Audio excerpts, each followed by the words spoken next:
All right, we're live.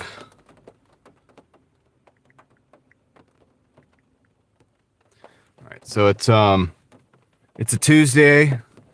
It is a rainy Tuesday. It's about halfway, probably like midway through the lunch shift. What time is it?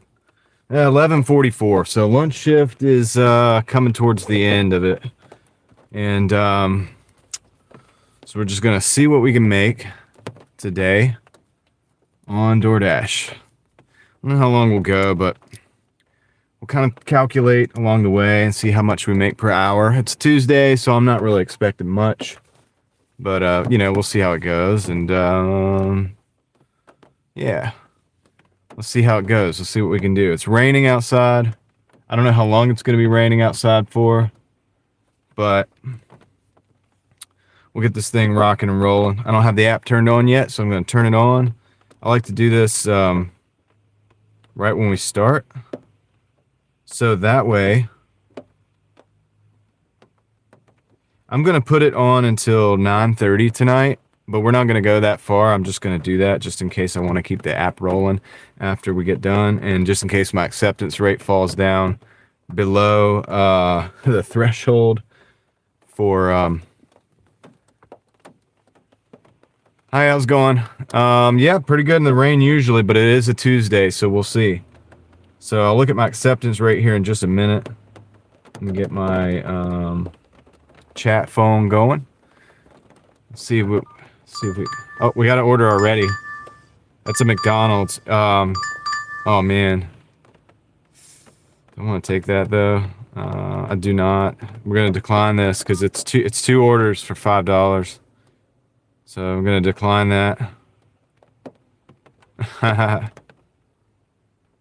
It's good to be accepted, but not for this order. This order's getting declined.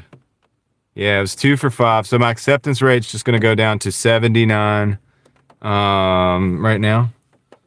So that's where we're at. We're going to basically start out at 79 AR. So we talked about this last time. I try to keep the acceptance rate high. I'm doing the platinum thing right now. I know a lot of people don't like that, but in this market, it seems to work. In the markets that I operate in, I drive in two or three different places, and it tends to work. We got another order coming in. It's another double. We're actually going to decline that too. Man, that sucks. It's going out of our, well, let me see. 2 orders. We're going to decline that too. Man, have to decline 2 right off the bat. The acceptance rate's all the way down to 78 right now. I'm trying to set my phone up so I can get the chat phone going. So let me, I should do this first. I don't know exactly how this phone works. Connections. I don't use this one all the time. Okay. There we go. Turn that on. Now we should have a chat phone as well. So doing everything safe today. Just gonna not read the chat until I get to a stop, of course. And hi everybody, welcome in. So I can't read the chat while I'm driving. When I get to a stop, we'll do that. That's kind of how I operate, just to be safe. All right, so let's check this out. This is a double. Do I really want to take that? I'm gonna take this just to get started. All right, so it's a double. We got 2 pickups, but it looks like maybe 1 drop off. Oh, no, I don't want to decline. I want to accept. It's $11.75 for $9 or for 9 miles, but it's like driving around. So let's see if it's the same. Nah, it's 2 drop offs, man. Not the best, but it's a Tuesday, so we're gonna take that. All right, so let me get this started. Get the chat phone going. Switch. There we go. And then we'll get on our way to this first pickup. All right. Thank you guys for being here and hanging out with me while we dash. And I'm going to be more interactive in just a minute as soon as I get all this stuff straight. All right, cool. So this is good. We got a chat phone. We have a DoorDash phone. And we have a camera going. It's a rainy Tuesday. And like I said, I'm not going to be able to interact too much while I drive, but I will check your chats when I stop and when I'm in the store. we can talk in the chat. We can communicate while I'm waiting for orders and stuff like that. You guys can watch the car. And let's go. So we got a Typhoon Bistro. Wow, that rain is okay. We got varying levels of rain today, so you know it's we'll just see how it goes, but a little bit of wind too. And then we got a Starbucks, which is in the same parking lot. That's why I thought it was a one drop off and 2 pickups, which is better. 1 customer, 2 different places.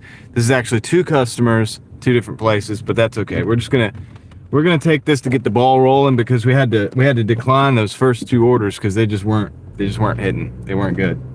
So it is what it is, guys. Thanks everybody for being here. Dan, I saw you showed up before I got driving, and we'll check the chat in just a minute when I get up here. So we got about, let's see, 2 minutes or so. We'll be at this next store.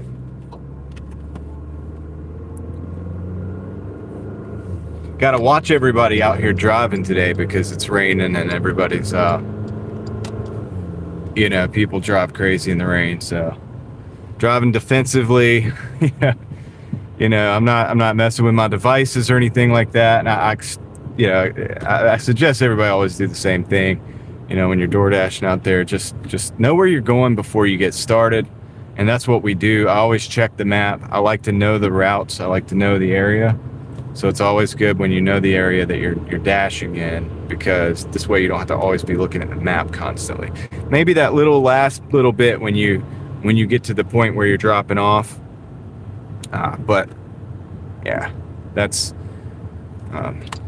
you should be able to pretty much get there without the map. That way so you can pay attention to your surroundings, drive safely, and all these things, right? So, but thanks everybody for being here. We're just getting started. We're about not even 10 minutes in. We just turned the app on a bit ago. Had a couple declines, and now we got a couple good orders here. Well, this isn't really a good order, but I'm taking it because we're just going to get the ball rolling. I talked about the strategy last time, but we're going to continue with this, trying to stay platinum, because guys, the other day it was slow and I got a $30 order. You know what I mean? Everything was going terrible. I got a $30 order. I don't know if that goes to the non-platinum drivers or not. I don't know if they're getting the $30 orders, but I got one yesterday. I thought I wasn't going to break 100. I was doing a half day, just a little short shift or whatever.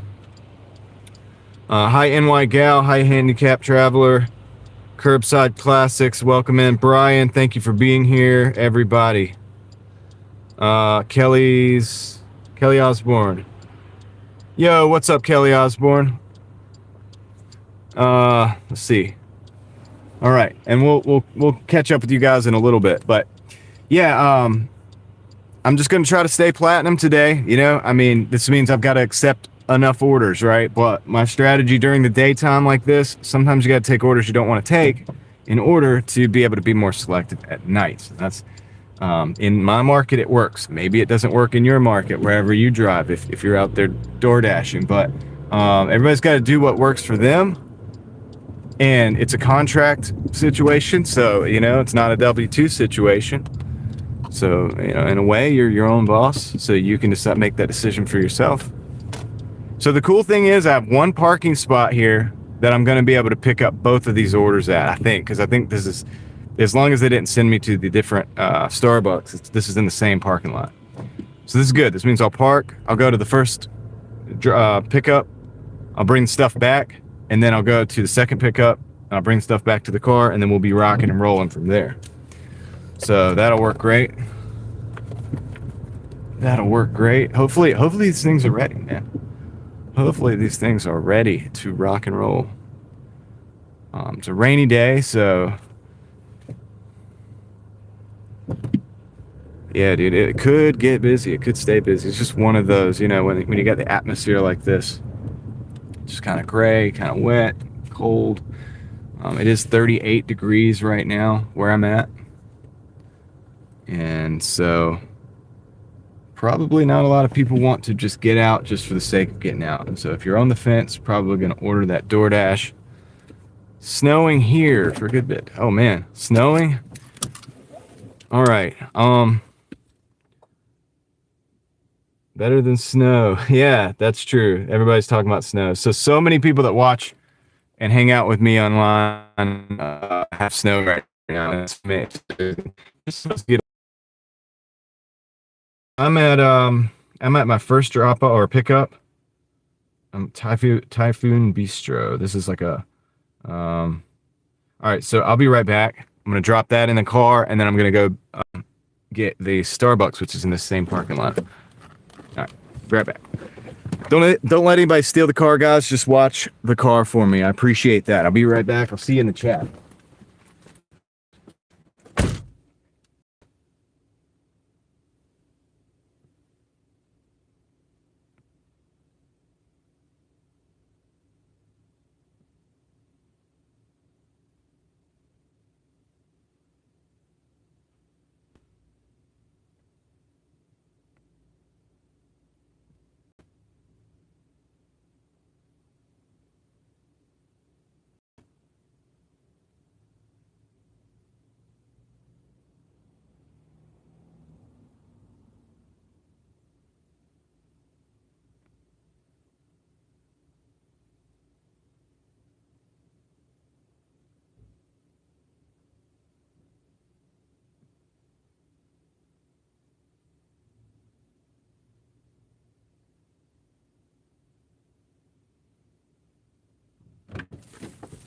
Okay, so this is that first order. I'll be right back. I gotta pick up the second order.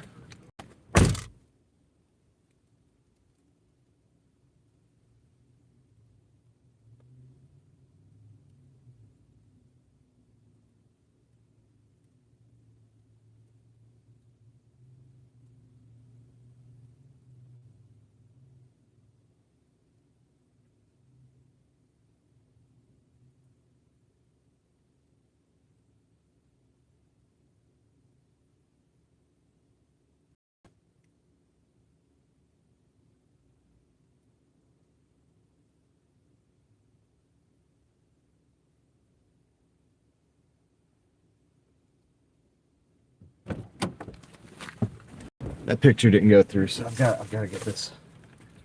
I got to take another picture of this receipt real quick. Now I'm going to Starbucks.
Okay, I'm back.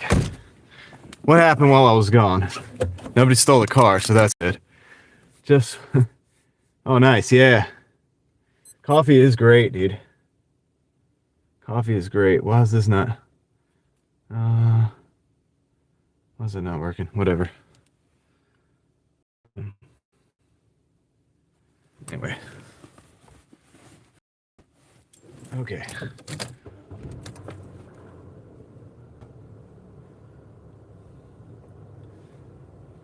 This is not working.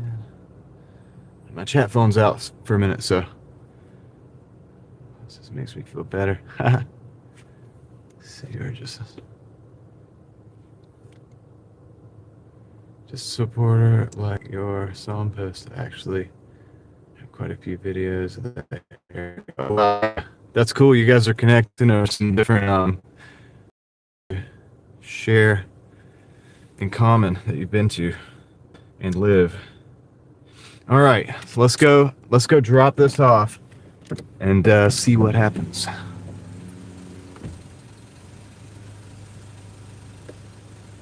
Chimney Rock. Cool. I haven't been there in a while. All right. Let's roll. I'm gonna get this going. I'll catch up with you guys in just a minute. We're just gonna do this drive here.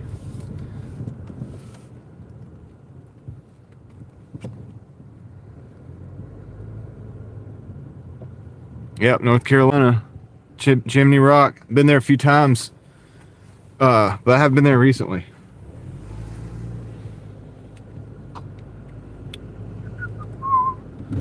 That is only a few hours from me here.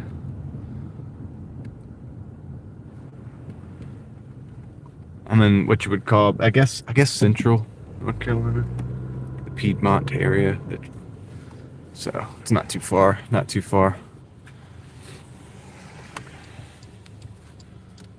Lights on.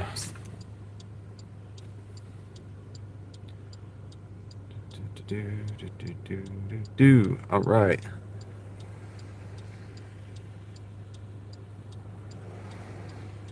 Is it really? I did not know there was one of those in Pennsylvania as well.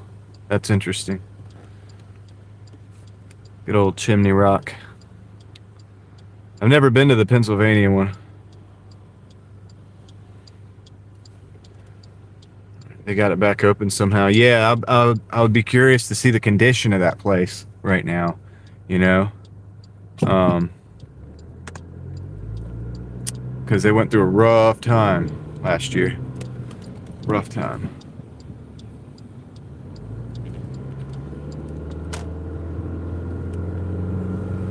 All right, we're going to some studio.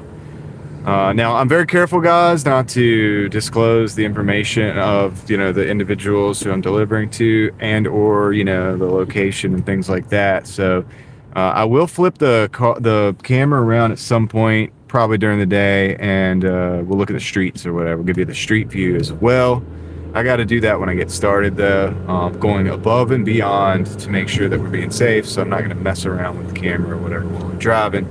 And of course, when I get to, I'm not going to do, I don't want to show people's houses either. So if I have to go to an actual house, we're not doing that. So just for the people that haven't been on this type of stream with me before, just kind of covering the basis on that. And then what I do is we'll check in on the chat phone when I'm in the stores, and the drop-offs, they take no time.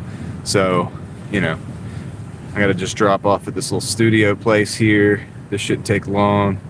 And then we'll go a good little distance across town.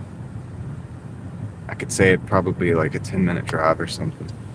It's not going to be the best hourly starting out, I don't think. But we'll see. You never know, man. Maybe I get a delivery over there coming back. That'd be great. We'll just have to see. They changed the zone up here, the delivery zone. It's a little bit different now. So, thanks to everybody that's stopping by in the chat. I'll catch up with you guys in just a minute. Do a little U-turn here, a legal U-turn. Okay.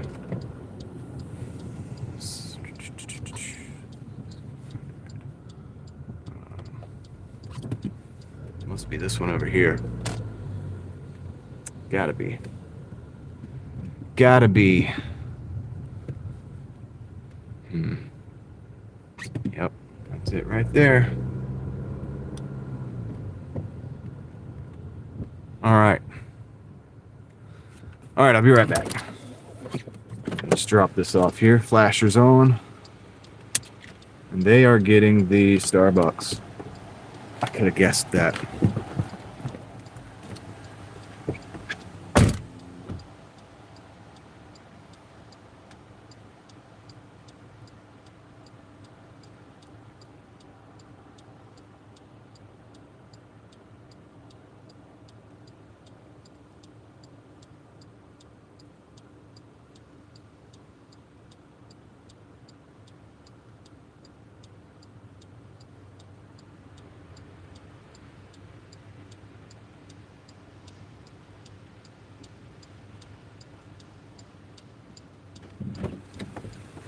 All right, one down. All right, let's go. Kristen, welcome in. Thank you for being here. I hope you're doing well. Hope you're doing well. I've been going through some of your older videos on my other, from Real Thoughts. Let's see here. Let's look at where we're going. Yeah. Right there. 40 or just go down. Let's go. Let's go this way. Man, there's a couple different routes that I could take. Okay. Let's just see. This is all going to depend on what it looks like when I get up to this road right here. If it looks like I could take a left, or if it doesn't look like I could take a left. I can't, so it looks like I'm going to have to go this other route. Alright, that's fine. It is what it is. I'm not going to fight the traffic patterns, man. I'm just going to roll with them. Just going to flow with it. All right, so that's the first drop off. We don't have, technically a payout yet because these are combined. These orders are combined, 1125. So I may, I may could have done a little bit better on the first order, but we had to decline so many orders. I didn't want to just keep declining. So.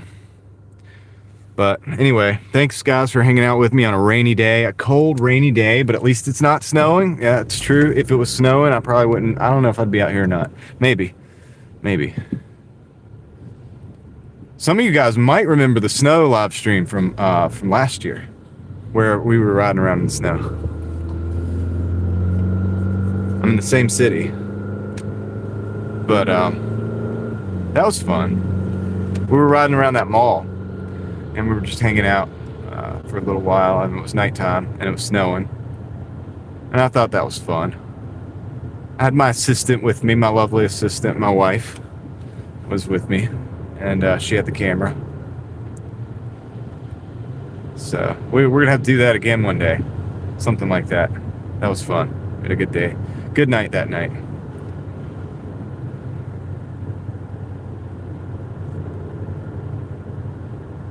The snow, yeah. It was cool, but I'm not gonna yet. So I'll check up with you guys in a little bit once we get to the stop. Let you guys just discuss things in the chat. Feel free to hang out, and we'll get this rolling. Now they want me to go on the highway. I don't really want to go on the highway. I want to go a different route. I think I can go a different route. I don't know.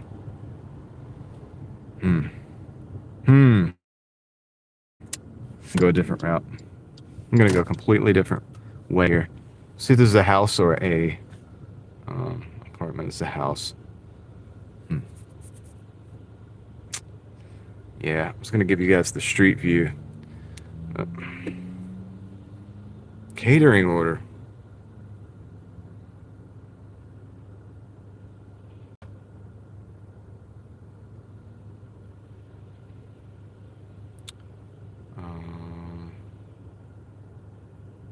Nice. I'm glad to hear that, Blue Wolf. Blue Wowif. I don't know if I'm saying that right, but yeah, that's good. Catering order. Those are pretty good. Did you do that through a specific app? Snap. I think I'm setting up a secondary. I'm going to go a different route. As always, guys, we're not going to go with the GPS. We're going to beat the GPS, man. I think.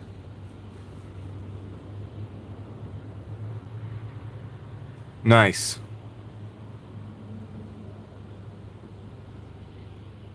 Expedite. Is that an app? Expedite?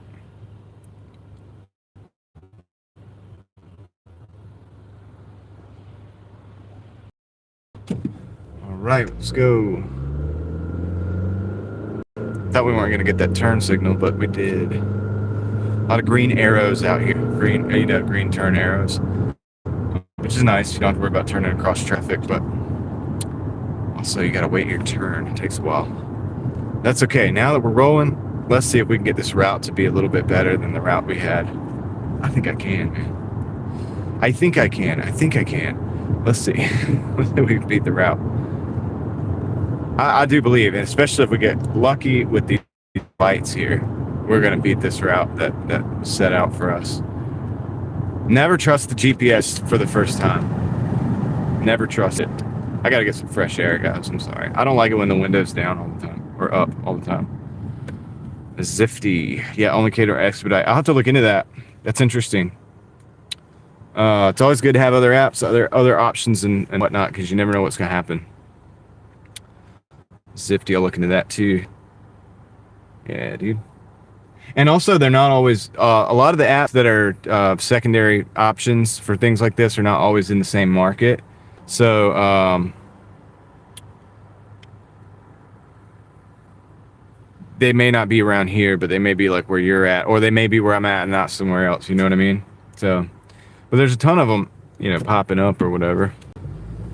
And I'm surprised they get any business. I guess some of them don't want to deal with, like some businesses, especially with catering stuff, may not want to deal with Doordashers, right? Because let's face it, guys, I do the best job I can at everything I do, no matter what, whether I'm making a video or I'm, even if it's kind of low quality, right, the videos, but like whether I'm driving like DoorDash or I'm sweeping the floor at a warehouse or something, like whatever the job is, right? I try to do the best job I can, just like a game, right? You want to get the high score, but you know, not everybody thinks that way, obviously, out here, and I see some DoorDashers, you know, obviously not, maybe not doing the best. If I had a very important catering gig, maybe, you know what I mean? I could see where some people might not want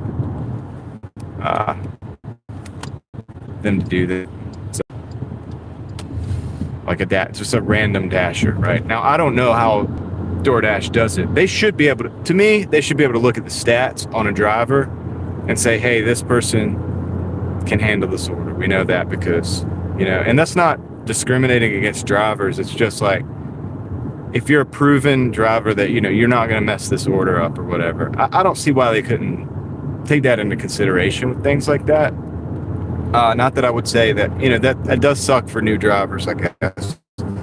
Just this way you would ensure that the delivery, you know, was made and properly made and everything. Okay, I think this is going to work. I think we did pretty good. This route might have saved a minute. I don't know. We'll see. I probably could have done better first delivery, man. Guys, yeah, it is what it is. Because we're going to hit an hour and we're not even going to be... Well, I don't know. We'll see. We'll see if we get an order where we're at over here, where we're going. Could get an order coming back. So, it is the middle of the day. We're not too far off the lunch shift. Act at 12:30, 12:13. Still lunch, but... You know, dinner's always better. For sure. So, if I just make it through the day and kind of get good money somewhat up until dinner, and then I can do the dinner shift and do really well there, in addition to what I do during the day, the full day becomes worth it.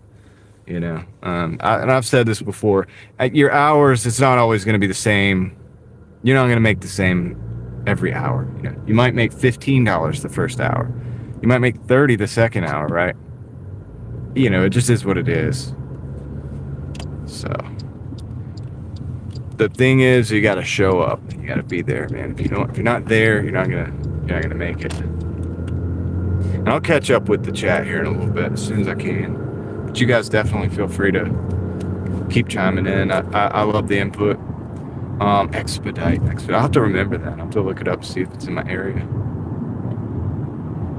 Wouldn't mind doing catering orders. It's probably a bigger payout for one, for a bit longer investment of time.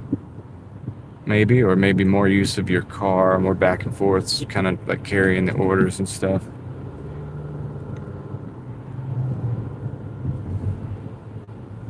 More drivers don't, they don't do, well, businesses don't do drivers of their own as much anymore. We were talking about the other day.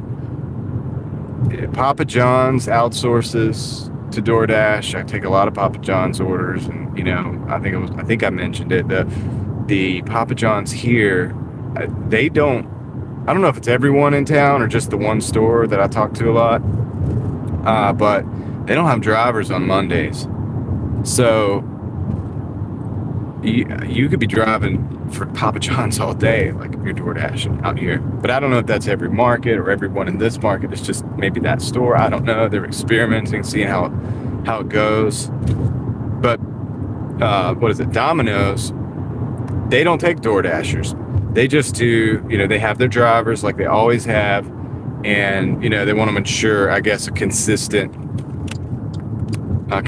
situation. And I don't blame them. Coming from a background of always having a pizza delivery job as a second gig or whatever, I don't blame them. I mean, if it's in-house, you can control the variables a little bit better. You know what I mean? The drivers, you've got contact with them. You can call them if there's a problem. So there's that.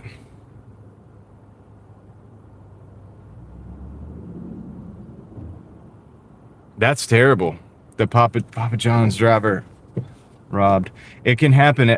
So less and less anymore. But we used to always just have, it was cash. It was always cash. You could be delivering pizzas, and I remember there was one place I worked at, and I think they said like if you get up to $250, you need to like put the money into the safe or whatever, and then you write that down, you keep up with it for the end of the night, so that all your numbers line up and everything. But you don't carry more than a certain amount at a time because of that problem as well.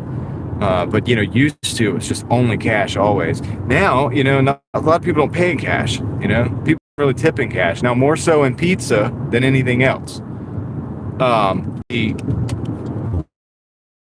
The ones that tip Slayer pizzas, right? And or a 10 or sometimes a $20 tip for pizza, but it's because people are accustomed to that. But even then, back in the day, like when I was still like the last pizza job I had, it was way less cash. The percentage of cash was way lower.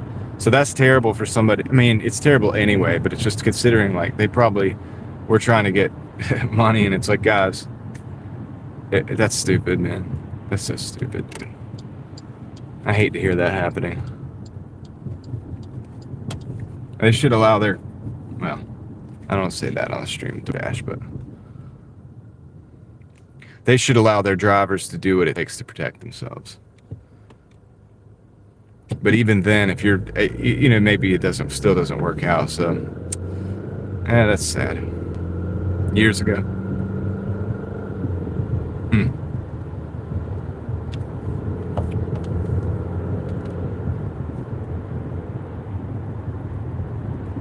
Yeah, I'll let you guys see some of Raleigh here in a little bit. I'll flip the camera around. I'm thinking about doing some dash cam videos around here, or maybe some point of views, like from the. I've done some of those on the channel, different cars. I did that in my Civic, and I've done it in. Have I done it in the other cars? No, I've done it in the Civic a couple times. And but I think I might do some more of those with all the Christmas stuff that's up out here.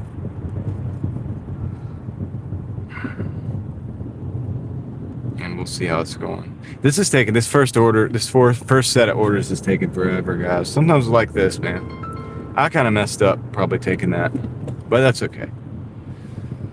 I didn't want to keep just declining orders. Yeah. Get these scam calls, man. They keep calling, then they call back to back too. They call once and then back to back, and then it's it. That's it. Andy's. Man, okay, so I have a video. I'm driving by a place where I have a short video where there was a Burger King that used to be there, I think it was. And then it was completely destroyed. And now there's an Andy's there. So I should complete that video. I should complete it and now put the updated images of the Andy's in there. That would be great. Because some of those videos I was able to do that. I was kind of updating the current state of the property, the lot or whatever, and I was able to show what has shown up in the meantime. But you know, sometimes I think that video was just an empty lot. It was like this Burger King didn't make it or something like that. Because you know, and I like to see those old pictures, even if it's just Google Earth. And I used Google Earth for a lot of those to look up some of those old, you know, what it used to look like, maybe 10 years ago. And I now feel old that I can actually look up what it used to look like on Google Earth, because I remember when that was a new thing, you know. But big bump. All right, we're close. We're close to the drop off. We're about 2 minutes, man. This wasn't the best move, but hey. We made it. We made the move, right? We got to follow through. And yeah, it's nobody's fault. Maybe it's my fault, but it's okay. It's all good, man. It's all good. I did the Monday live yesterday, guys, but I privated the video because it wasn't that good. I mean, it wasn't that it was not good. I had a really good conversation with the people that were there, but it's, you know, it was like I didn't want you guys to have to go through and watch that. Like, I was in a weird mood yesterday too. I was just like, man, I don't even want to keep this up. So I privated the video. We had a good time there though. We had a good time in the live. It was just a few of us, 2 or 3 of us, hanging out for you know, maybe an hour or so. Had some good conversation. It just like, you know, sometimes you just feel like, it's not a lot to offer, right? So I did that. So if you guys missed the live yesterday, it's okay. That's what happened. It wasn't much. I mean, like I said, I had a good conversation with everybody that was there. But it wasn't like rewatchable. It wasn't worth like going back and watching an hour. I like to try to keep stuff up that's like worth watching. As much as possible anyway. Kendra, hope you're having a good day. Excuse me. All right, cool. Hopefully one of these little restaurants I'm passing right now will give us an order going back to where I want to be. This is a bumpy road, dude. Can you guys tell? This is a bumpy road. I feel like Ace Ventura, like driving down this road. Yeah, have y'all seen the movie, Ace Ventura? I can't remember which one it was, where he's like in there and it's like not a bumpy road. He's like doing all that. And it's like just a straight, like smooth road. But he's in like the safari type vehicle, so I don't know. Those are silly movies. 521. Those are silly movies. All right. Yeah, you can tell it's bumpy. That's right. All right, let's see here. Drop this off and maybe we'll... Gosh, let's get back in the game, guys.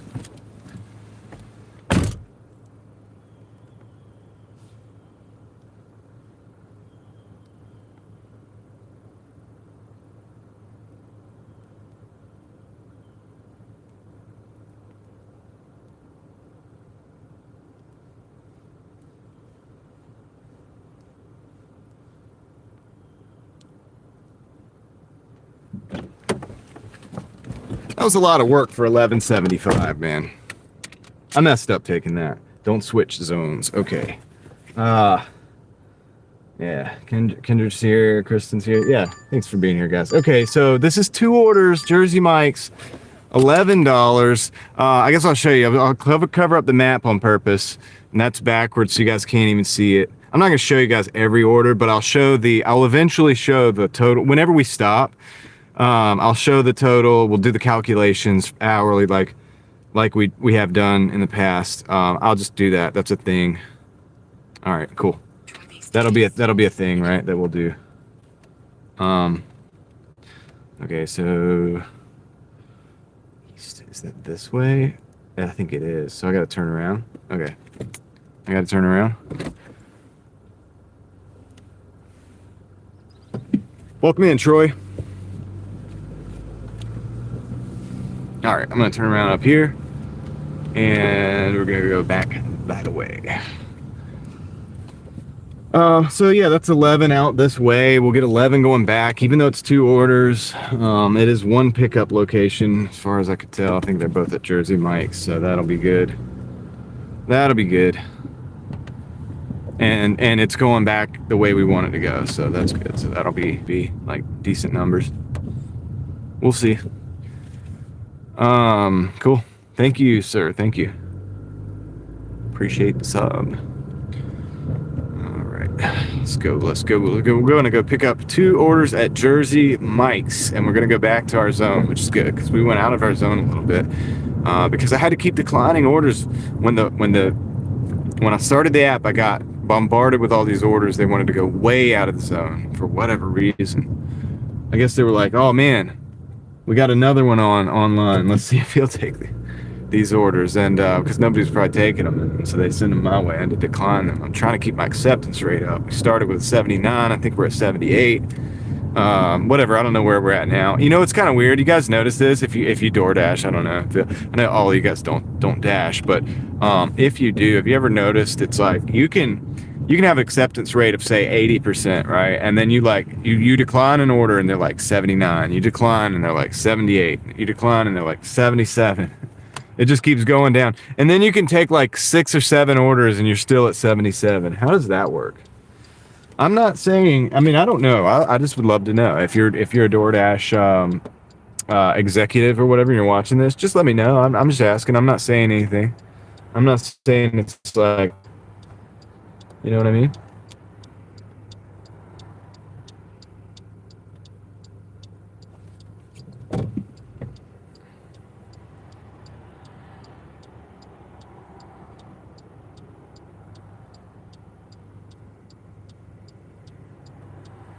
Yeah, man, you gotta find Jersey Mike's near you, man. Just don't go on a Saturday. They seem to always be busy on a Saturday in the middle of the day. If you go right now, it's probably not so bad. It's probably not so bad, man. On a Tuesday, right? You should be able to get in there on a Tuesday, man, I would think. Tuesdays aren't too busy. All right. So now we finally have a pickup. I'm gonna go in the store. I'll get on the I'm gonna review all the chat that I haven't been able to see because I've been driving. And I mean, but hopefully I don't have a lot of time to do that. Maybe we'll be able to just be in and out, and maybe that order will be ready. Is this a Jersey Mike's only? Is that a handicap? It's a handicap spot. Not gonna take that. Let's take this one. This is a good spot right here. Oh yeah, Jersey Mike's to go online order pickups. That's for me. That's for me. It's like having reserved parking. Surprised it wasn't taken. All right, I've arrived at the store. I got 2 orders to pick up. Don't let anybody steal the car, guys. I'll see you in the chat. Turn these windshield wipers off.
Right, then I'd have to come get you guys.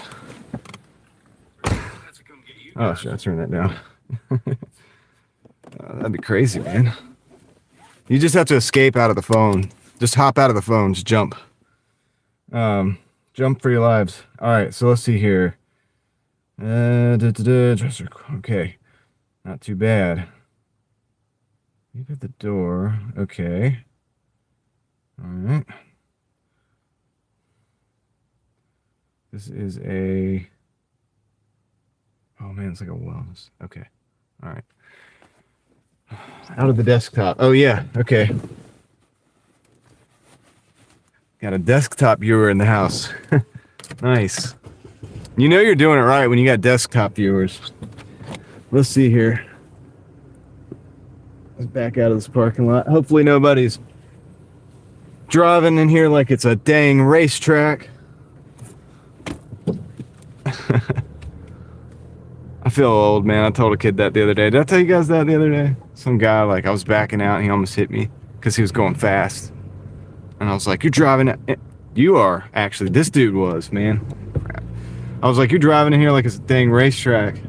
I probably didn't hold back on the language though, if I'm being completely accurate about the account. But yeah, it was a kid too. He was like vaping his vape or whatever, and he had his dog with him. I was like, okay, look, you guys get out of here. Get out of here. I felt like an old, yeah. I guess I am a dad, so makes sense. But yeah, I felt old. I was like, dude, he's probably in his 20s. Pesky kids. All right. Yeah, he was just as shocked as I was. I think he was like stoned or something, dude. Like he was, because I was like obviously upset because he almost hit me, and then so I got like, you know, I raised my voice. I just kind of told him, you know, you're driving like a racetrack. Yeah, I raised my voice. I did, and he was kind of shocked. He was just like, I think he was stoned or something. He was just sitting in there like vaping. He just gets like vaping even harder when he didn't get mad back. I was like expecting him to get, you know, mad back. You shouldn't do that, by the way. You shouldn't, you know, call people out. But it's just like, dude, you could hurt somebody. Like that's a bit, and especially if you have the big vapes or whatever. Like there's some of them like they blow clouds, like just huge clouds. That's a lot of material. That's like a lot of vapor, I guess, whatever. I've had those, the ones, the big tanks, the huge atomizers or whatever, and they're just like, just blowing these huge clouds. Yeah, I know. I can't help it, guys. I don't know if it was going under that bridge or not that got me, but hopefully everything's good now.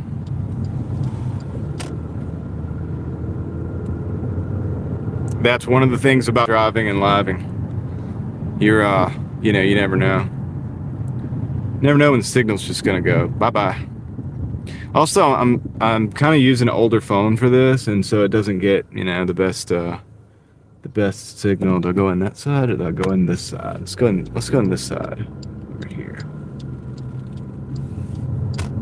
Let's go in this side right here.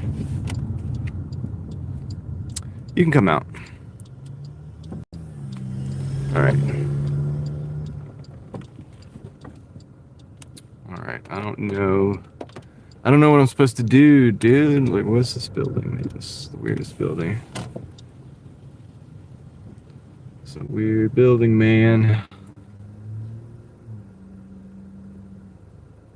He's at the door. I wonder if I'm allowed to go in there. Internet is cutting in and out. Oh, okay, there, yeah, your actual internet. Interesting. Be right back, guys. Turn the car off. Which one is this? All right.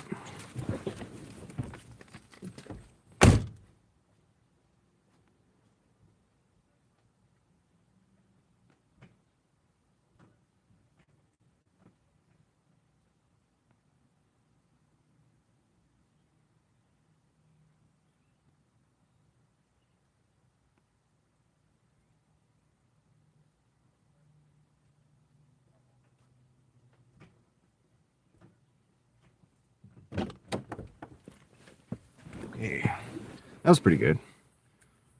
It was actually just right inside the door, so it wasn't so bad. Your internet's cutting in and out too. Damn, everybody's internet's not so good today. All right, let's see. Where am I going? On P1. Oh no. Okay. 15th floor. What?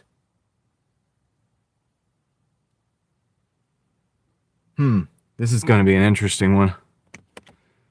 All right. All right. So hopefully the signal doesn't cut out on this one. It wants me to park on a parking garage, but I may be able to not park on the parking garage. Work out for the day. That's right. Could be. I've done that before. On slow days, I'll just take the stairs. 15 is a lot though. I'll go up to like 8 or something like that. I got boots on today too. I'm about to switch them out though because it's not raining quite as bad. Let's see. All right, directions. Get it set up. Yeah, I'm going to Midtown, guys. Going to Midtown. I might show you guys some of that. Maybe. Oh yeah, maybe we'll do that.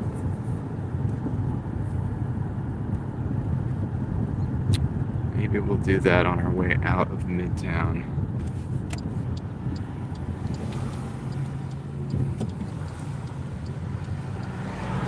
How many stairs? You get a lot of stairs. The city, you get a lot of stairs. I'm taking the elevator on this one, 15 floors. I don't have time for that, but yeah, dude, it could be, man. I have gone up, like, you know what I'm saying, to the 4th, 5th, 6th, 8th floor, whatever, on the stairs, and I don't even know. I mean, delivery is 20. Depends on what I go all night or all day, you know what I mean? Like, I don't know how many we took the other day. So in a 4-hour period, I know we made like, it was 120 something, 122, I think it was, the other day on the live stream. And that was in like 4.5 hours. I keep up with it more when I'm on the live stream than I do when I'm not. Because as far as the number of deliveries, that's a good question. I just take the deliveries. 10 or 12 at night and probably another 8, 10 during the daytime, maybe, I would say. It's got to be more than that, though, because it's probably more than that, honestly. It also depends on whether the deliveries are long, like a lot of driving, or if they're just short, just shooting around town or whatever. Which theoretically is the best. Like, even like little $5 and $6 deliveries, if they're only going like a mile, that's really the best that you can do. Because it just keeps you rolling, keeps you moving, and you can just bang those out. But you got to do $25 deliveries to get $100. So that's a lot. So yeah, it's probably a lot. Probably between 10 and 15, maybe even 20 deliveries a night. In a day, maybe 25 deliveries. I don't know. Something like that. My numbers are way off. Dude, man, it's foggy out here. Kinda. It's like a mist. It's misty in the distance kind of thing.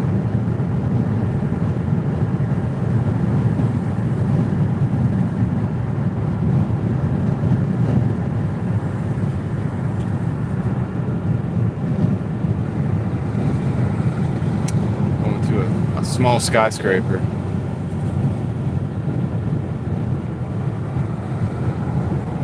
I should have flipped it around so you guys can see all this. I'll do it in a minute. Once we leave here, I'll flip it around a little bit. I might even take the phone out and we'll look. Hopefully we can keep service. I'm not trying to go. I don't think I'm going in that parking garage. I'm going to park on the street.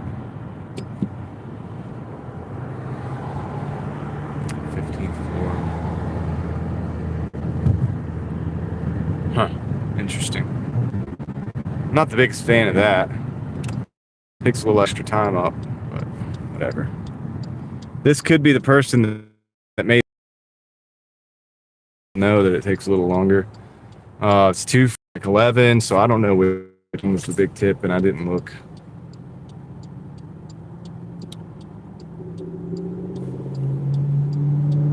How long does it take to get to the beach? A couple hours. It's not that far. I'm not far from the beach. And it depends on which beach too. Obviously, if I'm gonna go to like South Carolina, it's a little different, like Myrtle Beach, or if I want to go to like Wilmington. But I'm not too. I mean, you know, a couple, not even 2 hours, maybe hour 45 minutes. All right, let's go and see what we can see, guys. Let's see what we can get. I know if I go on the parking deck, it's probably gonna kill the stream. I don't know if there's anywhere else I can park right now.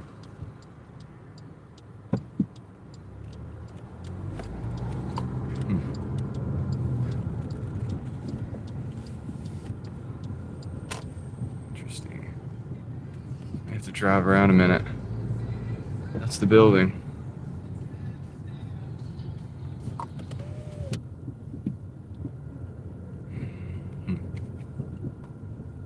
No parking there.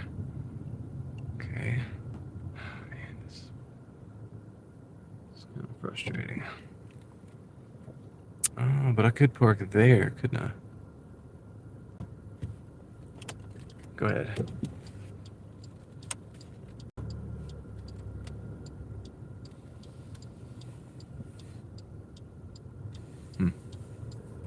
All right.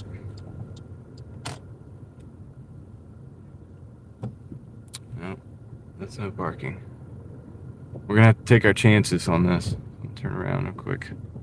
May lose the stream. If we lose the stream, I will be back up in a minute. I'll come back on for another one. So I'll try to park next to a next to window in this parking deck. All right. So it says go to. Okay, 1 or 2. Yeah, probably gonna cut out. Let's find out, shall we?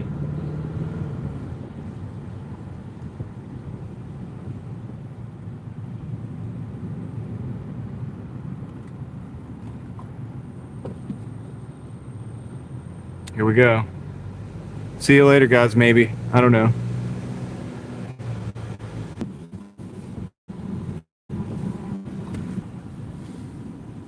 All right. Let's see. 10 minutes parking. Oh, no. Yeah, I know.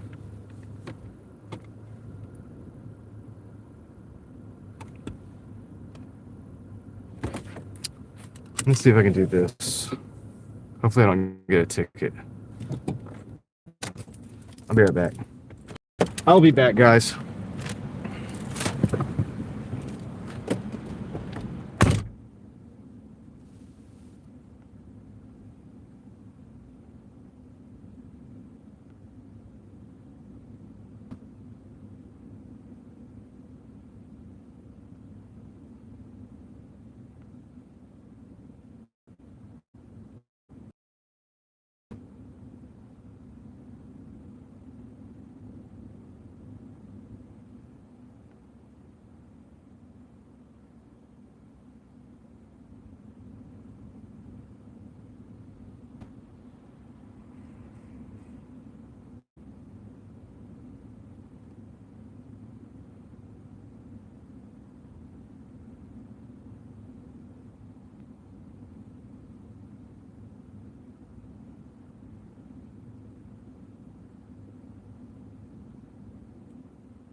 Wow. All right. That was crazy. All right. Aladdin. Okay. Hmm.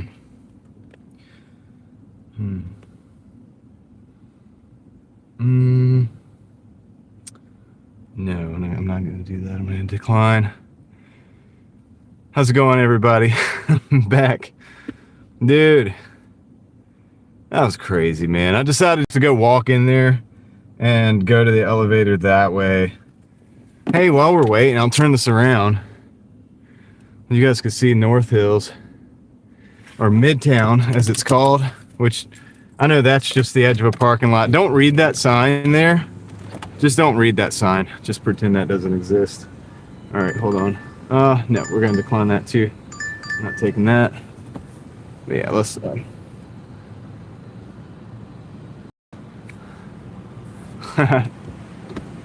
get. Let's see this on. There we go. Catch that up. Yeah, this will give you guys a chance to see this place called Midtown. This is the bottom of a skyscraper, so I can't see that. Here, I'll kind of point it here. We'll just ride around here a little bit while we're waiting on order. This will be fun, right? Yeah. It's all these shops and stuff. Dang, that's not straight. That's the best we're gonna get. Roll the window up so we don't have the music.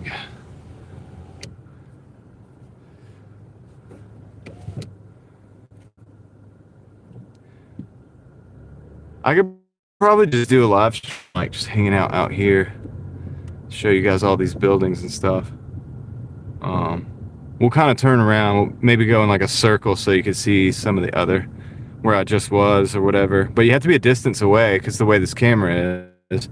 Unless I just take the camera out of the cradle there and do it that way. But these are all luxury apartments. Like that building you see there behind Chewy's there is all like these luxury apartments and stuff. And then at the bottom floor, they have all these businesses. I'm gonna go show you. Let's go to the outside. We'll go around here. Yeah, we'll show you guys some of this. Yeah, that's the bottom of a pretty tall building. Can we? Yeah, you see there. All right. And then this is like some construction stuff going on. They're gonna build something there. They're always building over here. Yeah. Let's see. But yeah, all these like on the bottom are businesses. So you have like Orange Theory Fitness. What is that? Jets, Pilates, like all this like fitness stuff, you know, and like whatever. And then these little like niche Coleman collar that's like for pets and stuff. This is a pretty tall building there. Can't really. Yeah, my mount is lacking. But let's see. Yeah, and then they have this like weird thing in the middle here with this fake grass. We'll look at that in a second.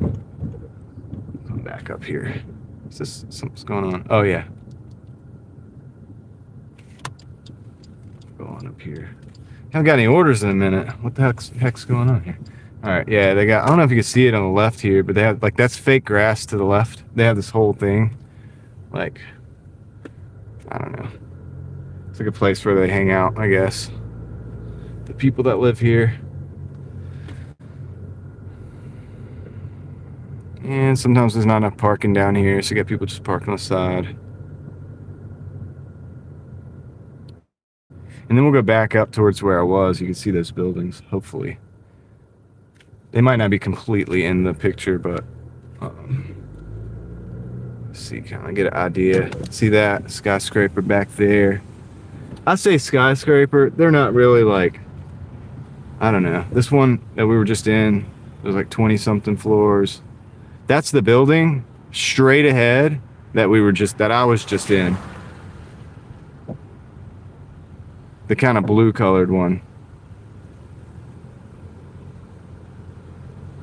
So pretty interesting. And then they have this These, oh, man.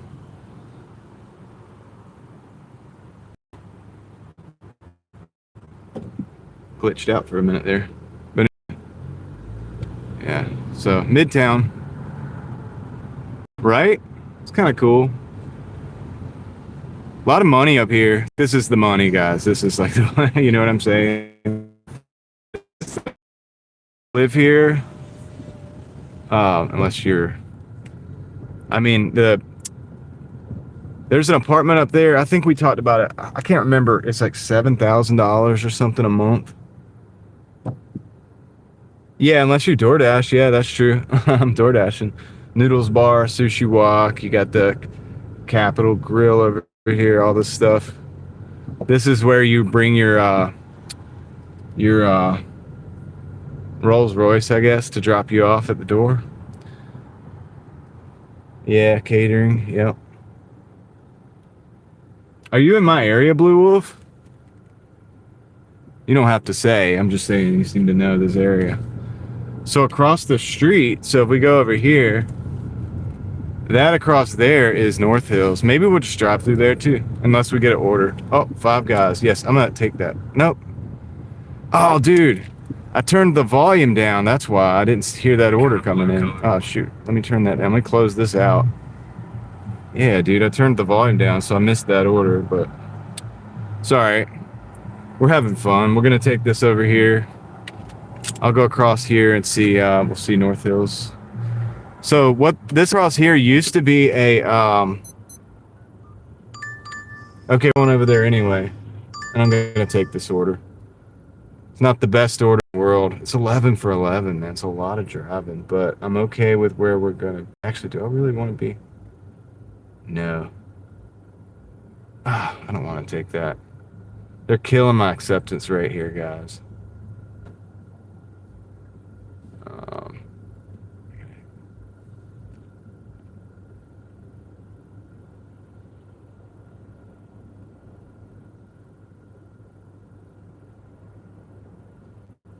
View offer. Yeah, I need some stuff that's coming in a little closer.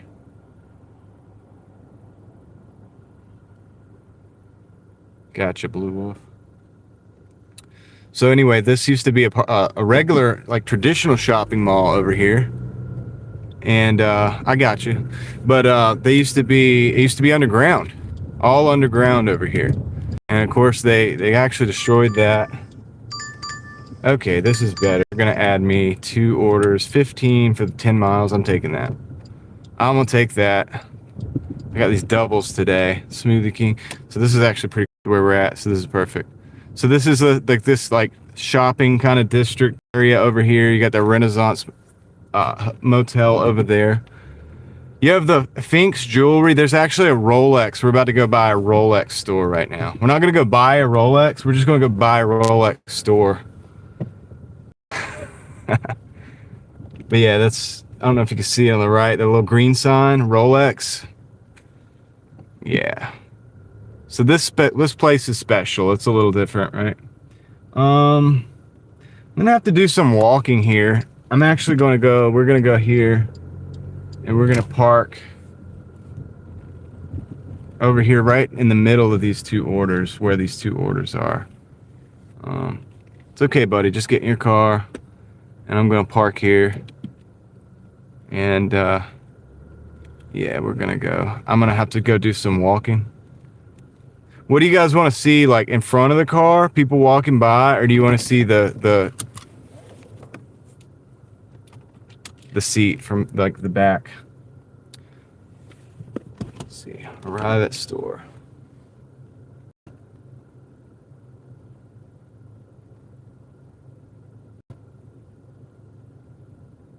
I think I'm gonna change my shoes so that I can walk really fast. Oh, that's crazy, right? Oh, I know. Back here somewhere. People walking by. All right. There we go. So I'm halfway in between these 2 stores. They're in the same complex, and I'm not parking. I'm not parking twice. Yeah, for security purposes, right? Yeah, I don't know. I think this is okay, right? We can do this.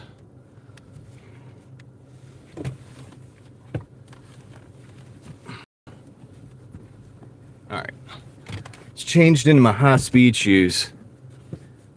So now... I don't know, I kind of feel weird filming all the people, so I'm going to turn it back around. We can get like that. And you can kind of see people behind me too, though. So, I'll be right back, guys.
All right, this is the first order. Just a smoothie. I'll be right back.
Man, doing a lot of waiting today.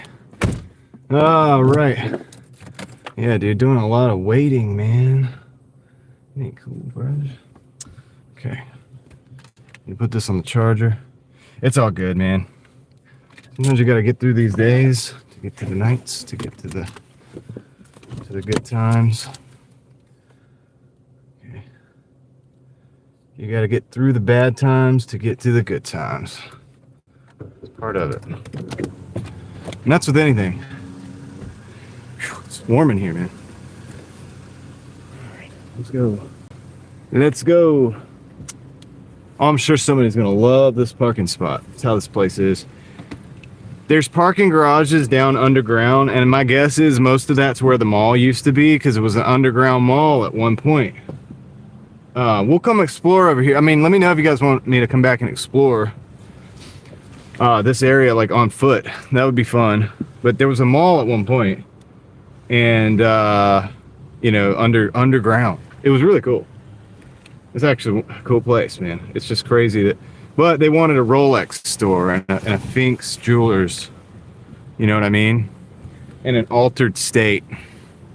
So, you know, that's what you get. That's what you get. But it was a classical type of mall, you know, kind of like the ones I like to go to. All right, so yeah, let's roll. Let's roll. Let's make this money. Let's get this money. Let's get this honey. No, does that sound right? All right, I'm just gonna go straight across. I've got a drop off that's 1 mile away, and then I got to go shoot down, like do that 10-mile run.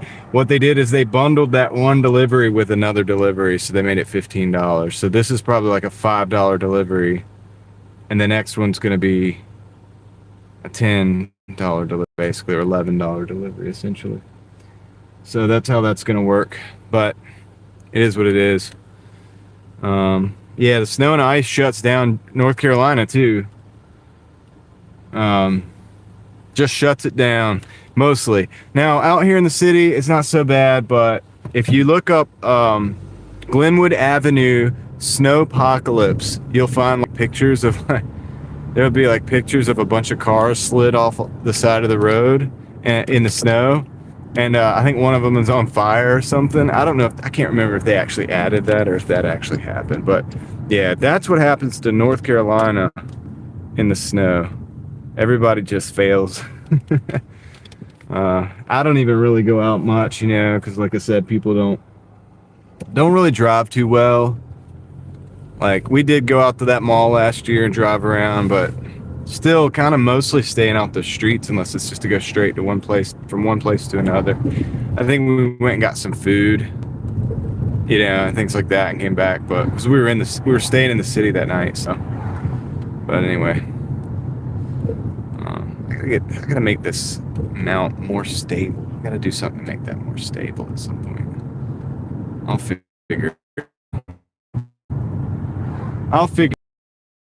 thing here. It's not like raining anymore, but it's still this kind of gray. It could rain more, but we have this like mist, kind of like the I don't know, like some kind of mystical place.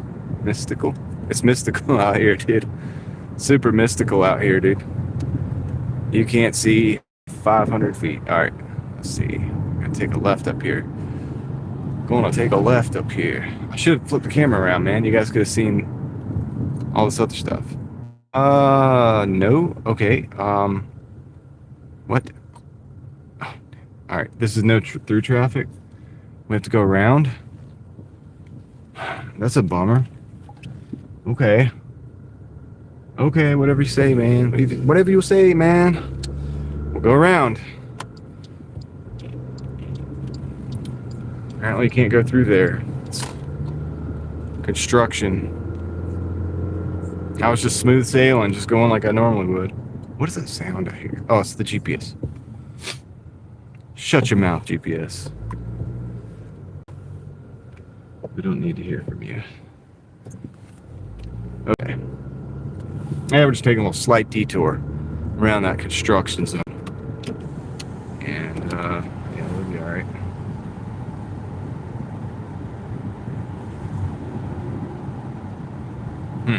Interesting.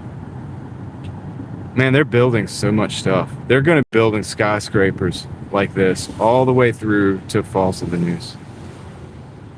That used to be a forest. In fact, there might have been a racetrack. I think that's where that racetrack was at one point in time. I always hate to hear that there was a racetrack somewhere and then there's like luxury apartments now. It's like, man, that was the old North Carolina and this is the new North Carolina, I guess. Like, it's a pretty cool bridge though. That kind of a cool bridge right there. All right, we'll just go straight here.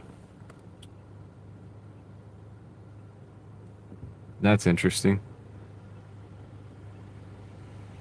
Very interesting. Here on the right. What's the address? Okay. Yeah, guys, I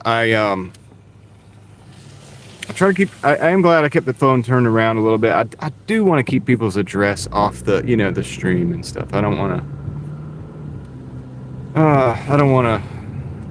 I wouldn't want somebody streaming their DoorDash experience coming to my house and filming my front door and stuff. You know what I mean?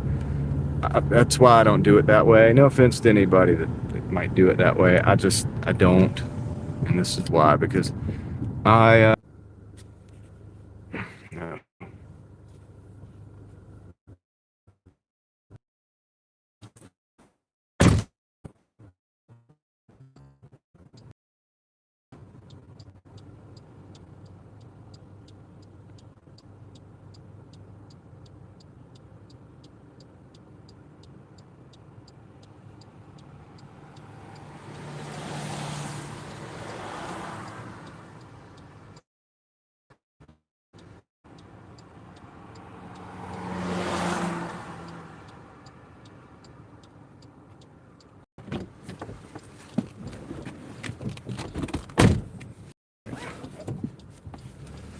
we lose the stream in a neighborhood.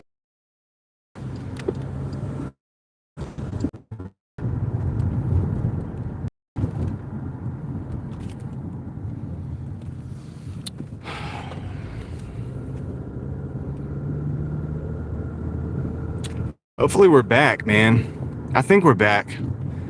Anybody still here? Let me know if we're here. If you can see me. The reason that house was like right at a dead zone, man. It's very, very annoying when that happens. It's the problem with driving and streaming and moving around.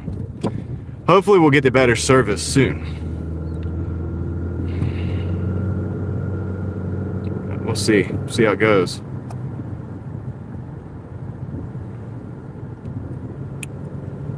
See how it goes, man.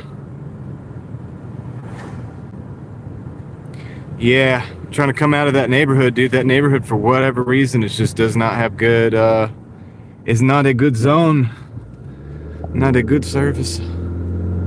Let's see. Should be getting better now, though. Hopefully. So, let me know if you can see the stream. Better to keep it rolling if I can than have to start up another stream, you know what I mean? Man, we're getting all the green lights. All right. Yeah, we're back. Nice. Yeah. Now I gotta go. I gotta go to the countryside. Another neighborhood, so I don't know if it's gonna be good out there or not either. We'll see, but we're going to keep the stream going as long as we can. We haven't even made a lot of money yet. Made not that much at all. 22, this is a 15, so it'll be like 37. Yeah, dude, our numbers are not adding up right now, so we've got to at least do something pretty good, right? I think the other day we at least did, I think it was like 20. What was it? It was in the mid-20s per hour for 4 hours straight, and that was the dead time, but it was a Saturday, so it's Tuesday. You have to what you can get.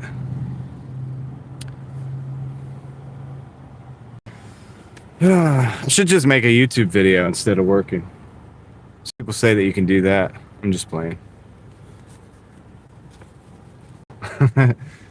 Oh man, it's like all those people that back in the day they used to do. They did YouTube during, I guess, the election time, and they got all that good, like, high revenue, AdSense revenue, and they thought it was like that, and they were like, "You quit your job and do YouTube," and then they were like, and then they got hit with the reality that, like, come January, it all like goes down a little bit. Yeah. It should be pretty good right now because of Christmas, though. I would think everybody's probably doing decently out there. Hopefully, everybody's doing good. But yeah, it's Christmas, so I guess people are probably advertising a lot more, right? And then they'll change that when it comes after Christmas time. It'll change. So I kind of feel bad. Like, this person got a smoothie. Turn my heat off and everything, but I'm not fixing to freeze in here. We can find a balance. But they ordered a smoothie from 10 miles away, so, you know, like I said, I don't have a freezer. I don't have a cooling device in my car. So. I think I would have to charge more for that.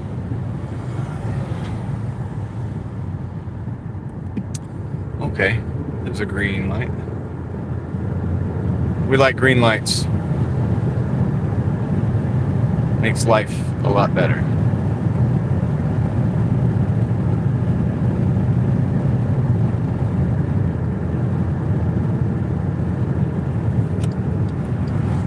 Oh man, we got a little drive over here. Man, this isn't just like, we're not getting all the good short fast orders today. We're getting like the long drawn out orders or whatever, man. People are wanting smoothies from like 8-10 miles away. Weird. I'm not complaining though. I get to get paid to drive. Not a lot right now, but at least I get paid to drive, you know. So enjoy that. Enjoy the road. So thank you guys for being here. Everybody that's here, I appreciate you. Everybody that's got the stream going and is hanging out with me. And it's not as eventful as it is sometimes, but, you know, not every day is going to be. And plus, you never know what's going to happen. Never know what's going to happen, man. But we'll see what the total is when we get done. I'll go for a little while longer. I'll probably go while it's, as long as it's, you know, daylight. So a little bit before the dinner rush, maybe we'll call it, because I don't want to do, I don't want to be riding around just in the dark, you know what I mean? With the camera and the way it puts off light, I don't really personally like that. I mean, I could turn the screen all the way down on the screen on the phone, on the camera phone, but it's I don't know, it's distracting to me, and I don't like that. So let's get to the map.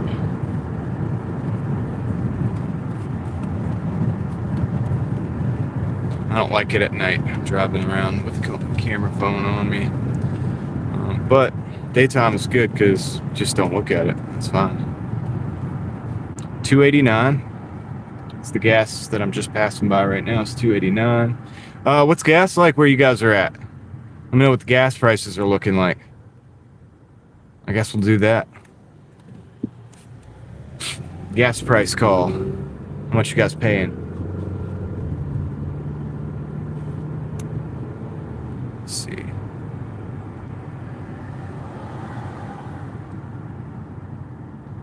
Man, it's a cool truck, dude. Oh man, it's 289. This is usually the cheap side of town, but I got gas this morning at 266. Or was it last night? It was late last night. Up towards Virginia, North Carolina.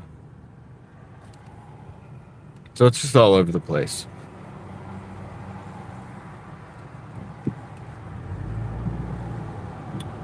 Just all over the place.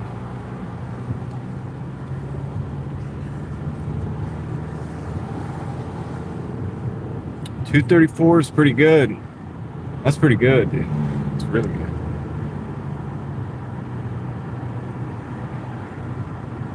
I don't care about the. So like I told myself when I was younger that I don't care about the gas prices.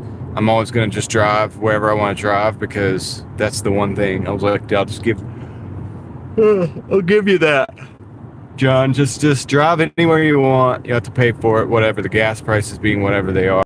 It is a little different when you're doing like, you know, something like this. You gotta use the gas. So it's just like, it doesn't make a difference. It's not like I wouldn't do it. I guess if it was $10 a gallon, I'd have to still drive where I want to drive, but I would maybe not be doing drive. It just increased exponentially. It's just a bonus when the gas is cheaper. It's nice. Because if you get it down between, say it was $3.50 and $2.50, that's a big difference. If you have 15 gallons in your tank, that's a $15 difference every time you fill up your tank. And if you fill up your tank 2 or 3 times a week, that adds up a lot. And the mileage deduction for taxes and things like that is the same no matter what you pay for gas. So you're really better taking advantage of that when you pay less, of course. So it is always nice, but it's also something we can't control. So that's something to consider, I guess.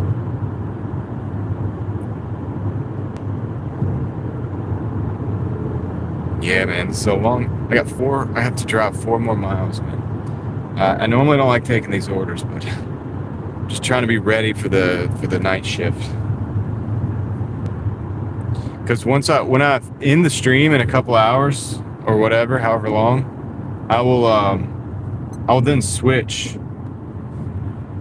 to obviously not live streaming, but just driving and I'll continue door dashing. So for another 4 or 5 hours or whatever. Yeah, we're just getting started for the day. It is what it is. Man, cell towers are everywhere, dude. So many cell towers. And it's like one tower, but it's like hundreds and hundreds of those, whatever, the transmitters or whatever they are, those like rectangular shaped things that they bolt on there.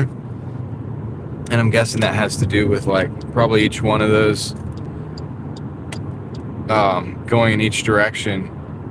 Probably one going in each direction from each company, maybe. Hi, Desert Living. How you doing? I'll catch up in a minute with the chat when I stop. I'm going to stop in about 5 minutes. So we're door dashing again today, trying to pay some bills.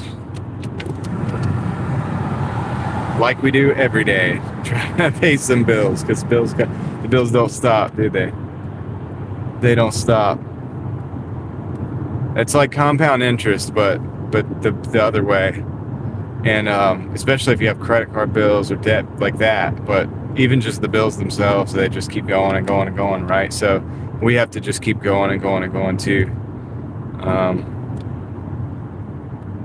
You're working. That's what's up. Yeah, dude. Well, thank you for stopping in at work. I appreciate that. I appreciate it. We looked at some really cool parts of town earlier. We might look at some more parts of town. Just depends. You never really know where we're gonna go. Man, those new Corvettes are crazy. Pretty cool. What I said the other day, guys, my old man car might be a Corvette. Maybe not that kind, the kind before, not the mid-engine, the engine in front. That's what I want, the older ones. Probably C5 or something. I don't know, maybe something like that. Something like that. I gotta go into this neighborhood. I really hope the service is good down here and we don't lose the stream. We've almost lost the stream like 4 times today, so we're always just living on the edge, man. I don't know why I have to push it so hard on YouTube to go to the extremes. I guess that's what I enjoy doing. These trees look really white. What kind of tree is that? It looks white. I don't even know. I'm from here. I don't even know what kind of tree that is.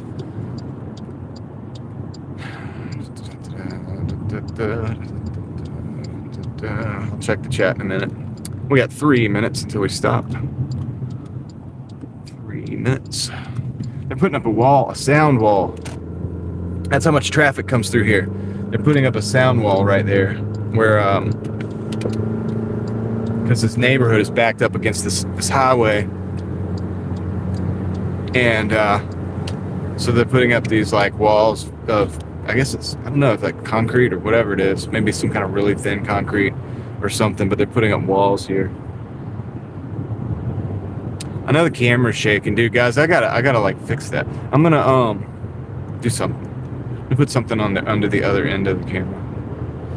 It wouldn't be so bad, but the feet on this mount don't go, they don't expand, so the camera's like hanging on the end of the mount, like that. I don't know that makes sense, but it's like it's not centered like it should be. It's working. It's working. It's not gonna fall off the window, I don't think, so that's good. Can you imagine if we had that other mount we had the other day and I was trying to drive and it was just falling off, and I wouldn't be able to fix it until I get where I'm going, so every time it would fall, we would probably, theoretically, would just be looking at whatever the camera's looking at. You can go if you want, dude. You don't really have the right of way, but I'm not gonna get in a wreck with you, my goodness. Wow, dude, people are crazy. Anyway. Yeah, that would be wild. You get a good view of the sky while we drive. You know, to be looking up at the sky, wherever the camera falls down to. Springfield Creek, I gotta turn here. We're going into a neighborhood. This is gonna be good. I'm almost dropping this off. And then we gotta drive back to town. I might even pause the app to do that. Might even pause the app. We're not making that good of money right now. Bummer. But you never know, man. Like I said, it could turn around. Could turn around. If you gotta do this kind of job, if you don't have a better job or whatever, and you're out here doing this and hustling, or if you're just making extra money, you really can't choose whether it's gonna be a good day or not. You have to show up every day, and then like you'll get the good ones, you'll get the bad ones, and then I'll average out. Okay, wait. I'll drop at this house here, and then I'll catch up with you guys. This is the house. All this for one smoothie, guys. All that driving we just did is for this.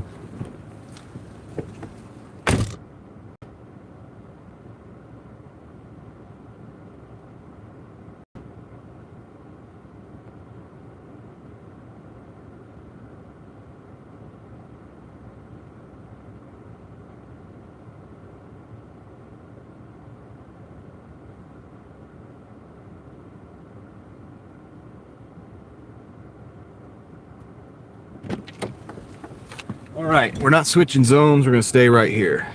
So while I got the car parked, we'll check up with you guys. So have you, okay. Be in the background for a bit. Thank you, Kendra. Have you, my earbuds while working. Oh, thank you, I appreciate that. Love the new Corvette. My favorite car is the Viper. I had a buddy that had a Viper for a while. But what a wild car the Viper is. Saw a new Corvette wrapped as a character from Disney cars. It looked pretty stupid. Yeah, what a way to mess up like a pretty crazy, what will probably be an iconic car one day.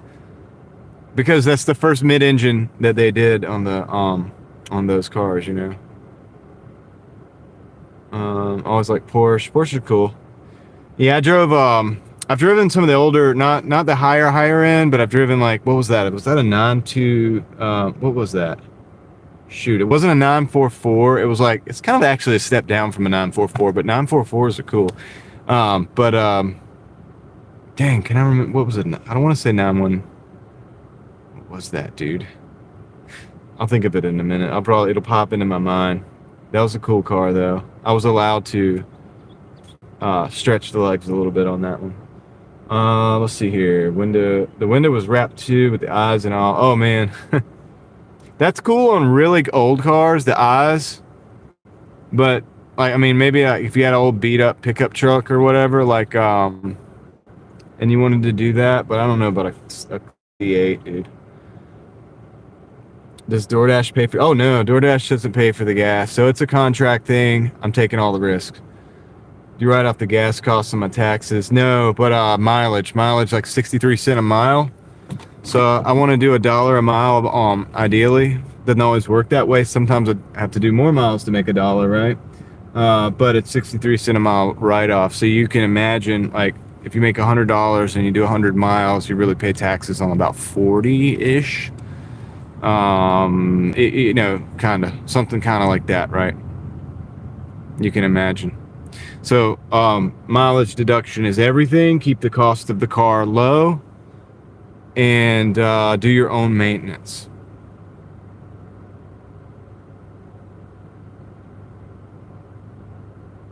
On the big screen again. Okay, cool. Right on. Right on, man. So we got to get out of this neighborhood. We got to get back to our market. It's going to take a few minutes, unfortunately. Not really the best. We're at two hours. Oh man, I don't even want to. We're at almost $40. We're at 38, so not quite 2 hours, but it'll be when we get back. So unfortunately, we're at $20 an hour right now. Hey, it's a Tuesday. It's the slow part of the day. We're gonna go ahead and get back to the market and see what happens. Maybe it'll get better. And if I don't answer your chats right now, guys, it's because I'm driving and I can't look at the chat. I'm not doing that. And so I will get with you in a minute. Whenever we stop, whatever stops we make, catch up.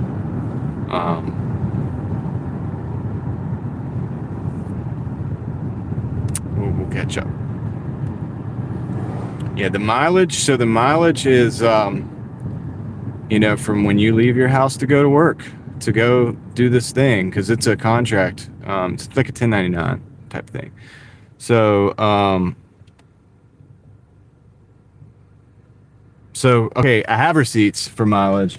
I use an app called Everlance, which I do pay for. I'm not sponsored by. I don't get anything for saying it. There might be cheap apps, and I've been asking you guys if you know any cheap apps that work good that you've used, not something you heard about, but something that you've used for a few years, that the IRS accepts and stuff. That's free. I will consider that, but I do pay for Everlance. But the thing is, I like it because you can classify every trip the way you want it. Of course, not all my trips are for work. Most are, though. But yeah, I like it because it shows every trip. Obviously, that lines up with all the GPS data for Doordash as well. But also, in addition to that, there's like I said, you can come from home. If you go to drive 20 miles to get to a market where you can start working, that's also tax deductible. Well, not financial advice. I say that. Don't take my word for that. That's what I've been taught. But I'm not here to, I'm not a CPA or whatever, or any of that stuff. So don't take my word for it. But yeah, so that they can, you can use that to upload the miles when you file your taxes as proof. It's also good backup if you get audited either way. It's a GPS proof that you've been where you said you've been and how many miles and everything. Yeah, it's not like the old days, where I did 1099 work a long time ago. Keep up with it in a notepad or something like that. You're starting mileage, ending mileage every day. And just log it in for the day, and you'd have, like, say you work 300 days a year or whatever, you'd have like 300 logs of this mileage. You have to add it all up. But with Everlance, it just does it all for you, which is nice.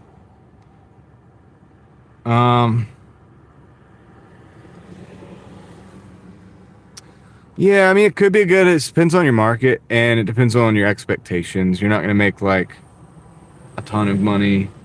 On a good day, I bring in maybe 200 before taking out gas and stuff.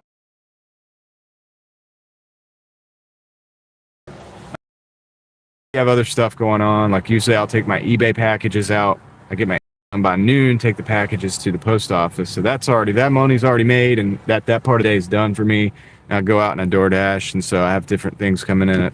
And so while I'm Doordashing, I'm assuming that eBay is giving my my listings exposure, so that there's possible sales that are happening throughout the day and things like that. And of course, I guess you could count this right here. I mean, I'm live streaming, so that I guess that helps a little bit. You know what I mean? There's just ways to do it. But yeah. Also, like I said, I suggest an old cheap car, or a cheap car, at least something like an old Corolla or something like that gets good gas mileage. That's really easy to work on. And also, if you could do your own brakes, maybe like small suspension, steering components, and oil changes yourself. You don't have to pay up for that kind of thing. That helps a lot too. You know what I mean? Yeah, but that's before gas. You know, if you think about it, I don't consistently do 200 every day. Now, if I get out and do full days like I'm doing today, it'd be more possible. Some days you might bring in 150, you know, in a full day. Or I do a lot of, sometimes if I'm busy and I'm working, I'm doing whatever, I might go out for half a day. And then I just bring in like 100 or whatever. But you still got to pay for gas. You got to think about all that. But then you do have the tax deductions. You know what I mean? So that helps. Helps a lot. We're going to go a different direction back to the market here.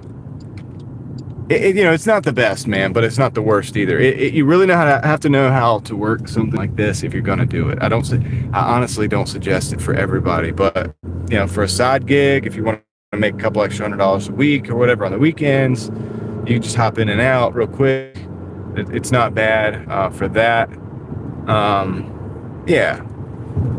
Yeah, it's not bad. I'd never tell anybody not to do it. I'd never tell anybody to do it. It's just, I see people that do it and they have like a $700 car payment. And I'm like, well, dude, the problem with that is in a year, you're going to be needed to do work on your car already. And that's going to cost money, right? With the car. So like, it's not for everybody. But if that car had, say, $200 car payment and it's a Prius, and you're getting like 50 or 60 miles a gallon, I mean, that might be different. There's ways to probably make it work. There's some smart people out here figuring it out. But you got to try to get every edge you can. And there's nothing you can do to like control what orders you get on a day. You control what you take. Like I might have made a mistake taking these orders that I've taken. And I'm at less, now we passed 2 hours, I'm at less than $40 an hour. So that's not the best. Because it's not really $40 an hour, you see, because you got gas and everything. So if I've spent $10 in gas, now I'm down to $15 an hour. You get what I'm saying? The Ford Ranger, I'm not so sure because of the gas mileage. But if you can pick up like a little beater, like I said, like an early 2000s, maybe like Corolla or something like that, those are the best. I'd like to get one of those. Actually, I'd like to try to get a Prius and see what happens with that. I just want to try it. I used to make fun of those cars, but now I really kind of want one. I'm looking at one right now. Looking at one right there. That's the car I wish that I was in right now because I'd be getting like 50 miles a gallon or something like that. It's an older Prius. Yeah, and if I could figure out how to replace the battery packs and those things and then buy one, maybe on the low and get the Prius for pretty much nothing, maybe do that myself and get it cheap, that'd be great.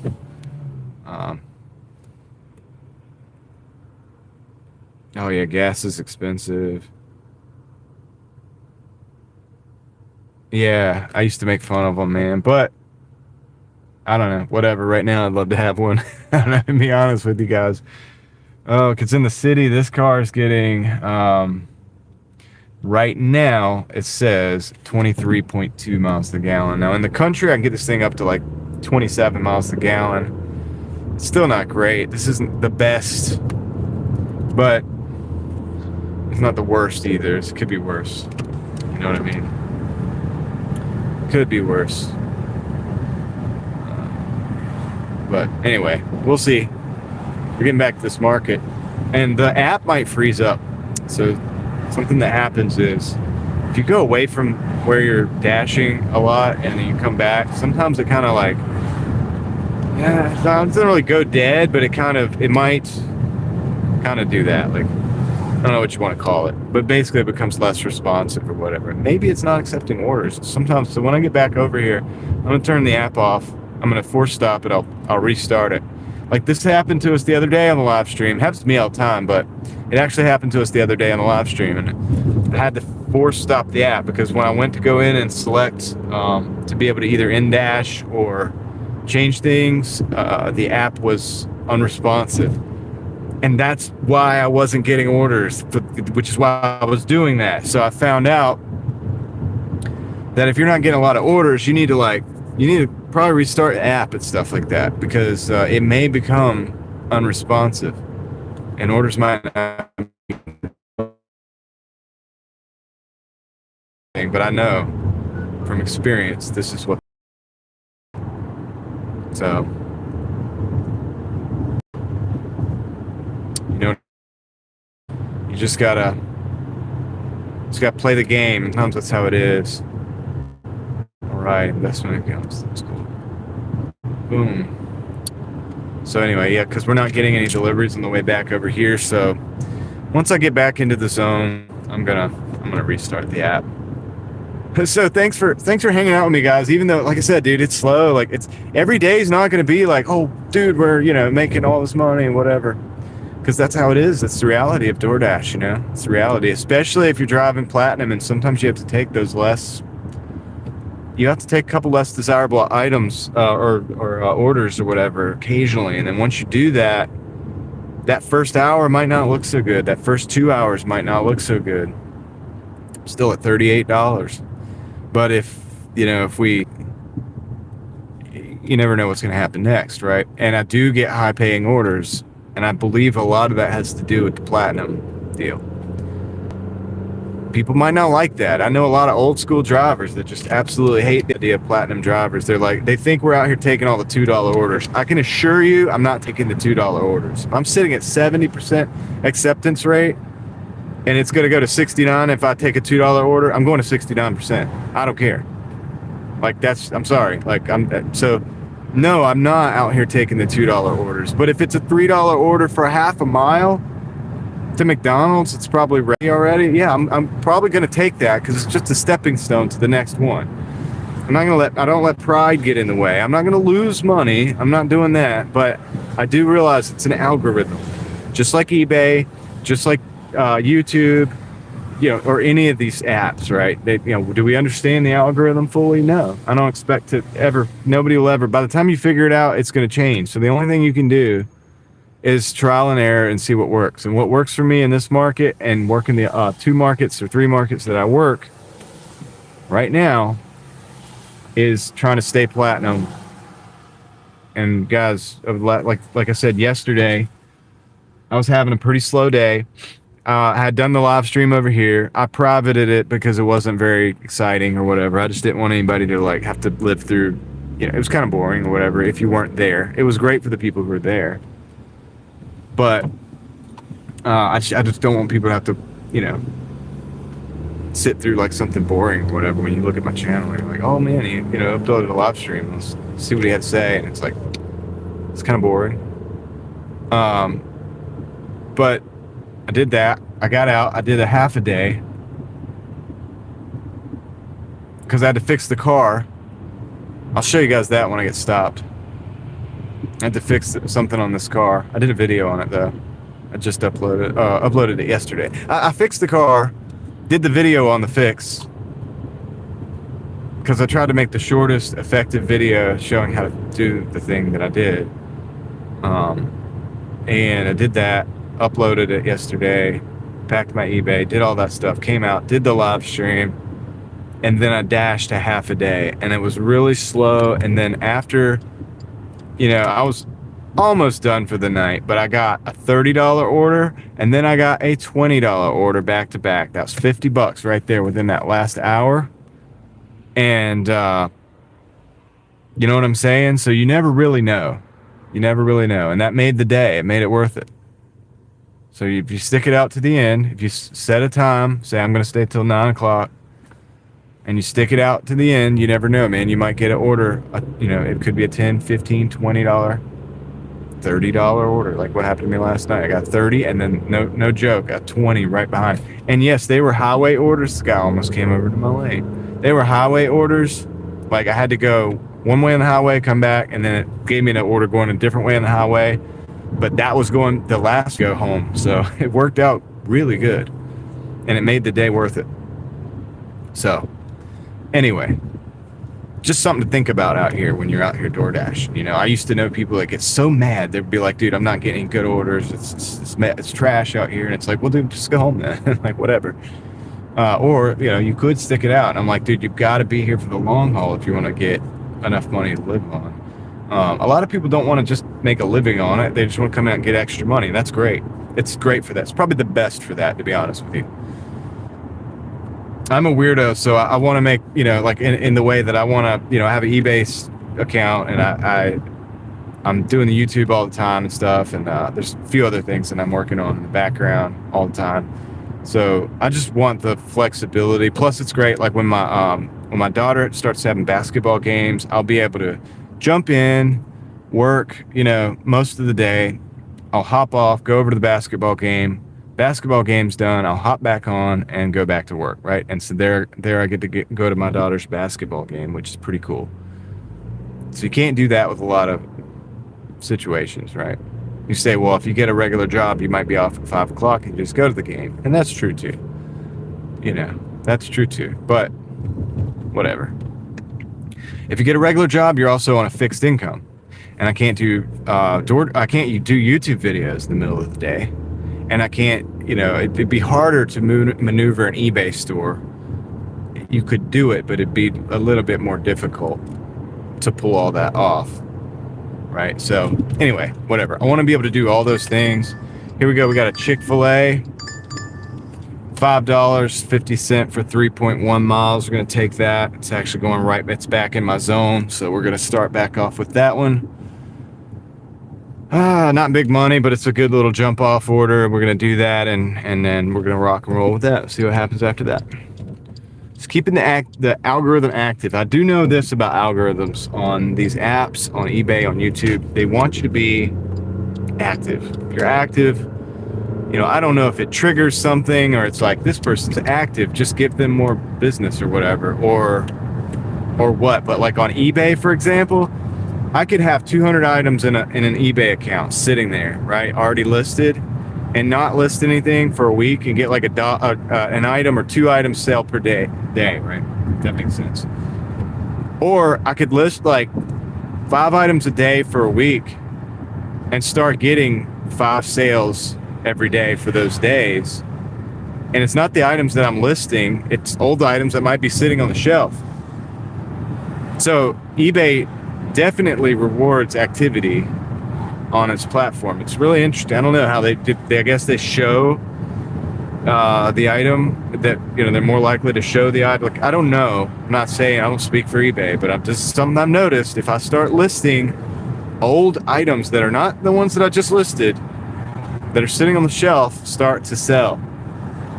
So it likes for you to list every day. Even if you just list an item every day, or 2 or 3 items every day, you don't have to do 5 every day, because then your store will get pretty big at that point, and maybe it's not manageable. It's not what you want. So maybe do like an item a day or something like that. You know what I mean? Just to keep it active, or maybe whatever. I don't know. These are just things that I've found that work for me and that I've noticed over time. And I try to keep my eBay account pretty small too. Like, I don't want a 10,000 item eBay store right now, because that's a lot to keep up with. I have a small area that I have to keep all my stuff in. I'm working just with less resources. I don't have a big warehouse. I don't have a huge garage. You know, I'm just doing it out of one room in my house. I have a set of storage bins. I have an area, you know, it's kind of looks like a mess really, but where everything's unlisted, you know, stuff that's ready to get sold, or ready to be listed to then be in the bins waiting to be sold. And so I have a system, but I don't have a whole lot of extra space to work with. So I don't want a 10,000 item right now. You know what I'm saying? I feel it, bro. Reached platinum in the first 2 weeks. Acceptance rate 77 now. I live in an area where tips are pretty high. Same. I got a 30 last week.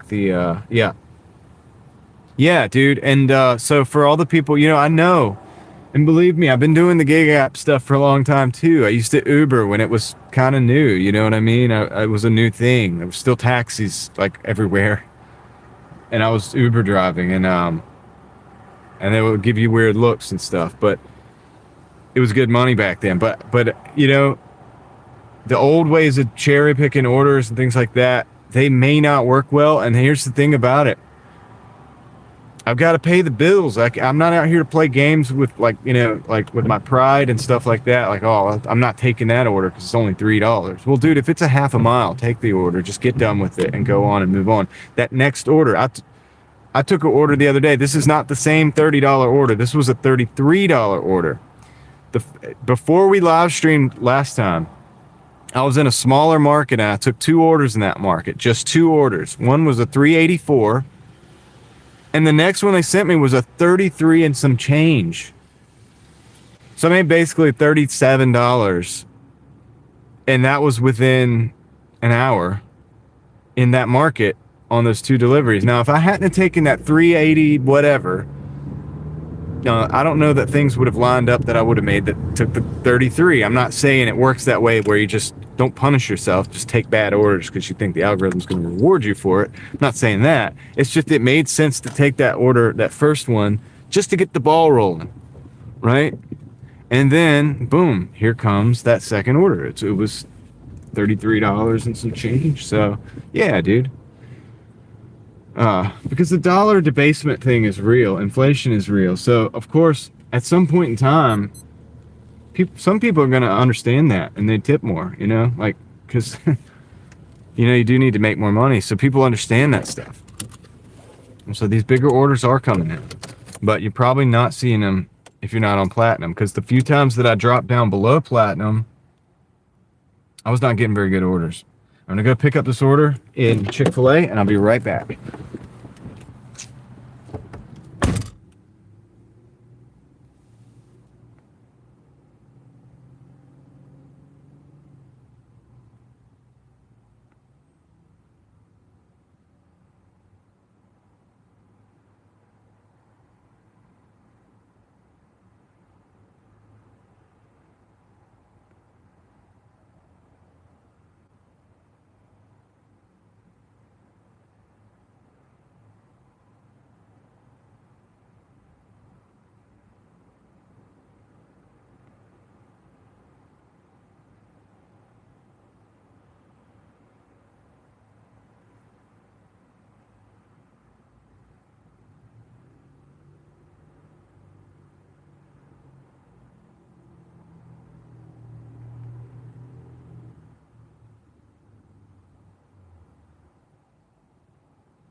Okay. So that order was almost ready when I got there. They just had to pack it up.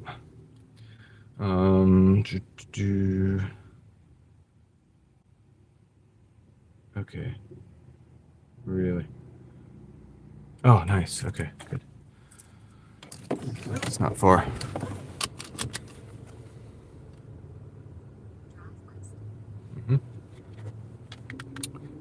Put this thing on the charger for a minute. All right. Appreciate Desert Living stopping by. She said bye. So I don't know if you're still here, but thank you for stopping in, hanging out for a little bit. All right. So, okay. Cool. This is gonna be easy. A little drop off here. And we're right here in this area with all these restaurants, so it should be pretty good. Should be pretty good. We got a good little rain going again.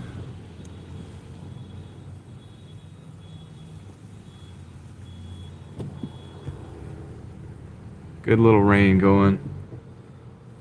Kind of a mist. I don't know. What would you call that? Enough to need the windshield wipers every now and then. Alright. See, I need to go that way. Can I go that way? You guys let me go that way, please. Okay. I'm gonna go alternate route. Traffic is backed up at the light. Or at the stop sign. It's a stop sign. And there's a light there. Real close to that stop sign. There's a lot of those in this city. And they used to not be a problem, but now it's starting to be a problem because a lot of people coming in and out of these parking lots, man. A lot of people. I see people I know in the city. Not people I know, but like I see the same people over and over again. This side of town is like a small town, kind of, in that way. It's interesting. Interesting. Very interesting. All right, so 550. Let's see if we can get this, you know, we can jump up a little bit and make some more better money. We'll see what happens, man. I mean, I'm not doing this for my health, you know what I mean? I am out here. I would like to get paid, you know what I'm saying? It is part of the process, you know. It's not like, oh, la la la, this is fun, we're driving around. It is fun to drive. I like driving. It's fun to live. I like living. But it's not, yeah, DoorDash, nobody's out here really just doing DoorDash for fun, you know what I mean? It's because you need something. You need some money for paying bills, and that's everybody out here, dude. You see anybody in the streets, that's what they're out working to pay bills or something. Now I might do this over a regular job because then I'm allowed to do other things like that I believe in that are more maybe not for the money, that are not for the money, right? And so I have time to do that because I have a little bit of flexibility. So maybe there's something to it there.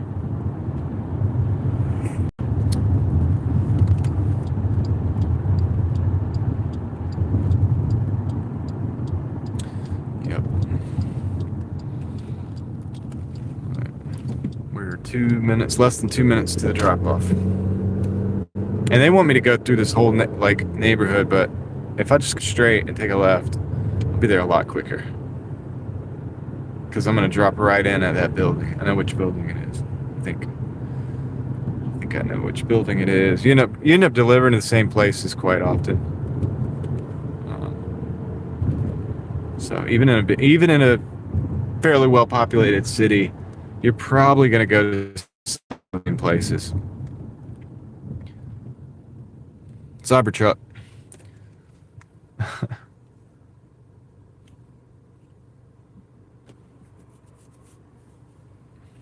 You guys want to see the road? Show you the road view a little bit.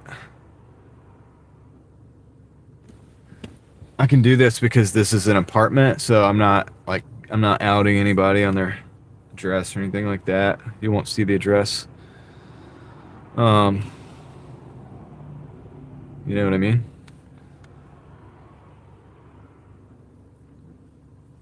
Let's give you guys something different to look at.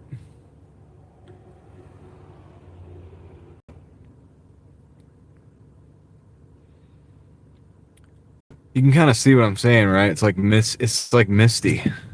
It's it's just wet out there. It's not like big raindrops, but it's just kind of wet, you know. It's like if you took the water hose, you put it on mist, and you just sprayed like the earth with that. You just sprayed down. This would be what's happening.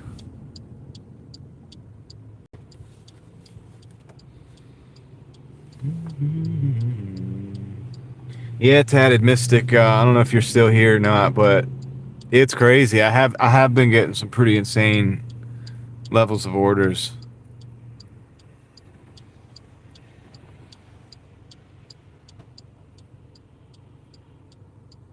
It's pretty crazy, man.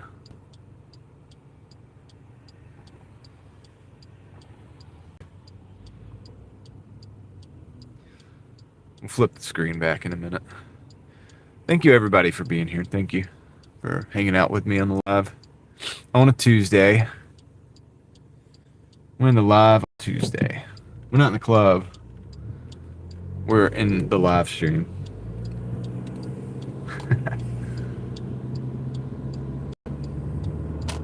It'd be cool if live stream would give you like the 4K view, like perfect clarity. It's not always like that, but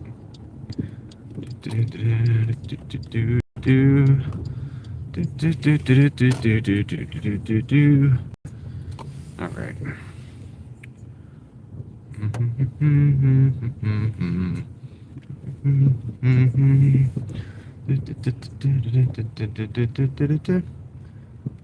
All right.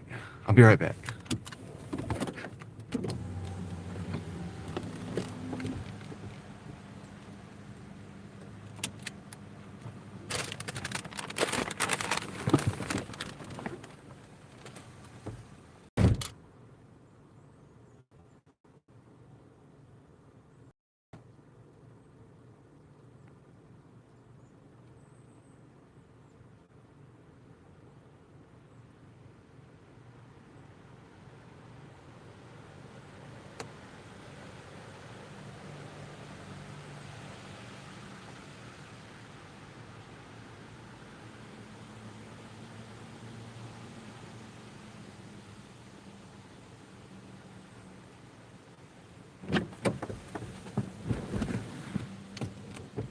I'm back.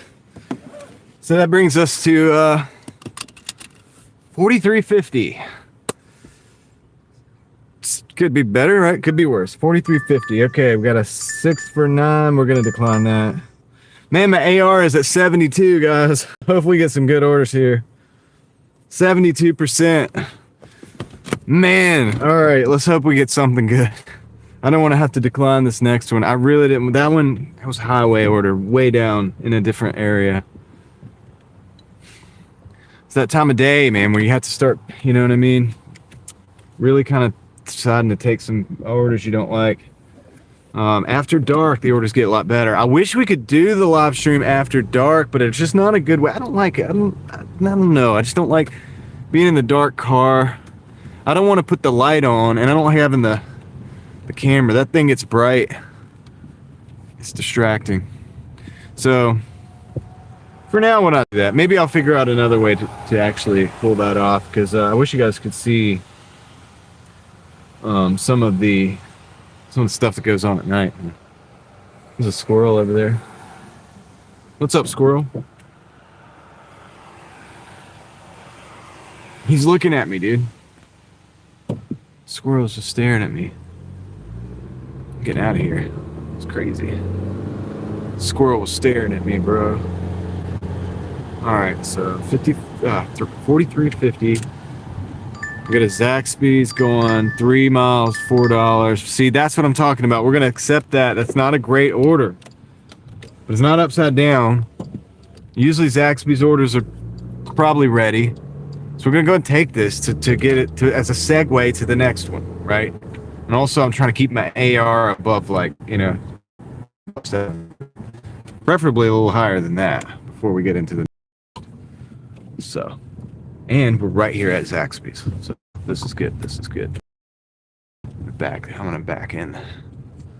I try to back in as possible, because it's always, you know, people make fun of people who back in and all this, and it's like, dude, there's a reason for it, right? First of all, I pull up to the parking spot, I can see what's there when I pull up, so it's safer to back in then, right at that moment, rather than have to back out later when you don't know and you have all these different variables. Anyway, that's my rant on backing in. Oh yeah, and then when you get ready to go, you just go. It's no problem.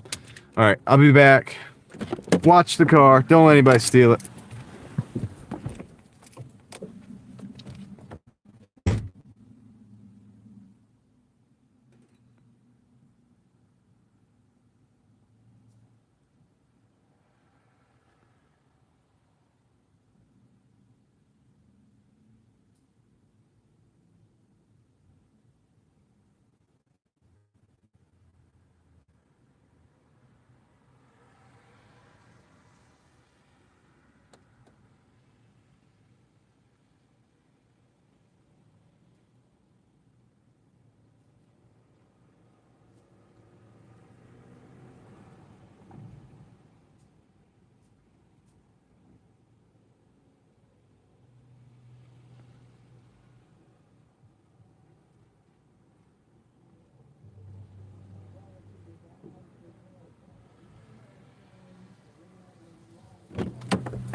All right, I'm back.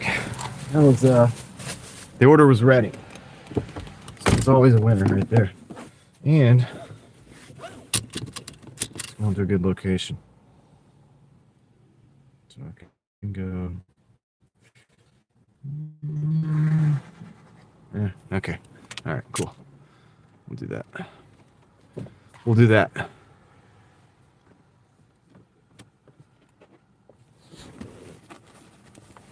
Stream quality is not so good, is it?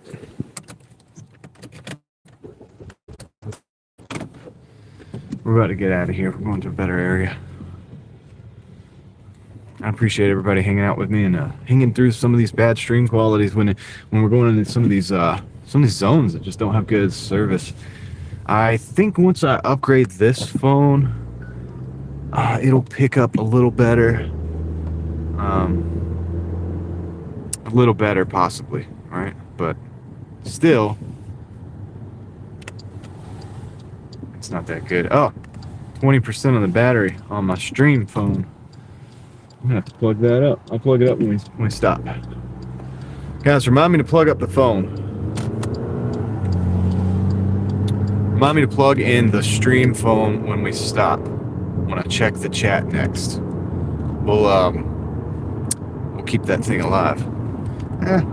We'll go a little bit further. We've been doing about 2.5 hours, something like that. So maybe we'll shoot for 3 or 4.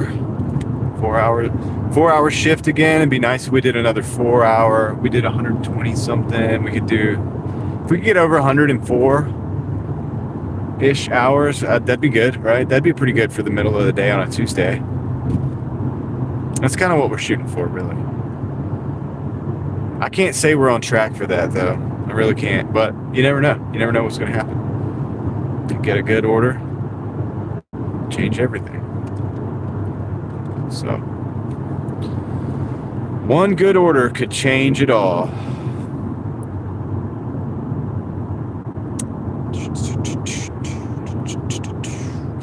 Zaxby's isn't bad. Sometimes a little junk food treat. Do you guys eat Zaxby's? Anybody eat Zaxby's? Ever? It's not bad. They're, you know, I like the sandwiches have like these huge pickles on them that are good. Like these, they're kind of crispy sliced pickles or whatever. And I like that. They're good. I don't know.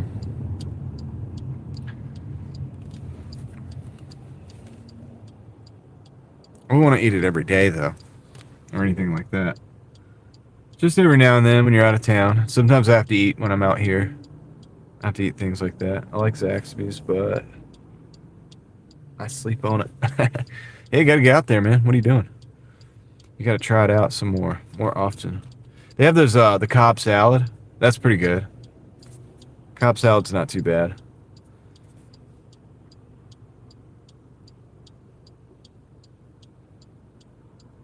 Man, I wish we had some music. Really do. It would be nice. I'm getting parched though.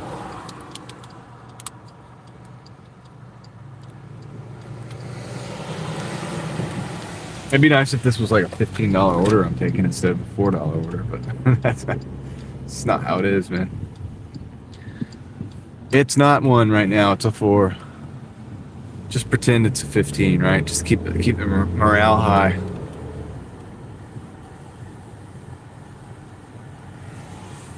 So I heard it's supposed to be, somebody yesterday was telling me it's going to snow, or at least we're going to get snowflakes. Snowflakes are on the radar or whatever, or what, you know, the forecast thing where they put which I don't look at enough. Probably I should look more, but this weekend in North Carolina. So I don't think it's going to be any accumulation or anything. Probably like a day like today, and then you just see a few flakes. Oh, man. Well, we'll see. You know, we'll see how it goes. Hopefully it's good. Hopefully it doesn't stick. And hopefully we actually do get some flurries, because that's the most fun. That's the best of both worlds, right? It's like, oh, yay, snow flurries, but not freezing, doesn't stick. Safe to drive. Don't have a bunch of idiots out here. You know, because like Kristen was saying earlier, the snow and ice and stuff shuts down. It just shuts everything down around here. It's just like people, we don't really have a contingency for that. Where everybody's like, oh no, it's the snow. I guess we're gonna get a. Everybody at school knows it's a school day. You know, it's like a skip day or whatever, snow day, whatever you want to call it.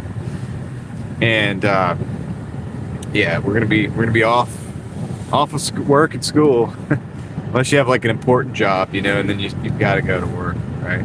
And then if you DoorDash and stuff like that, you could decide whether to just risk the driving out in the snow and maybe getting stuck or whatever, or maybe getting slammed into by somebody who's not paying attention. It's probably the biggest risk, actually. If you were just by yourself on the road with the snow, as long as it's not ice, you should be good. But if you got other people out here just like slamming and jamming, dude, just not paying attention, just slamming on the brakes and just sliding into things. Dude, I was driving one time out in the city, actually very close to where I'm at right now, because I lived here. And I lived in an apartment not far from here. And it started snowing. This was the time of the snowpocalypse that I was telling you guys about. If you look up Glenwood Avenue snowpocalypse, Raleigh, North Carolina, you'll see what I'm talking about. There's like it's a meme, and it's hilarious, and it just stands for everything that happens when it snows in North Carolina. But that day, I was out and I was doing stuff. I was driving. It was in my old hatchback, my Honda Civic hatchback, and great car. And I was driving and great car in the snow. And I'll tell you guys in a minute. So I was driving, and it started snowing fast, dude, and it like started covering the ground. Like it went from it was snowing, like flurries, to like it was snowing heavy to the ground's covered. And then when we got to the point where the ground was covered, you know, I looked around and I started seeing people slipping and sliding around. Back in here. And once I noticed that, I was like, okay, so I started slowing down, but a lot of other people weren't. It was a 45-mile-an-hour zone, so I started just rolling, you know? You just roll. And, yeah, dude, around me, everything was just people were slipping and sliding, and I wasn't even on Glenwood, but apparently over on Glenwood, everybody was slipping and sliding, too, and they ended up in the, in the ditch and basically shutting traffic down where you couldn't get through, and it was the snowpocalypse. Yes, James Thomas. Yeah, the snow. You remember you were there for the snowpocalypse, right? I love you, XOXO. That's awesome. 3 hours to get home. Yeah, 15-minute drive. Yeah, and I wasn't far. Hold on, I'll finish the story in just a second. Let me go drop this thing off. Here.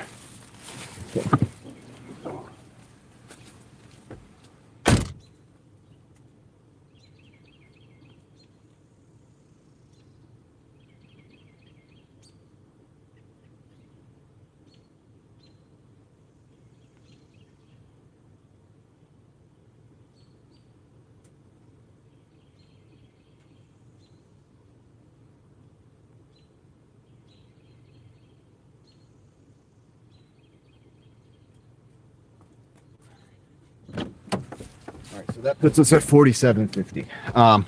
But yeah, so I was only like a mile away from my apartment, and it was up a hill from where I was. I had to go up a hill, and I was in my Honda Civic hatchback, B18 C5, you know, dual overhead cam, 5-speed, gutted in the back. Super cool, fun car, but you know, we're out here in the snow, right? And there's BMWs all around me, and all the BMWs were just like slipping and sliding all over the place. They couldn't get up this hill, and I just put that car in second gear. We're gonna take this. This is a Duncan. It's a 550 for 5.4, but we're just taking it to keep the AR up. And when I got to the hill, when I finally did get around, you know, through traffic and back to where I was going, up that hill to where my apartment was, like I said, all the rear wheel drive cars, BMWs and stuff, they were just having a terrible time. And dude, I put that hatchback in second gear and just like let off the clutch, and it just like inched up the hill perfectly. It just was perfect, and it had no problem whatsoever. It felt like I had like snow chains on or something. It was just perfect. And I was like, dude, it's a great car. It really is. It was a good car. But you know, you had to watch out because everybody was slipping and sliding, man. The mail truck seemed to be doing okay. The mail truck, there was a mail truck near me, and they were doing all right, and I was doing pretty good. I was just watching out for everybody around me, man, and all those rear-wheel drive vehicles and people that, you know, these aren't people now. A lot of people that watch my channel probably drift. And great city and great state, yes. We'll talk about it. A lot of people that watch this channel may be people who like drift cars and stuff, or at least are familiar with that, and so they would be like laughing at that. They'd be like, "Yeah, dude, fun. Snow would be fun, right? Because you could play around in the snow." Well, you know, you guys know techniques and like on how to drive. Like you understand how to control your slides and stuff like that, and how to counter steer and all this different stuff. So yeah, no, these people are just the people that, like the Raleigh people, just the regular business people or whatever that have a BMW because you're supposed to have a BMW. They don't know how to freaking drive it. Like, it doesn't mean they know how to drive. You know what I'm saying? So it's just, yeah, it was interesting. It was an interesting day. Great city, yeah. Yeah, North Carolina's pretty good, man. North Carolina's awesome. I just wish people would stop moving here. Like, kinda. Because it used to be, I feel like it used to be more awesome. Now, for people who want like the nightlife and want that high speed thing, I guess, yeah, it's good. They like people moving here. But I don't really care about that stuff. I'm not into that. You know, I'm married, have kids, whatever. I don't go out on the weekends. I don't go out to like, you know, Glenwood Avenue or any of that stuff that downtown and all. Yeah, so for me personally, I like it better. I liked it better before there was so many people here. When I lived here, I don't live here now. I come here to work. But when I did live here, at that time there was like 60 something people a day, I guess, moving in, or something like that. It was something like that, and I think it's even more now. I don't know, but that it's added up over time. Maybe that's not right. I don't know. I could be wrong. I remember a police officer telling me that at the time, like 60 something people a day. And yeah, it was just, you know, it was nice. It's still nice. There's lots of trees. You can see in the background and stuff. There's lots of trees still. It's the city of Oaks. So it's very unique in that they haven't cut down all the trees. There's an EP Civic there. I remember the first time I drove one of those, the shifter is in the dash. It's like up here. It's a 5-speed, a 6-speed, I think, but it's up in the dash. And it's just different. It's like very different. Because up until that point, the only thing I'd ever driven was stuff where the shifter was like basically like, you know, in the console right next to you.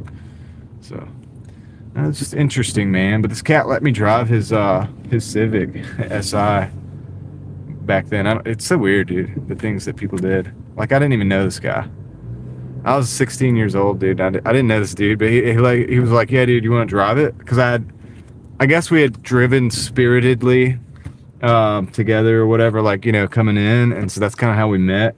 And we parked or whatever, and we were at the car meets and stuff. And the guy was like, "Yeah, you want to drive it or whatever?" That's how it was back then, though. It was a lot different. I was like, "Dude, yeah, I'm not gonna pass up an opportunity to drive a Civic SI." It was pretty good. It's a good car. It's a good car, man. They're different. A different kind of hatchback. I liked my EG better, though. I'm not a state fan. A lot of people are, though. I mean, you know, people in my family and stuff. I have a lot of family that went to NC State. So they are a lot of state fans. I'm not really a sports fan at all. Like, you know, I didn't go to college, so I didn't get into the tailgating thing. And, you know, maybe if I'd have gone to NC State myself, I'd feel a little bit different about it. But yeah, I have a lot of NC State fans and, I guess alumnus in the family and in the friends group. I know a lot of people that went state. I'm gonna go pick up this order. I'll be right back.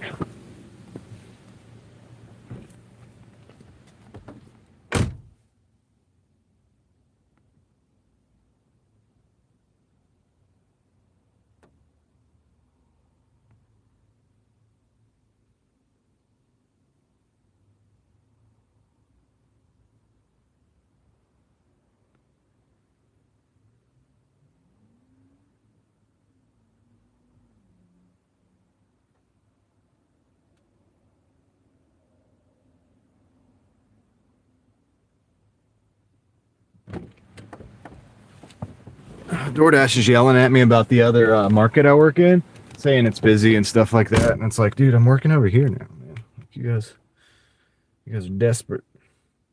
Desperate. Okay. All right. Cool.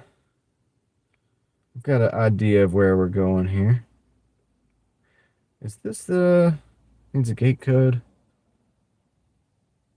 I don't know. I hope we don't need a gate code for this. And then I think that gate's open though. There's a lot of gated communities, and their gates are never closed because people like ram the gates and stuff. I see some crazy stuff out there, dude. I've seen some really mangled gates. And I'm like, dude, what?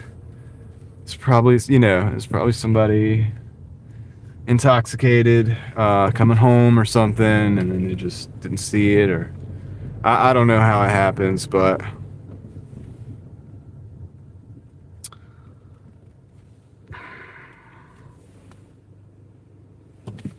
hi, Africana. How you doing? Thank you for stopping in and saying hello. Hope you're doing well.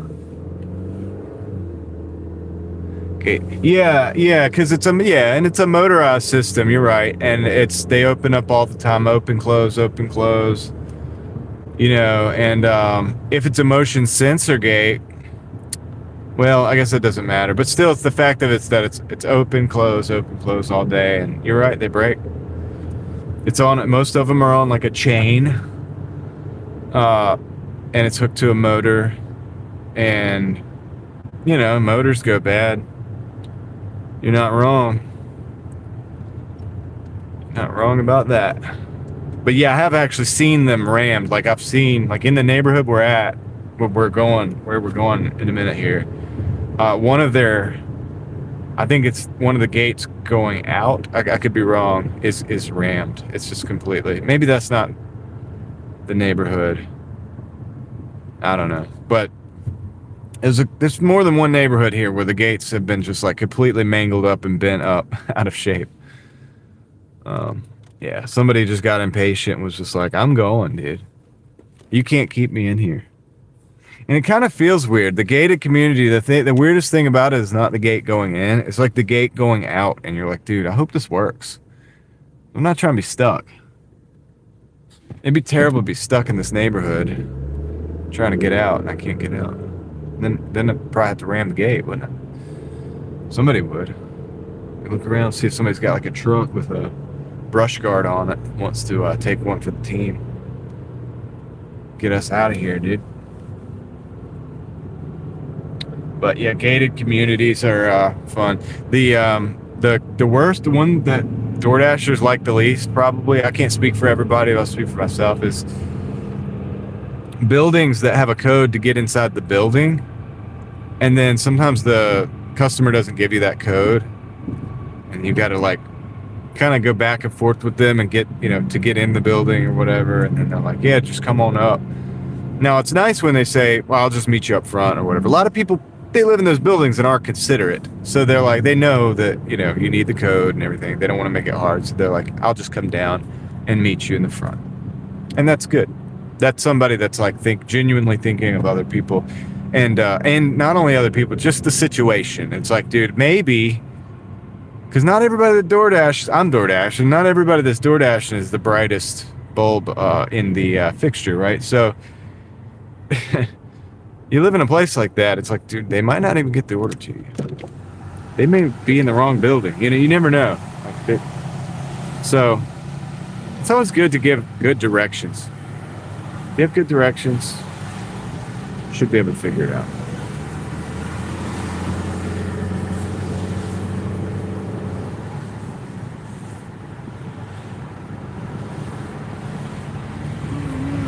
Nap time weather, dude. Nap time weather. Oh, man. Hey, we got 20 likes. That's what's up.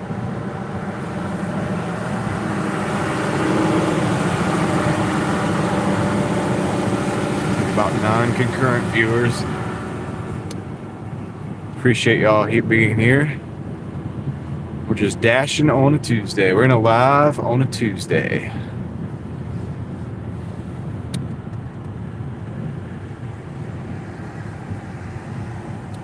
this delivery. We're at 47.50. This is what, 550? Is that what I said? 47.48, 53, 53. About 3 hours. Yeah, we're falling behind on our hourly. Hopefully we'll get some good orders. I told you guys we're probably not on track to really make what we were hoping to, but that's okay. Probably make up for it tonight.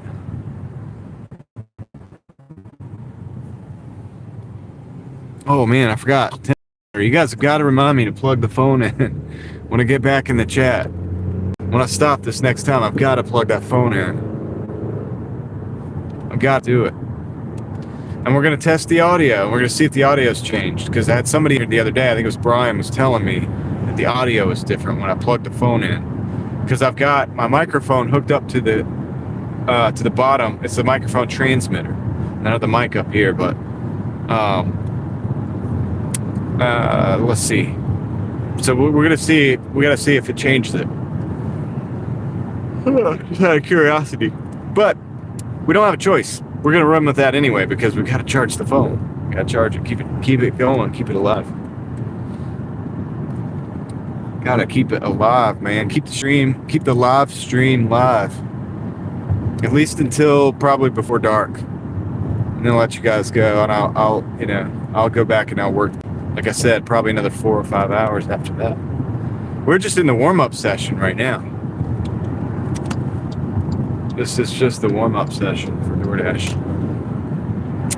If you want to bring in the weekly totals, I think I had the first 1K plus week the other week. Like, was it last week? I don't know if it was last week. That I've had in a long time. I used to get those all the time. But I also worked a lot, you know what I mean, to make that happen. So, a lot of hours. A lot of hours in the car, on the road.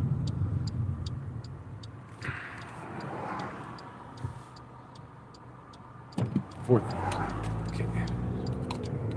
All right. Try not to say the address out loud because I don't want to put people's address out there, even though you guys don't know exactly where I'm at. But I have a habit of talking these numbers out myself when nobody's in here. All right. How's traffic overall in your market? It's not too bad, but so 5 o'clock traffic can be rough. I find myself sometimes making sure that I'm eating. If I have to eat when I'm out. There we go. We plugged it. So we just so there's no. Hold on a second. Wrap it around here. I find myself doing that, and if I want to relax for a minute, I do it during 5 o'clock traffic. Can be pretty bad. Just depends on the day. On a Tuesday, hopefully not too bad, but be right back.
Oh man! All right. So the app crashed not once but twice.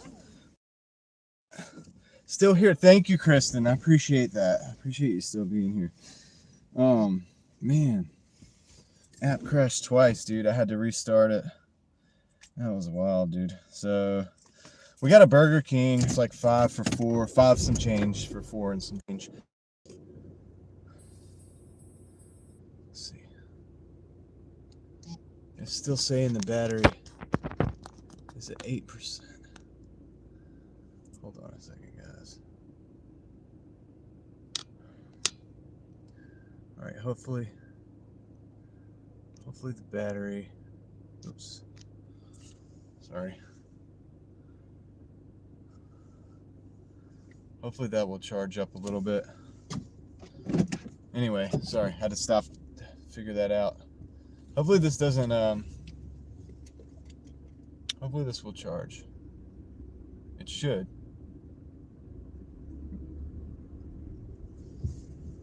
We got a Burger King for 5 miles. Park here real quick. Just making sure this is plugged in. Okay. We have a Burger King for 5 miles to $5 4 miles, roughly. I'm just rounding everything to keep it simple, but yeah, that's what we're gonna go do now. The King is not far from here. Hey, who says we have no Kings in America? We got a Burger King right down the road. All right.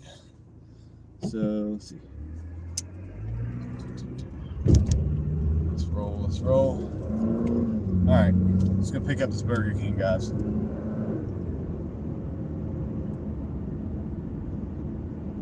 Yep, Kristen, everybody, thank you for being here, still being here while we're running this live stream. If the charger that I have hooked up right now is not effective, then the stream's gonna die pretty quick. Yeah, in a minute here. So we'll check the battery once I get back. See if it's doing any good. I don't know why it acted like it wasn't charging, but it was charging the other day, man. It worked then, so it should be working now. But yeah, we'll see. I got it. We're less than a minute from. How does that say I'm 3 minutes from Burger King, dude? I'm like 3 seconds from Burger King. What are you talking about? This GPS is clueless. Yeah, we'll check back and see if we get the thing charged. But yeah, traffic, man, traffic can be pretty bad out here. If you're on the main roads that are going north to south, they're so bad, dude, because that's how people come in and out of town. Most people live either north or south. Obviously, some people live in Durham too, so that would be what, east? That's incorrect. But no, west. That'd be west of Raleigh. But is that correct? Yeah, I think that's right.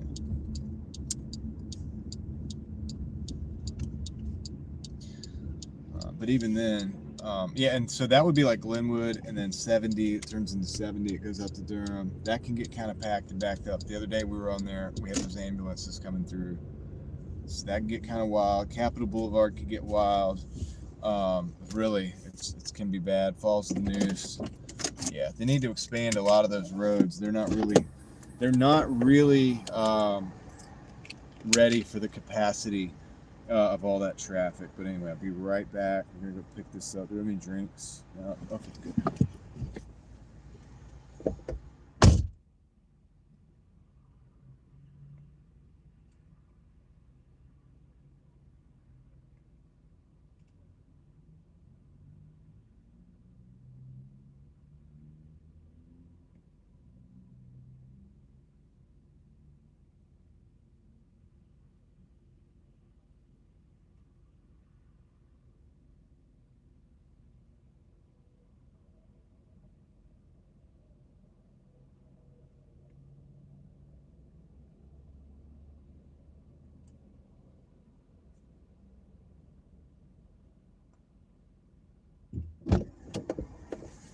All right, so unfortunately, somebody's already picked that order up. Yeah.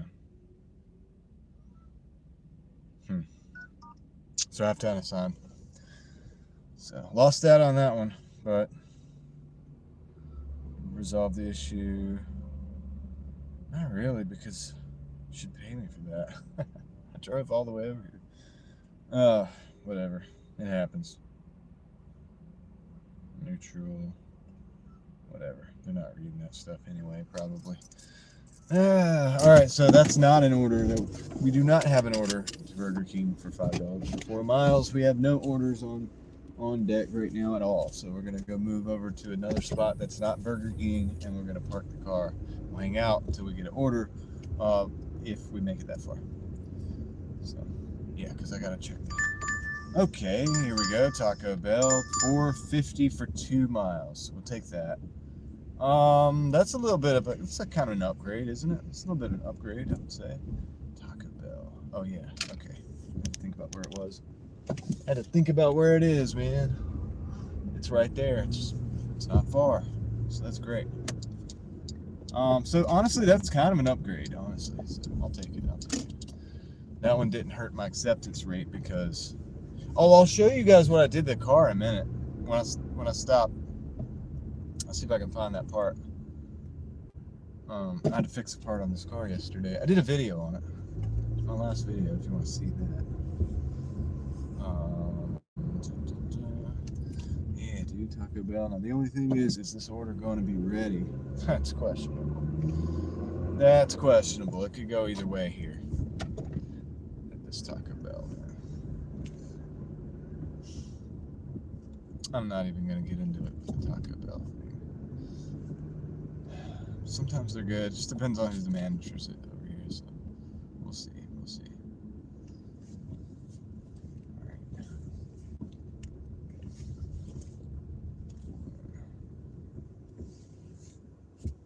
Okay. Wish me luck in the Taco Bell. Let me 8%.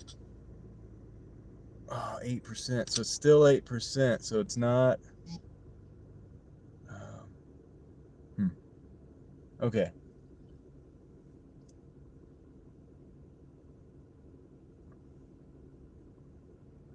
Awesome. Thank you for being here.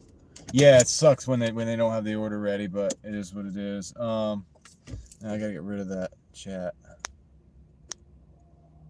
I don't know.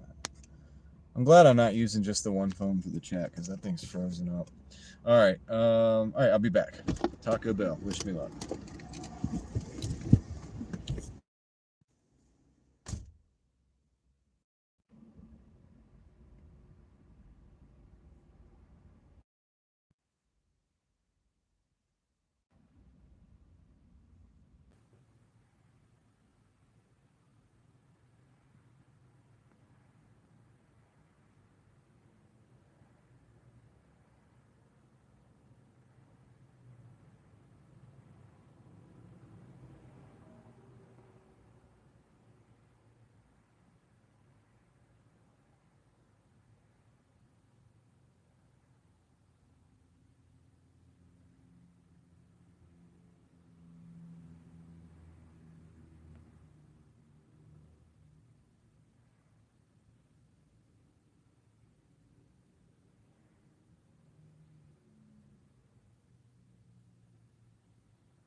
I'm back. We're still here. We're still on. I was like waiting for that phone to die, or the live stream to just die at any moment. It could, but I think it's just hanging on like to the same 8%. Let's see. Directions. Of course it wasn't ready, right? I mean, they can't all be ready. You're gonna have to wait a little bit, but that wasn't too bad. Not too bad. Let's see. Okay, I know where this is. Used to live right over here by this area.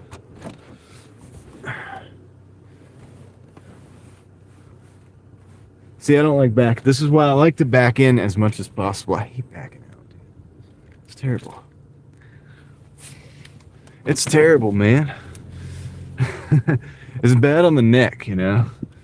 Especially you don't have a backup camera. I don't have a backup camera, man. This is a real car. Real cars don't have backup cameras.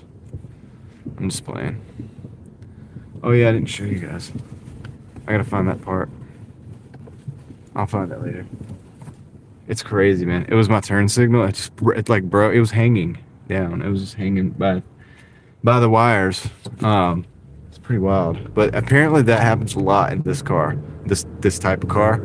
They made them out of cheap plastic, I guess. And they sell a lot of replacements for sure, because Amazon had like 2 or 3 different brands like that made the part. Usually that's a good indicator that those parts break a lot, or often, you know, replaced. So yeah, I did that yesterday. And you know, made a video of it. Quick video. I think it was like under 4 minutes fixing it. So, you know, it's just showing how simple it is. Because some people will have that problem and they'll like go to a mechanic or whatever. The mechanic will be like, I mean, it depends on how honest that mechanic is, you know what I mean?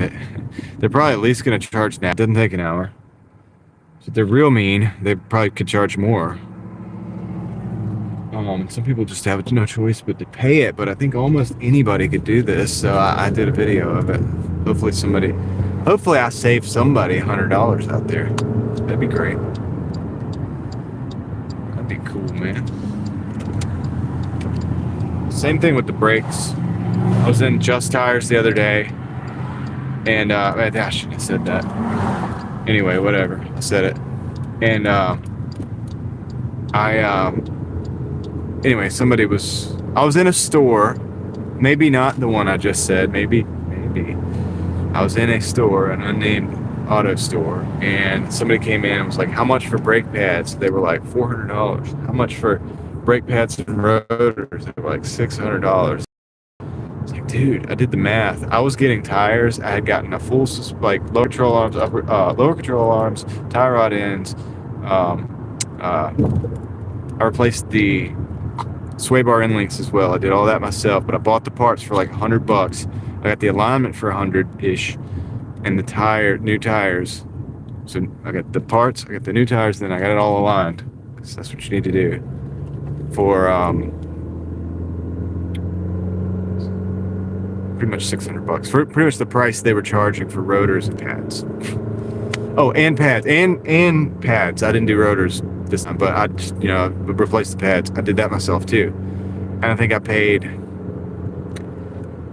So maybe it was like $650, because I think I paid like $70 for the premium. The top of the line, or they weren't top of the line, but they were the gold, the Duralast Golds or whatever. And I get those because they have like a warranty or whatever on them, on the brake pads. So just buy them once, but I got those for this car. And yeah, dude, all that for such a low price compared to what they were charging just to put the brake pads and rotors on, man. It's tough out there if you gotta pay all that.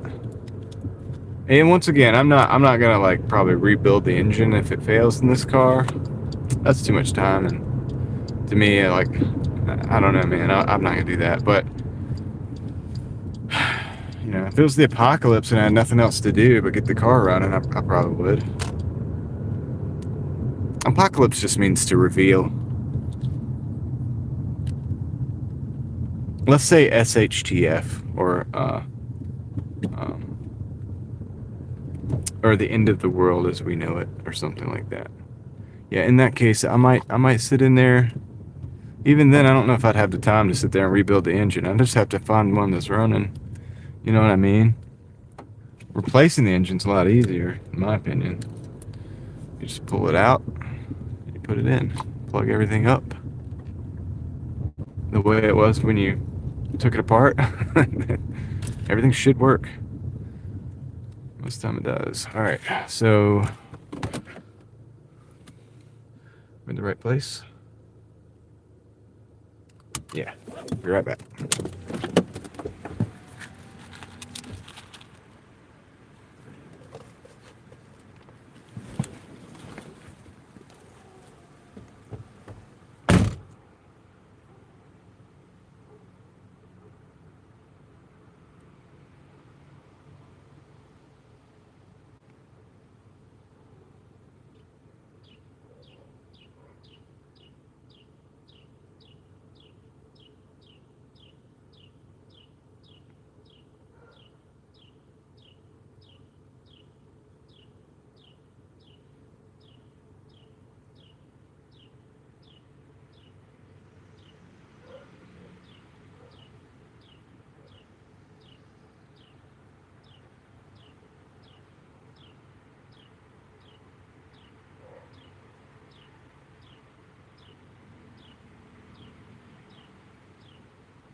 All right, so we're at 57.50. That's where that delivery put us at. So you see how it's just a slow, it's like a slow progression, dude. You mean you can't get rich quick Doordashing? Yeah, I mean you cannot get rich DoorDash. I mean, get rich quick or get rich and DoorDash. You can DoorDash and also potentially get rich. You probably got to have a bunch of other stuff going on though.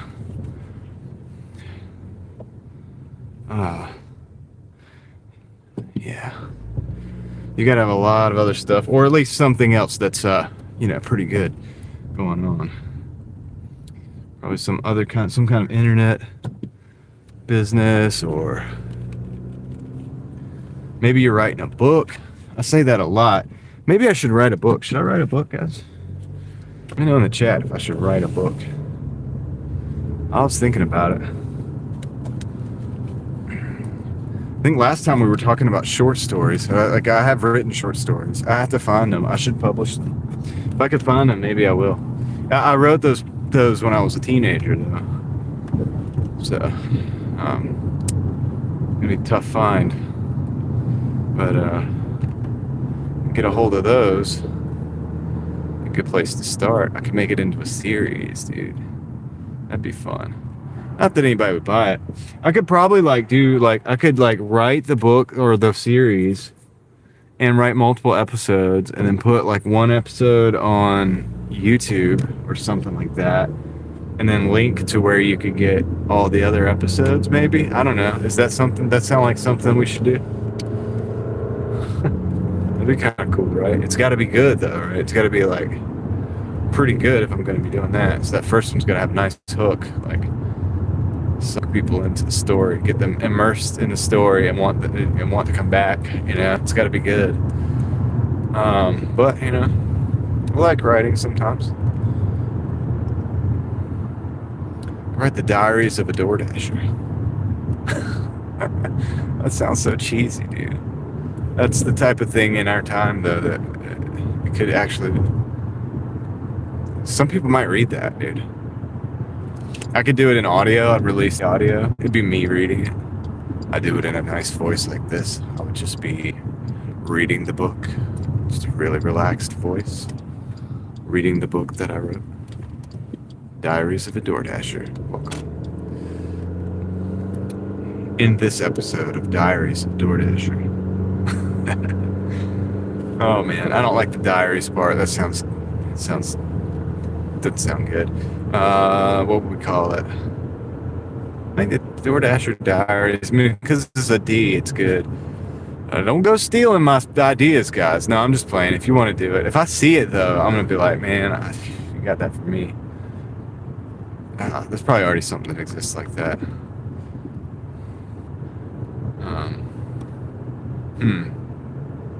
The dangers of Doordashing. That could just be like a single book. It could also be a 5-minute video.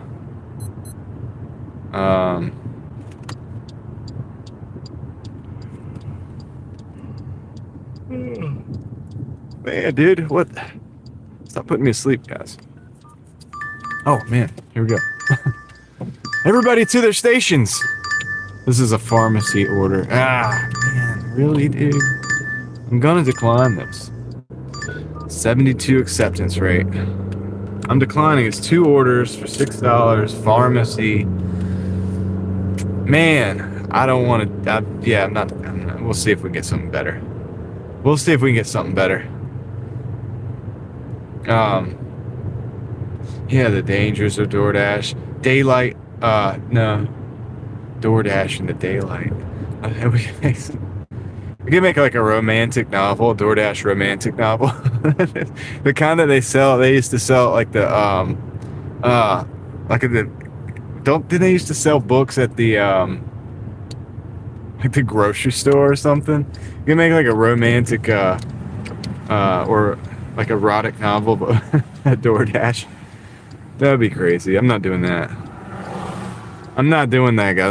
I'm just throwing out funny ideas. If you want to do it though, go for it. You can take that one. I'm not doing that one. So if I did that one, it's gonna be under a pen name. You'll never know it was me. I probably wouldn't do that. Where could you go with that? The story would not be realistic at all. Oh man, the gig work. Let's see. Hold on. We could do.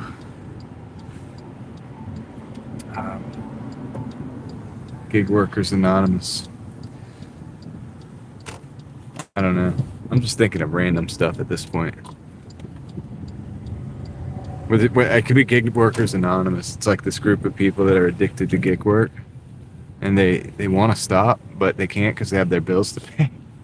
They have to pay their bills, so they get only but so far, but then they have to go back to the gig work. That sounds like real life, man. That's realistic.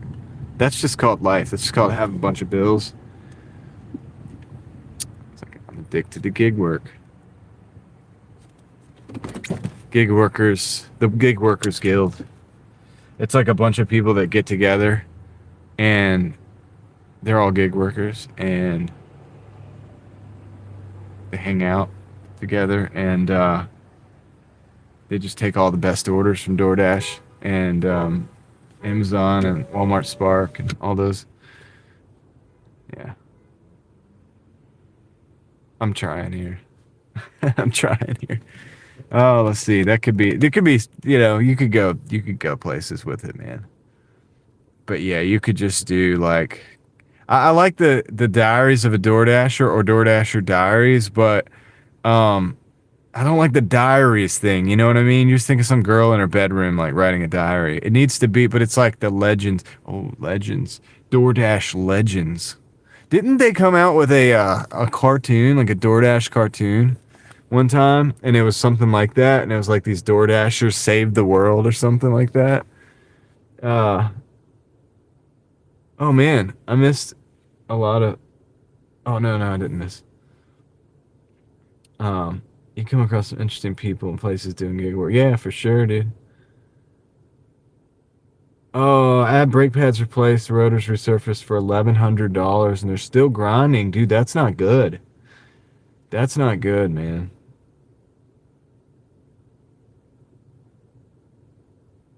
But you do come across interesting people and places, man. It's wild. Yeah, that's not good, dude. You paid $1,100. I wonder if they even did them, dude. I always encourage people. Okay, took it back to the shop and was told nothing was wrong with the brakes. Interesting. Are you sure it's the brakes that's grinding? You probably know. I'm not saying you don't know your car. It probably is the brakes. That's crazy. Maybe they didn't do them. Okay, so another question is, did they do the front and the back, or did they just do the fronts or the backs? because maybe one of them is worn out, and they did new, like say they did new rotors and pads on the front. No, I would say $1,100 is a lot for that. They did both. Interesting. I don't know what to tell you, man. I wish I could solve that problem for you, because that's a bummer. Hi NY gal. Still, we're still out here. We still out here, man. Is it snowing there? Ah, dude, that sucks. See, that's what I'm talking about, dude. If you spend $1,100 and you get your car back, it better be right. It should be right. I mean, that's, by all means, unless it was something else. But there's not much else that can be grinding like that other than the brakes. Could be the only other thing that could be grinding, or grinding sound, could potentially be the bearings. The bearings could make a grinding sound, which is not good if they are, because that's like your wheel, you know what I mean? Like that wheel could fall off. It's attached to the bearing, which is in the hub, right? So if the bearing is bad and that part of the bearing separates, that's like your wheel, basically. Um, yeah, I know. I thought you did, NY Gal. But James was talking about the brakes, the brake pads, or whatever on the car, on his car or whatever. But yeah, I'm still grinding. I didn't make. Let's see where we're at right now. Let's just do a little analysis, I guess. It's a good time to do it because we're not getting any orders. I will restart this if we don't get any more here. 5750. We're at 3 hours and 20 minutes. I feel like this is gonna be a very disappointing number. Okay. 20 minutes a third, so 3.33.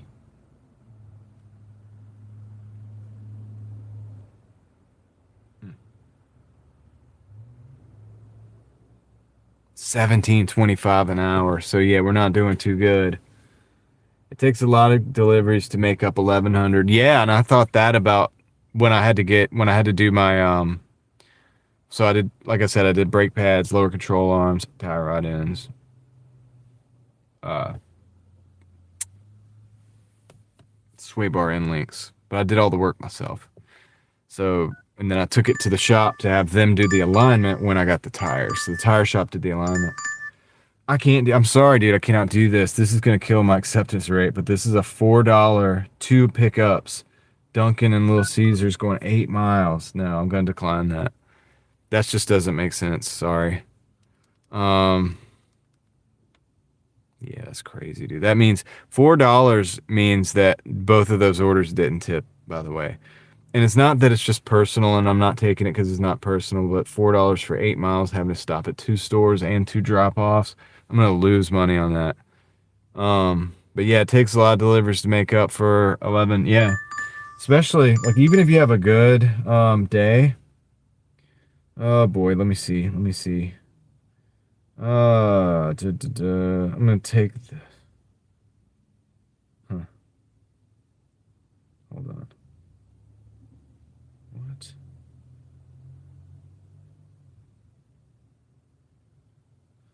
I'm gonna take this. This is like an 8 for 9. It's like, it is upside down, but it's still not. We're not in heavy traffic yet. This is a shot down the highway and back, so, or down the highway and I'll come back. So, I am taking this. It's not the best, but I don't want to keep just declining orders.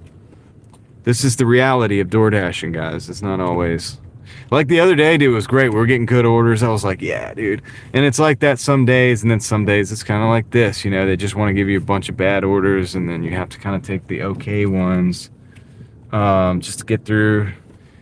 Because if I get to a certain point, right, I mean, we're trying to get to 100, or to 100, maybe before the end of the live stream. Maybe we'll stream till we get 100. I don't know.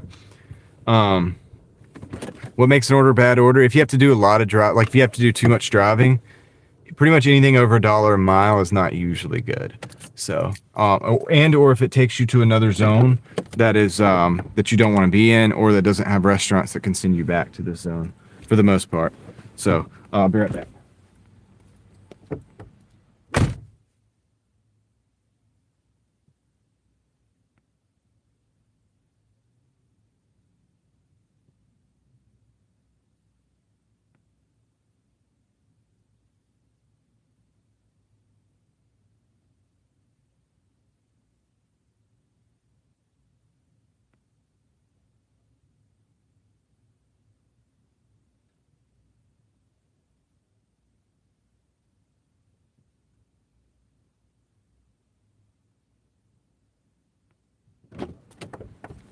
At least it was ready. If I had to wait for it, would have made it worse. So yeah, it's a questionable strategy like what I'm doing right now because these orders are not so good. But there's another market that I drive in and I take almost every order. And that usually builds my acceptance rate up so that when I come out here, I can be a little bit more selective. This one's not bad. I mean, it's just a hop on the highway, hop off, go to the apartment. I do have to call them when I get there though. It's another one of those gated apartments and they want to hit the button instead of giving me the code, I guess. Or there might not be a code. So maybe like where they have to let you in. But yeah, sometimes you're kind of treading water a little bit to get to the next thing. And it's a reality of it. Yeah, all these people that are out, like, you know, go out and you can DoorDash and make all that money. Of course, that's like propaganda, you know what I mean? Kind of, to some degree. But then some days it is good. So some days it is good, you know? And if you're out every day, you may get more good than bad. You know, it just depends on where you are. Like, that has a lot to do with it. And how you operate, what hours you're out there, whether you mess around or not, or are you not playing around and just really get down to it and just do what you got to do. So you notice, like, I'm not playing around. I go in, I get the order, I come back, I've taken the order, you know what I mean? When I have stairs, a lot of times I'm like running up the stairs, running down the stairs. Just because, you know, I feel like that. That's what I feel like doing anyway. And it makes things a little bit quicker, so there's not a lot of dead time. That's the first time we've really sat and had to wait a long time for an order, I think. Except for we have had to wait driving back to our zone. So, but anyway, we'll see. So we got to go down the highway. We're gonna go to the other side of town, essentially, and yeah, we'll take this order because the traffic's not too heavy now. Now, once it gets to about 4:30, it's a weekday. Traffic is going to get a little heavy. We don't get 100 by then. I don't know, man. A lot of times, about 5 o'clock, that's when I take a break from 5 to 6 or 4:30 to 5:45-ish. If I'm out all day like this, I will take a break then. That's when I take my break. I find something to eat, relax in the car, do what I got to do. And then I get back out at 5:36. About 6 o'clock, I'll go back out and I'll run until 9:30, 10, or 9, or whatever it is that I'm doing that day. Because sometimes 5 o'clock traffic isn't worth it. It's a risk. You run more risk than ever at 5 o'clock traffic. People are driving crazy. There's more cars on the road.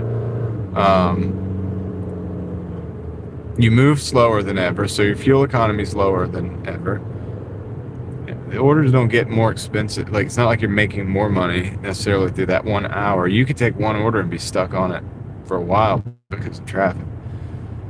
So it's just a good time to take a break. It's not like don't do it. It's not like I don't ever do it. It's just a good time to take a break, you know? If I wanted to get to 100, then take a break and then work again. And a lot of people just don't ever take a break. And sometimes I don't. A lot of days I don't take a break. Now, live streaming and driving and doing all that stuff kind of takes a little bit more out of you, slightly more out of you. So it's like once we hit our goal or once we hit whatever we're going to do for the live stream, then I'm like, all right, take a break, go get something to eat, relax for a minute, and then get back on track sometimes. So I'm always Dash now because I'm platinum. So that's one reason I like to stay platinum, so I can Dash now in all the markets. Although they may have updated this to where you can do it. We'll call it Dash now, but it's like Dash, and you could pretty much probably Dash anytime. I haven't seen my local markets not be red in a month. Like, it's so you could probably hop in. They may not give you all the hours, but you could probably work your way pretty much into just dashing all the time. But a couple times this summer, I did get stuck under the 70 acceptance rate, so I was, I guess, gold. Is that what that is? And I had to I had to pretty much work my way back up. It sucked. They would give me like a hour shift or a half hour, and I would take that, and I would take a couple deliveries, and they weren't the greatest. I'd have to claw my way back up to, above 70. Yeah, it's just, so that's why I'm trying to stay above 70. 3 p.m. hours are good. Yeah, it is, because it's the dead zone. I mean, that's why we're getting these dead zone orders right now. Not as many dashers, people don't tip as much during the day as they do dinner time. It's just how it is. People tip for dinner. It's a known thing. It's a culture thing, whatever, right?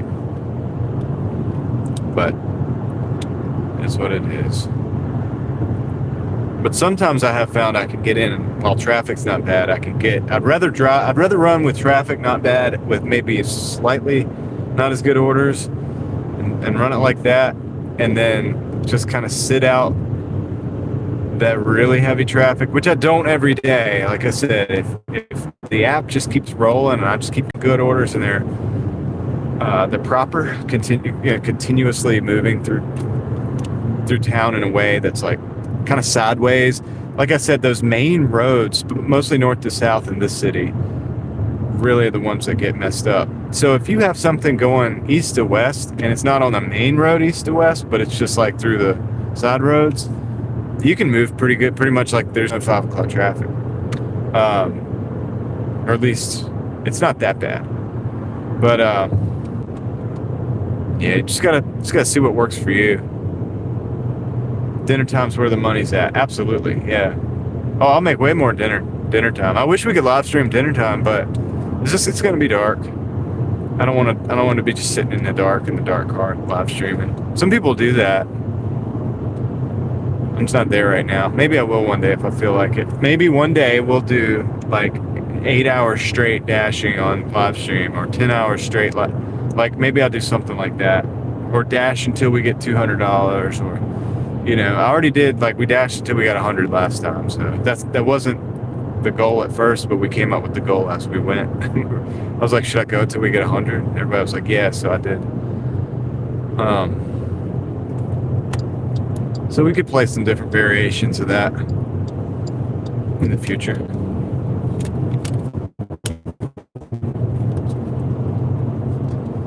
But dinner time is definitely better. Everything you see on this stream or on the last stream, it's better during dinner time. But Saturdays are the ultimate day probably to work, and Sundays technically, because there's no 5 o'clock traffic. Traffic patterns are about the same all day. So once you get into that 5 o'clock zone, you're getting those good orders, you don't have that traffic. It makes a huge difference. People wonder why Saturdays are so good. That's why, because you don't have 5 o'clock, you don't have traffic fluctuations essentially. And on Saturday, people tip during the day like it's nighttime during the week. Something about the weekend. It's almost like being on vacation. And because people don't tip, as much at lunch. If they get a sub for lunch from Jersey Mike's or whatever, they're probably not going to put a $20 tip on there. But if they get a dinner, Italian dinner or whatever, on a Friday night or something, it's normal to see a $20 tip sometimes. It's a different time of day, and it's a different occasion. Same driver sitting there delivering your stuff, right? Same trip. But it's a different time of day in our culture. It's just, that's how it is. So that's when people tip. And if you got away from the tipping culture and you got away from tipping, that'd be okay as long as the pay was good. But then it would be on the company to make the pay, acceptable for enough drivers to actually get out and do the work. And I guess the market could determine that to some degree. Enough people are out here just losing money, they would stop doing it eventually. And so, and also nobody would agree up front. Having the tip situation, you may have a good night. It's almost like playing the lottery a little bit, and psychologically people are probably more inclined to involve themselves in that, because they'll be like, I could get a good tip, so I could have a good night, and so I want to be here for it. and the chances are higher. But if you just said, okay, you're only making $100 tonight, flat rate, are you coming in? A lot of people would be like, well, no. They want the possibility, and it's just psychological, but it's true that, you know, you want the possibility of not being stuck with that same amount of income. And so it makes sense.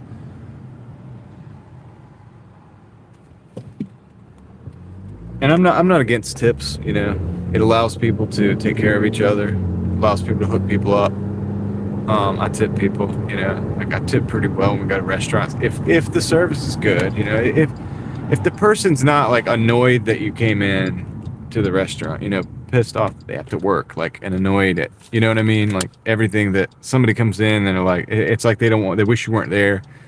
It's hard to tip that person anything more than the bare minimum.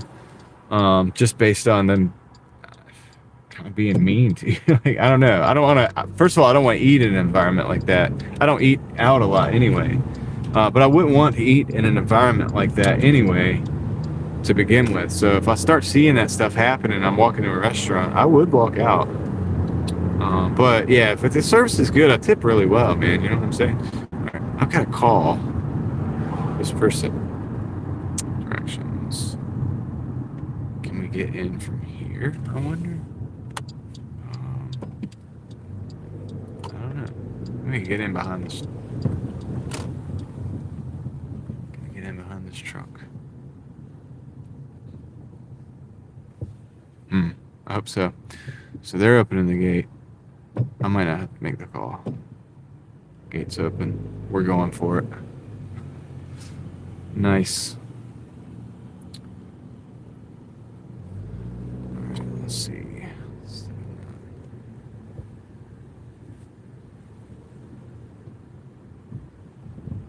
Tesla is wrapped like pink. Maybe you guys can see it in the background there.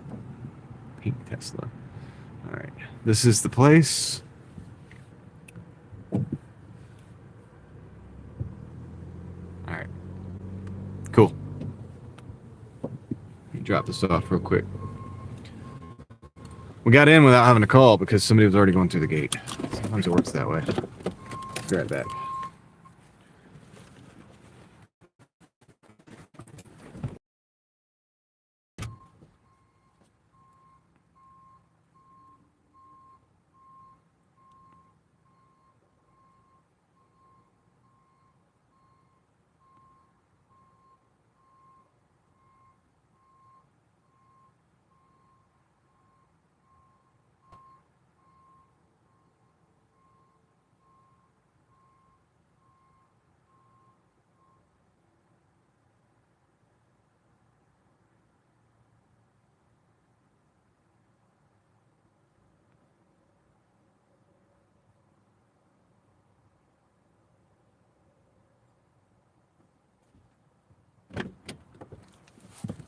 All right, so that puts us at 65 even. So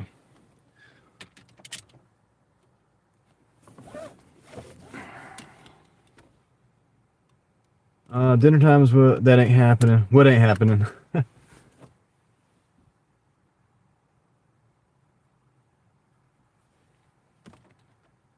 James Thomas says that ain't happening. I don't know what we're talking about though. I missed something. Okay, let's see what happens. We're on this side of town. Hopefully we'll get an order going back or order going somewhere not too bad. 65, we need what, $35 to get to 100. So theoretically we could do that on the live stream, but we might run into a little bit of traffic on the way. Depends on if I get hungry or not, guys. Let me know if we should go until we hit 100.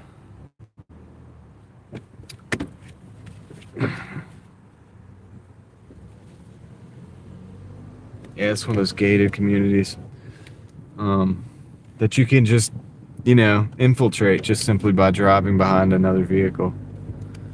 So that's not too secure, is it?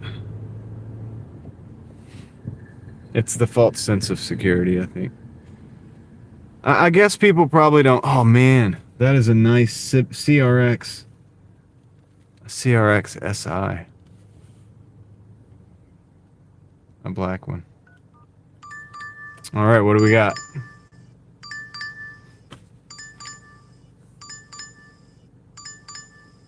No. Decline. 2 orders, $5.50 for 9.5 miles. 71%. 71% acceptance rate. My soul's getting crushed over here with the 71%. As alongside my acceptance rate, I guess you could say. Companies paying their employees more and limiting. Yeah, you're right. Especially these tech companies, because they've really found that sweet spot to get in the middle ground between everybody and get the most. And it's wild. All right. No, dude. Oh my goodness, this is gonna kill my acceptance rate, man. Oh boy, decline. This is why I don't like this side of town. That was a 6.5 to 11. You guys are gonna watch me just like get like really like upset about this, man. But that's, dude, it's like I can't take that. I can't. That's crazy. Really bad orders, man.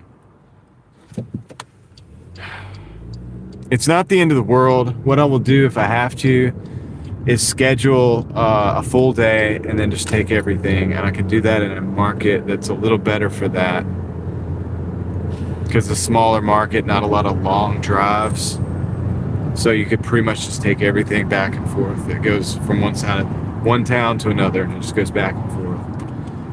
I'll do that to build my acceptance rate up, but it's at 70, guys. It's at 70. We started out at 79, dude. We've got. That's Tuesday for you, though. I'm not gonna get, I'm not gonna get upset about it. I'm not too upset. It's a little bit upsetting, though, isn't it? I mean, that's kind of crazy. Makes you just want to turn the app off, dude. But that's reality. That's DoorDash reality, man. Not gonna sugarcoat it. What is this? I'm gonna show you guys this in a minute. It's like some bouncy houses or something. Well, I'm gonna show you guys. Hold on. Well, I'm gonna park so I can flip it around. I'm gonna park and flip the camera around so that you guys can see what I'm talking about. What is this stuff? We're gonna pull right up to the gate. Or to the fence. Okay, you guys might not can see that, but we'll have to go closer. We'll go closer. I'm at the mall right now, by the way. Vito the Viper. What's going on? Let's see. What is this? What is this? What is this, dude? Gumball noodle Casey. What is this? Are y'all seeing this right now?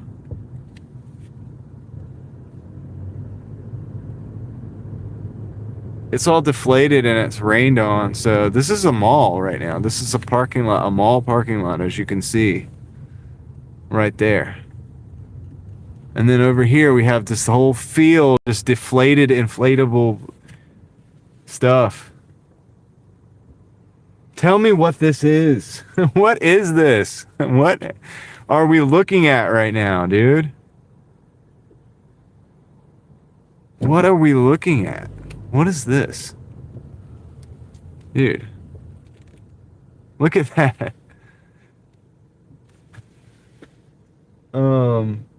Some party for kids. Yeah, I remember going to Crabtree Mall and restaurants and stuff there. Yeah, this is what is this? Town Center, Triangle Town Center Mall. Like a deflated Macy's parade. Yeah, right? Look at that smiley face one. Hopefully I'll have a smiley face after this delivery comes in. What? It's not that good, guys. It's not that good. It's a 3. We're taking it though. It's a $3.50 for 4. to Bojangles. So it's not a good order, but we're taking it because I really do want my acceptance rate to stay up because I was getting dinner time orders that are awesome. Yeah, there's the little the pumps or whatever to inflate it all. So probably bounce houses and stuff. Preparing them for transport. Yeah, the only problem right now is it's all wet. But anyway, whatever, dude. Whatever, man. Let's see. Should we go?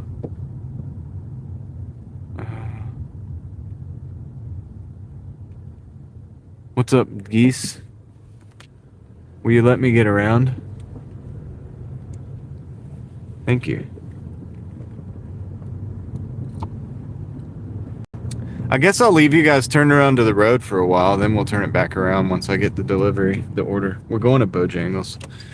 And it's not really a moneymaker. It's one of those ones that I was talking about where we tread water. Yeah, it's wet now. It's like water all over that. Like, they shouldn't have deflated it, I don't think. But I guess it costs money to keep them inflated, right? Because you got to keep those pumps going. I just saw that. I was like, what the heck is going on in the mall parking lot? That's wild, dude. Very strange. Very strange indeed. Okay.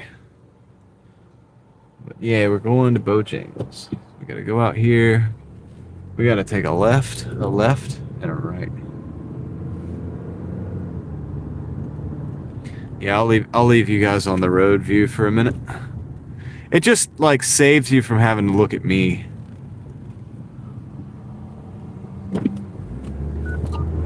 Let's go. Hey, I got a message from Doordash. It says, "Hey, thanks for dashing. It's busy." Well, give me some good orders then, Doordash. You know what I mean? Give me something good. Then maybe we'll, I'll be really happy about it. I'll be more happy. I'll be very happy. I'll just be super, super happy. If Bojangles is good, yeah.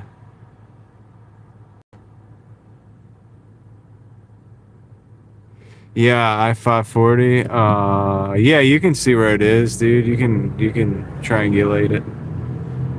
Don't be stalking me though, you know what I mean? Don't like show up while I'm doing my live stream. I probably should be more careful. I am actually careful most of the time. As long as I'm mobile, I really don't care though. We've done Raleigh live stream. I'm known for doing this anyway, like streams in the city, stuff like that anyway. So this isn't much different, but yeah, you're right. Yep.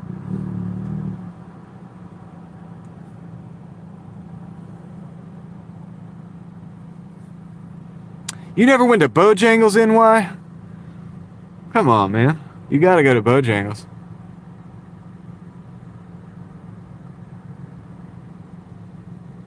Yeah, you're good, Vito the Viper. I was just messing with you, dude.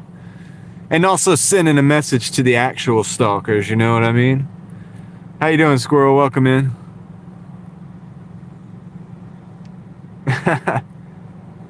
You should be sad about it, and well, it's pretty good. I mean, they just recently raised their prices, so I'm a little bit upset about that. I don't really... I've literally not gone 2 or 3 times already because of the price increase. DoorDash got to improve their tracking system with name and car. Maybe.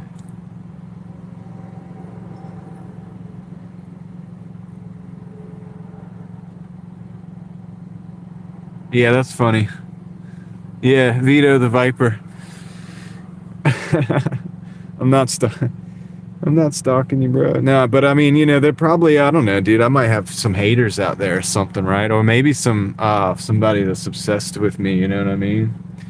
Like, I'm probably, I'm kind of goofy to the rest of you guys, but there's somebody that's probably out there that's just like, man, I've got to meet John. Like, I've just got to be there. Like, I'm going to show up in the live stream. Don't do that, homie. Just letting you know. Don't do it. DoorDash got it. What do you mean tracking system in the name of the car? For the drivers? Well, one thing I would say is, and this is not shouldn't be too controversial. They should make sure that everybody's got a driver's license and is legitimate, like with their paperwork. I will say that because I see a lot of people that, you know, it's like it's questionable, and I don't know because I can't tell by looking at people, but I think they are purging some of that. Actually, you know what I mean? I think they are purging some of that, and I think that's why they've been asking people to work so much, because they're like, yeah, we want to make sure we have, you know, enough people. We had ICE come to town, dude, here, which ICE is always here. I think people that need to realize that, but the Border Patrol came, and a lot of people were freaking out or whatever, and like, dude, I had the busiest week I've ever had. So on Doordash, that was the first time in a long time that I broke 1,000 for the week. So make it that what you will, you know what I mean? But I'm not saying one way or another, but you get what I'm saying. Like, it's almost like a lot of people that Doordash didn't show up. Feel me? Let's see here. So we're going to the Bojangles. Oh yeah, no, let's go this way. We're not turning this way. We're gonna turn in here. There we go. Bojangles.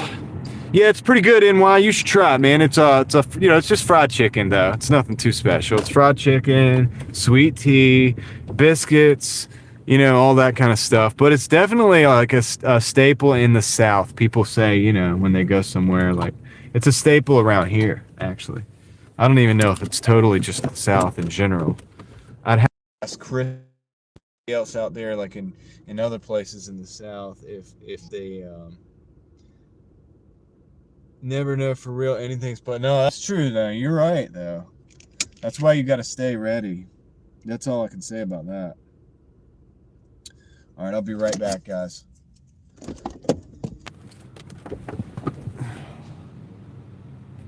Bojangles is pretty good. Yep. Sweet tea. Oh yeah. I'll be right back.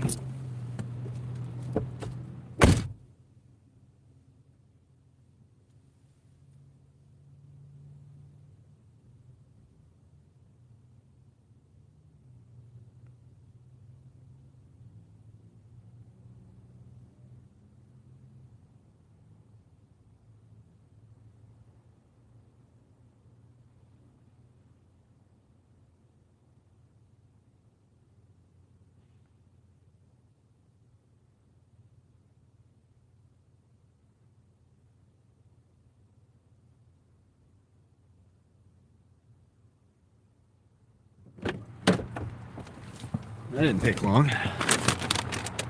I'm back. I deliver sweet tea by the gallon.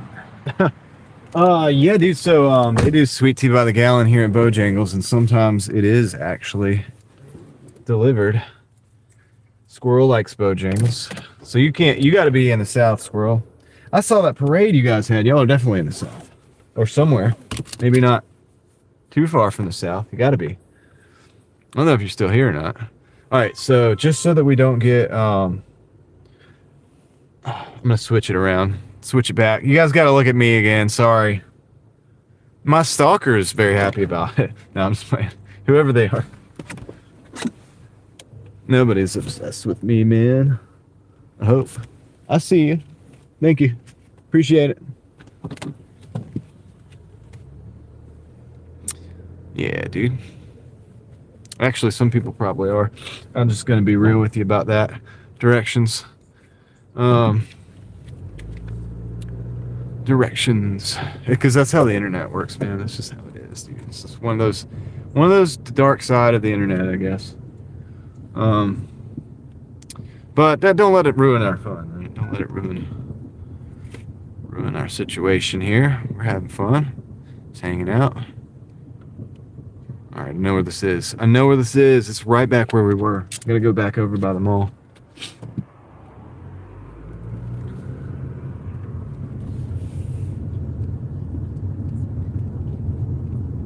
Okay.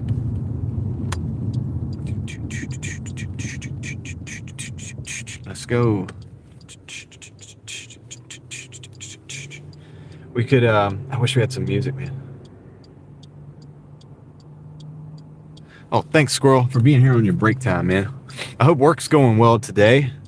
You know, I hope it's good. So Capitol Boulevard is already starting to get kind of trafficky. That sucks, man. Try to get out of this side of town. This is gonna be rough, man. It's gonna be rough, dude. Here in a little bit, we're at you know, almost 4. They used to call it 5 o'clock traffic. I would say it's almost like 4:30 traffic nowadays. It's a little earlier. People get out a little earlier, and it gets rough, man. You guys can see. Whoa. Okay, I almost killed the live stream there.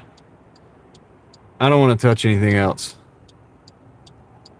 13, 14 people still here, so thank you. Okay, like not everybody left. I would be live for a while to figure out what's going on with the iPad. Oh, you won't be live for a while? I was going to show you guys the traffic, but I'm not touching anything for a minute now. I almost killed it. Like went out and exited to the regular studio or regular YouTube, and I was like, what happened? So I went and clicked back into live, and they were like, do you want to resume? I was like, yeah, I guess I will resume. Thank you for not killing the live stream. Well, hopefully the iPad gets fixed, man. You have a phone that you could use? I know you use that for the, I guess you do the StreamYard and stuff like that with the iPad, though. You probably can't do that as easily with the phone. I know you like to have panels. I've never done a panel. I've been on a lot of panels, but I've never actually hosted one.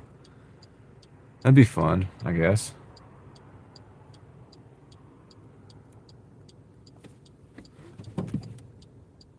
We could talk about UFOs. No, I'm just playing. Talk about some crazy stuff, dude. Let's do it. Let's see what happens, man. You know, let's take a walk on the wild side and see where it goes. All right, so we got to take a right up here.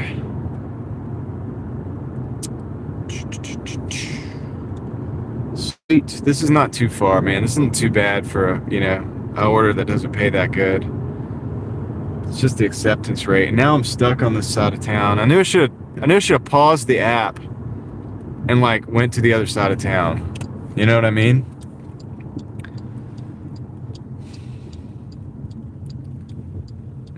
You gotta take a risk sometimes.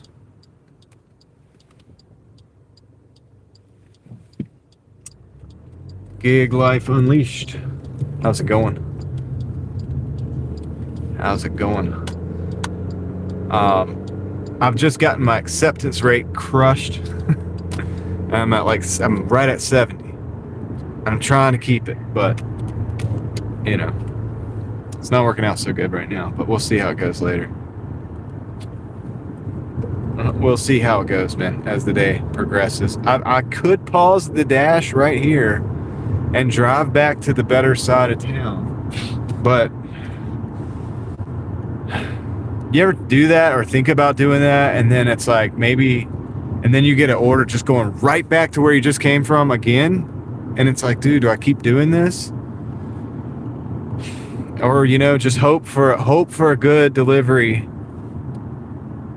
out, you know what I mean? Hope for a good delivery out of the zone. I'm in NC right now.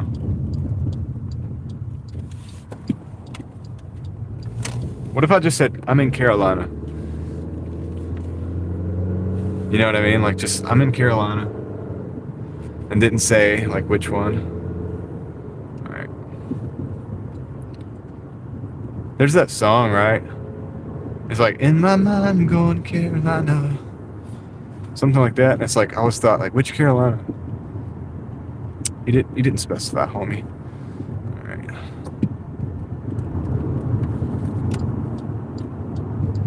I'm going back.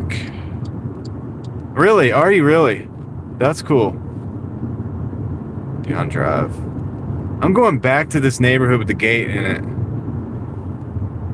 What is their solution for the gate? Do they want me to call them? Or do I just have to do what I did last time and wait for a car to go through the gate and get in there behind them? I'll check it out in a minute. The chat, guys. I gotta pay attention to what I'm doing. I don't read. By the way, if you're new here, welcome in. Thank you so much for being here. I love it. I'm going to be reading the chat when I stop. I gotta check. I gotta keep my GPS and my eyes on the road and all this stuff. Doing very safe things, because that's how you have to do it here. That's how you have to do it anywhere. I think I'm gonna get lucky. And there's. Oh man, he's not going in there, dude. Okay, I almost got lucky, and that car was coming.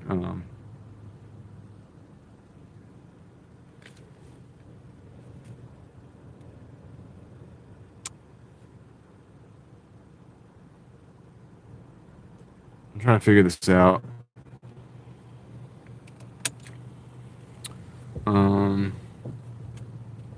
Okay, I gotta text the customer. Let me park right here real quick.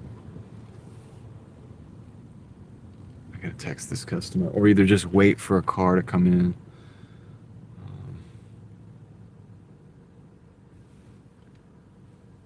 Because they don't have an option for me to get through this.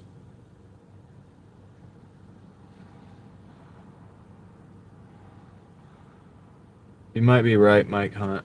Let's see, Mooresville. Okay. Yeah, you're not far. So you know all the places where I'm going right now, probably. Everybody in Mooresville's been to Raleigh. Hey, thanks for dashing. Supposed to check my order on the screen. Oh, whatever. I don't care about that. One building on your right. I gotta call them, dude. I'm better calling than texting. I'll turn this down so you guys can't hear their voice. Oh.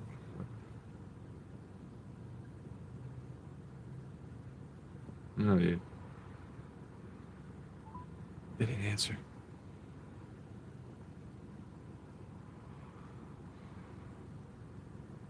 Thanks for being here, guys. Bud Files, welcome in.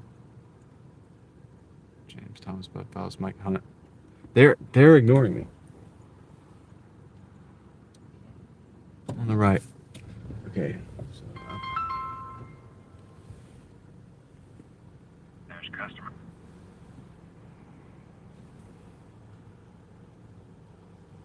Never been this way, dude. You gotta check it out.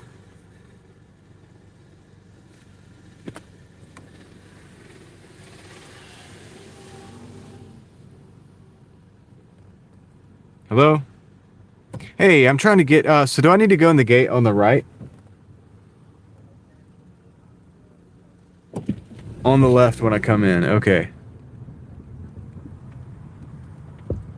Yeah, that's cool. That's good, because there's a car in front of me right now coming in, so I think I'll be able to get in.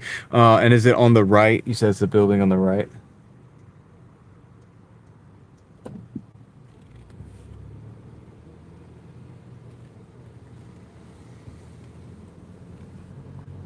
Okay. Yeah, First Breezeway.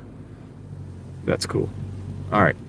Yeah, I'll be coming in right now. So I'm parking. I'll be in there in just a second. Thank you. Okay. Got him. Got up to him. I'll catch you with the chat in a minute. Yeah, I love meeting NC people. It's awesome. I will be right back. So okay. All right. Be right back.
So they tried to send me a BJ's order, which is like this, like bulk, where you buy bulk or whatever. And it said you had to have a big car or whatever. And I declined that too. So now my declines are not doing so good. Yeah, Gig Life Unleashed. What's up? So Morrisville, huh? That's cool. We got a Chipotle coming in. Let's check it out. Man, it's 2 orders, but we're gonna take it. It's 750, 5 miles. So we're gonna go ahead and take that. Whatever. I guess that counts as 2 orders, right? That should help the AR. Yeah, BJ's orders. That's the first one I've ever been offered or whatever, but yeah, not a fan, dude. All right, cool. So I know where I'm going. I don't need that. Let's plug this in. Well, thank you guys for being here, though. Everybody that's new, that's jumped in. Yeah, so hi, what's up, Dan? How you doing? Not a lot of money. We're at $68.50 right now, so for almost 4 hours, so not very good right now at all. You're doing shipped? Okay, I got a lot of friends that do Spark, and I have a friend that does Spark and Flex is their main thing. Of course, we're just doing Doordash today, so but yeah, our totals aren't as good as it. So the other day we did a 4-hour shift live. Come on, gate. This is why they get rammed. This is why people ram the gates. And this one's kind of damaged too. Deactivated from Spark. So I never got the email back from Spark. I need to check on that. Maybe I just wasn't checking my email properly, but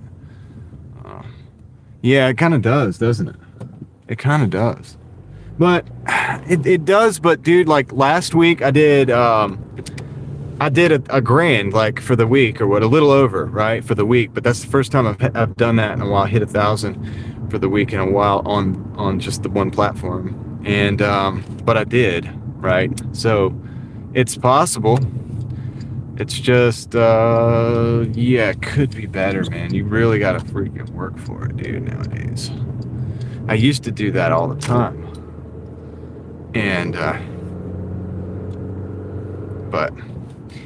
and I'll catch up with the chat. I saw Dan showed up, but I can't read the chat while I'm driving, so I'm gonna stick to that, and I will catch up with you guys when I get over here. And one thing that I do is when for everybody that's new here, what I've been doing is I'll just I can also chat with you in the chat when I'm waiting for the orders. If I have to wait for the orders when I'm away from the car or whatever, I'll leave the camera because I don't want to take it in. First of all, I don't want to film a bunch of people. Second of all, I don't want to film that music, right? Because there's music in the stores.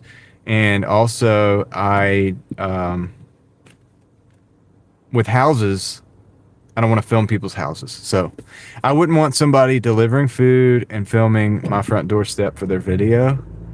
That's just me. I mean, to me, that seems like common sense, but I know people do it, and it's okay if you do that. If you do that, I'm not saying like whatever. I'm just saying for me personally, it's how I feel, and that's how I'm doing it. So I would rather just, we look at the road sometimes, and then we look at, we look at my ugly face sometimes, and just hang out, right? It's kind of like my house, right? You just come on in, have a seat, make a drink, chill out for a while. See if we can make some money. But yeah, so we're at 68. Privacy is so important, and I talk about that on my other channel, Real Thoughts Project, all the time. So it's very, very near and dear subject to me, because I realize there's a correlation between lack of privacy and lack of freedom in general when it comes to countries and stuff like that. Not to go off the deep end, but yeah, I'll read that in a minute. I think I saw an interesting comment there. Okay.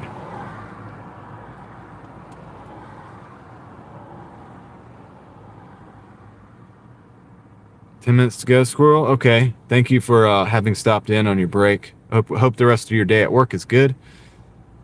We pay a personal shopper $50 tip each trip. That's good, Dan.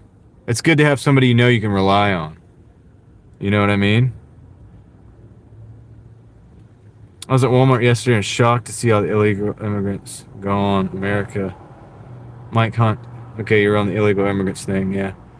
I wouldn't say all of them are gone, but it could be.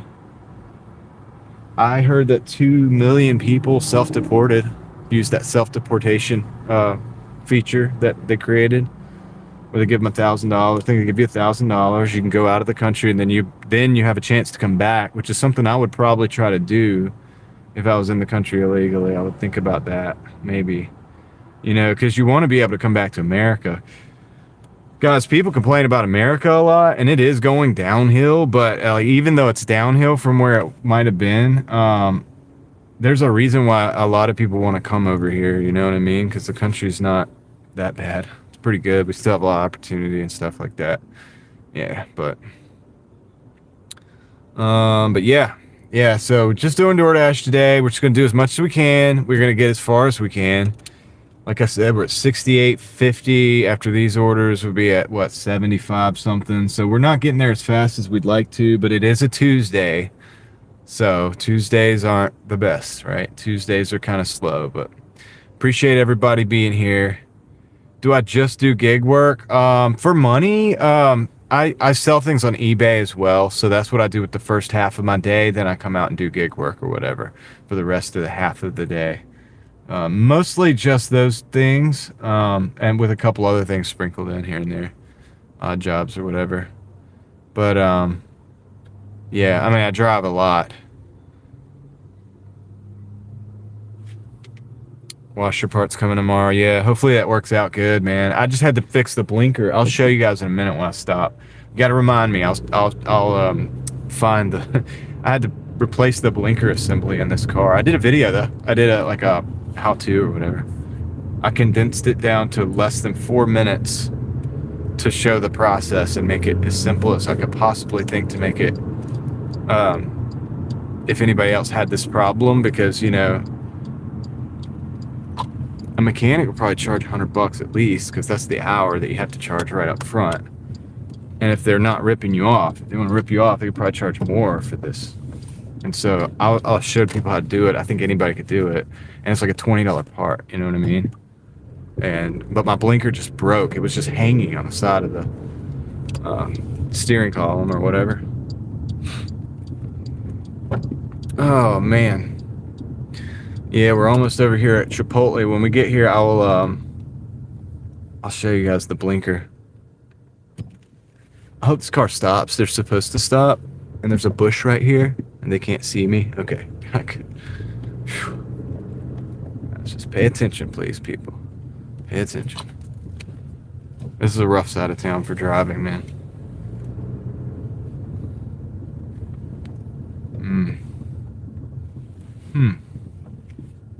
This is the side of town I'm definitely having the camera on my seat so that I can see if the car gets stolen. I want to know at least. I can't find it. I'll get it later. Let's do it. I had it. I put it back here. I can't reach it. There it is. That's not it.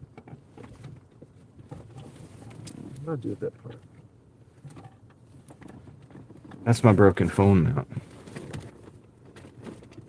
Car keeps pulling to the right. Pretty sure it needs alignment. Yeah, and get that quick, Dan, because it'll wear your tires out.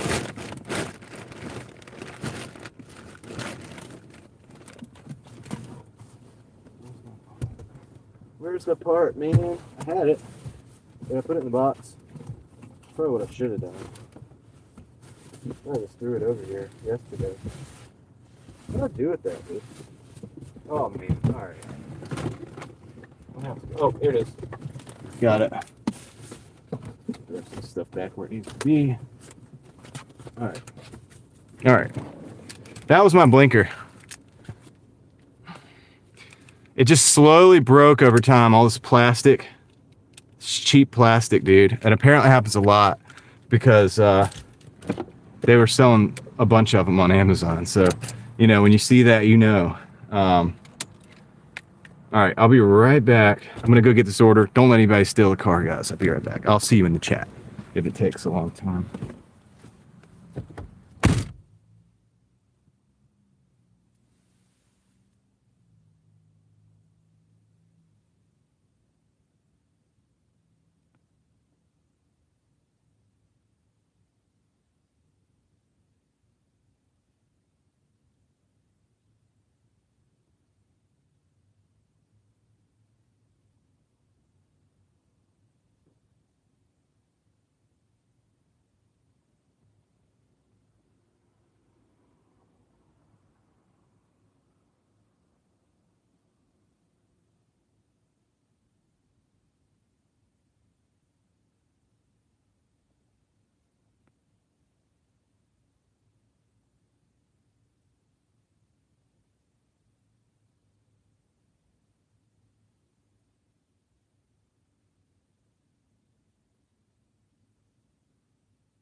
stalker in the back seat. What?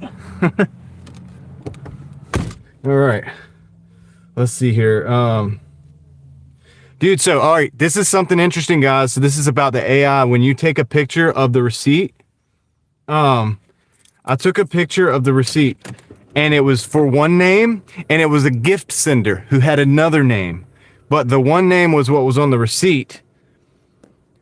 And the app wanted me to take a picture of the receipt with that other name on it. And I took a picture of the receipt because it's the right one. It's for that person, right? But it has a gift sender who has a different name. I took a picture of the receipt, and the app sent me a message back that said, are you sure this is the right one? You picked up one with this name. Or, yeah. Make sure you pick it up the one with this name. It basically was telling me that it thought it was the wrong one because the name was wrong. So when you take a picture of that receipt, it instantly can read the name on the receipt and tell you if it's the same name that it's looking for or not. Very interesting. Wow. So that's enlightening. Okay. Where are we going? All right. So just so you know, guys, I don't know, like, thought you might find that interesting.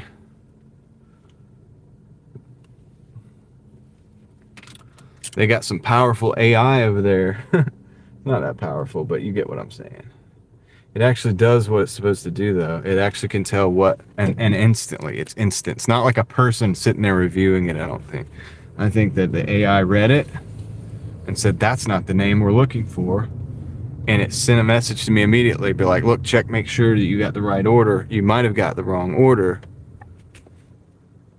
You know, so on and so forth. So that's something to keep in mind, guys. It's all happening in real time. But yeah, the cheap part on the washing machine, plastic, same thing. Yeah, absolutely, Dan. Yeah, it is good, actually, Dan, that they could, because some people will pick up the wrong order. I kind of even thought, like, wow, that's crazy. That's got the one order, but you know, it has a gift sender. So you know how you can send something to somebody else, and it's your name on the account, but it's their name on the receipt, and that's what happened here. But yeah, very interesting, right? But yeah, it's good. It is a good thing I mean, that's a good use of AI right there, I guess, right?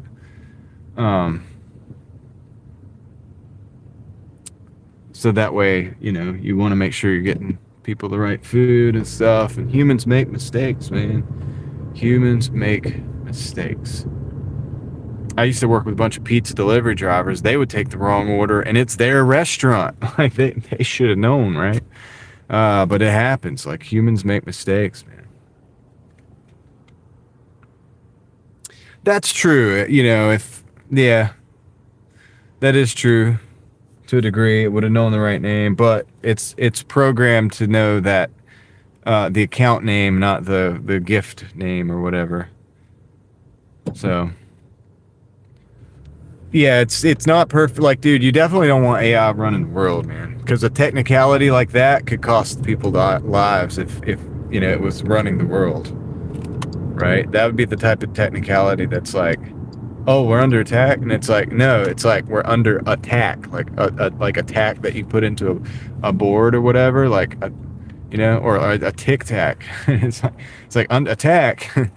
Like, yeah, we don't want that.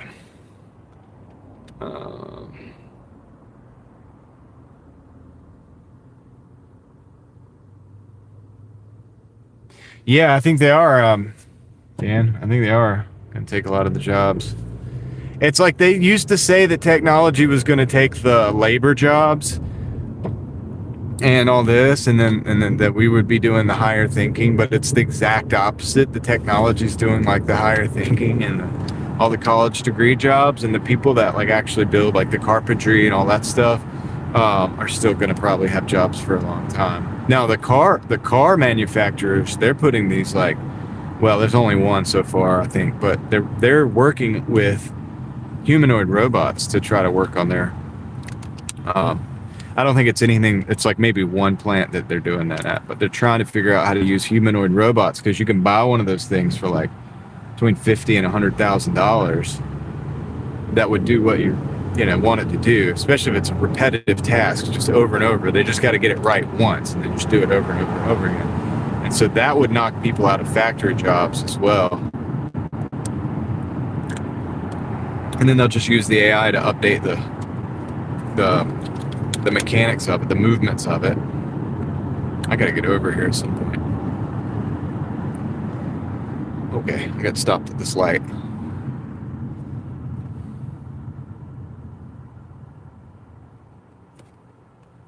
Yeah, Dan is on the inside, guys. He's using AI on a regular basis. Yeah, no, it's definitely the manufacturer is different than carpentry. Because let me tell you something. I used to build countertops, right?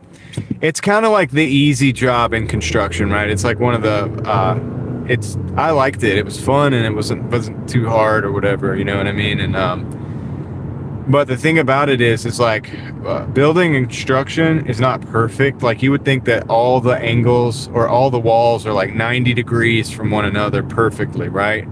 It's just not the case. You have like 2x4s that might be a little bit bowed. You have like, just little imperfections, right? And so like, say for example, when you build countertops, you don't just build it out with like 90-degree corners all the time, because that's not going to fit the wall for each individual application, because the walls are not perfect. So you don't just have a robot doing that. Now you could have a robot measuring that, technically speaking, and then have those parameters put in, and maybe it could figure out how to like cut out the shape of the countertop, for example, and then maybe it could figure out how to finish it off. But right now there's nuance. There's enough differences, right, where each individual case is special. Even getting to those places, right, like you have to go through safety, and say it's a new construction, you got to go through safety to know the procedure. Got to wear a helmet, got to do all these things, right? Are they going to have robots in those zones doing all that stuff? I don't know, or would a robot walking through a construction site, like a hard hat site, be more of a liability than anything else, right? What if that guy knocks somebody off the edge? Some guy's like welding some beam or something, and he gets knocked off the edge by some robot that's like not programmed, that doesn't know, you know what I mean? Not to step over a cable or something. It trips, it falls, and knocks over a person. You get what I'm saying? Like I don't know that they're ready for that environment, anywhere near. They're having a hard time programming. They're having a hard time getting the standard humanoid robot, like for maids and stuff, like to take care of your house and clean your house. They're having a hard enough time getting them to do that, and that's a controlled environment, and a construction environment like a hard hat site or whatever. To the untrained eye is basically chaos, and so. I don't know if they're going to be able to exist in that environment without being a big liability to people. You know what I mean? Like if somebody's running a saw and they're cutting, so they're ripping a board or something like that, and you got this robot running around that's like going to trip and fall, it could be really not good. You know what I'm saying? So I don't think they're ready for that. But in a controlled, repetitive environment like a manufacturing facility, where maybe not all the jobs go to the robots, but just the basic, like you take this part, you put here, you put bolt, you tighten the bolt, whatever. That kind of stuff could easily be taken over by the humanoid robots or whatever. So, but yeah, I mean, even just like having a big mess on the floor and the robot's supposed to clean it up, they're having a hard time figuring that out, because it's not structured. It's not the same thing over and over again. It's got to learn it. And one of those companies even has like where you can buy the robot for, I don't know how much it was, $20,000 or something, and you can have it clean your house and stuff, but it doesn't work really good.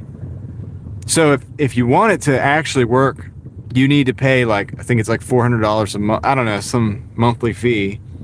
And really what they do is they have the robot, they actually have a person who's controlling the robot, you know what I mean, from a remote location somewhere in another country probably.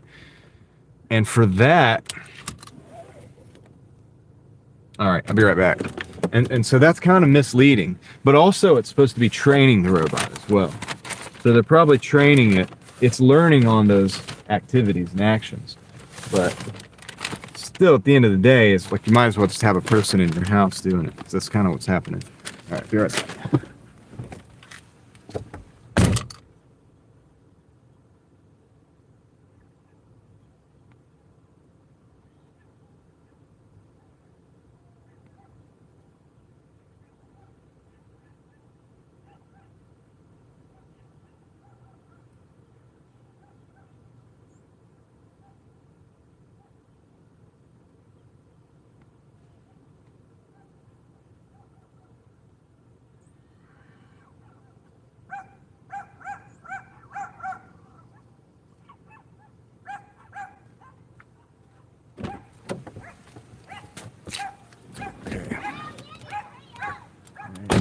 The dog is going crazy over there.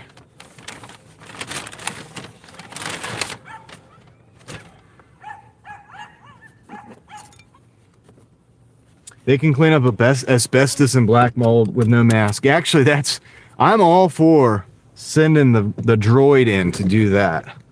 That's for sure. But I don't like snow in there. Little Ruby Vintage, that's what's up. Thank you for stopping in. Yeah, I saw where one day it was crisp over there and it was just nice. It looked like a nice day, and then the next day it was like snow on the ground. Crazy. But yeah, no, I mean, like, I don't really like the whole idea of robots taking over all the jobs and everything because of what I just said. One little inconsistency, or like they get something out of context and go with it. If they're automated to do that, it could be bad in certain circumstances. What are we doing here, guys? What are we doing here, guys? All right. Yeah, wheel cover, yeah. Seen a lot of use. 300,000, close to 300,000 miles. But yeah, you're right about them going into the mold and stuff. If there's any jobs that I would be okay with the robots doing, I'd send them into moldy conditions, because that is just not, it's terrible. And asbestos, all these houses and all these buildings that were built with asbestos, if you think about it, it's hard to get crews to work. You need permits and stuff, special permits to actually work in those environments and refurbish those buildings and stuff. Well, you could do that if you had robots to go in and clean that up. Just contain the zone, have the robots go in, clean everything up, have them package it all up, and where you could dispose of it. And then the people could come in later and rebuild if you wanted. I'd be okay with that. More snow. I use hot bags. I have them over here. I have a hot bag in the floor, and I have a hot bag. I have about 3 hot bags over here, different sizes and various types. But I have one that you can just drop everything in, and that's what most of the time I'm just dropping everything into that. Or I have these pizza bag style, like the regular Doordash bags.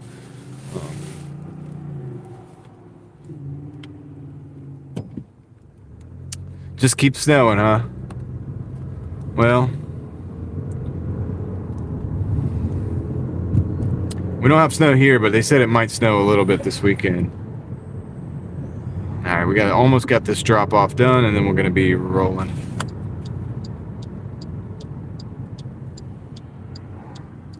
Rolling. Keep those wheels rolling. Okay.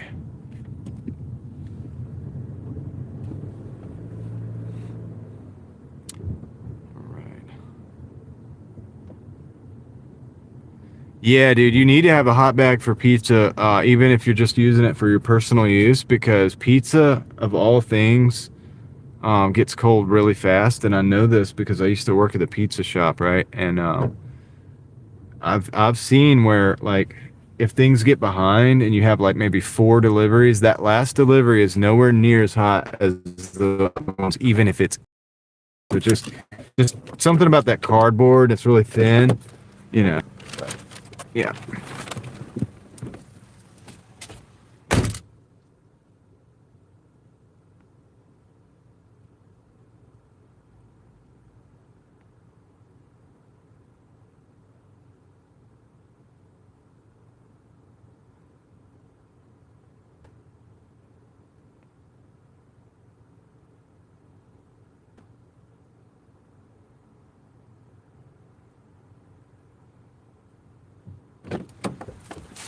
All right, so yeah, that's a good item to have, is a hot bag for pizzas.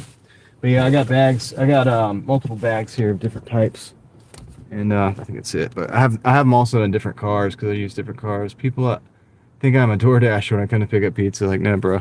Yeah, no, it's just smart, man. It's just a smart thing. We also use these for like if we're going to Thanksgiving or something like that. Like when we went to Thanksgiving, my wife made the mac and cheese and some other stuff. We just took in there and we would just put it in a hot bag and it'll stay hot, you know, to take it wherever you're going. So let's see here. All right, let's roll, guys. So we're a little bit out of our zone. We're at $75 or $76. So yeah, not too bad. And I'll show you guys that, I guess. Let's see. Well, it's gonna be backwards to you guys, but oh, nope. Oh shoot, did not mean to do that. 75. You see that? Can you see it? Yeah, it's right here. But anyway, try not to show any information, but I'll show you the numbers.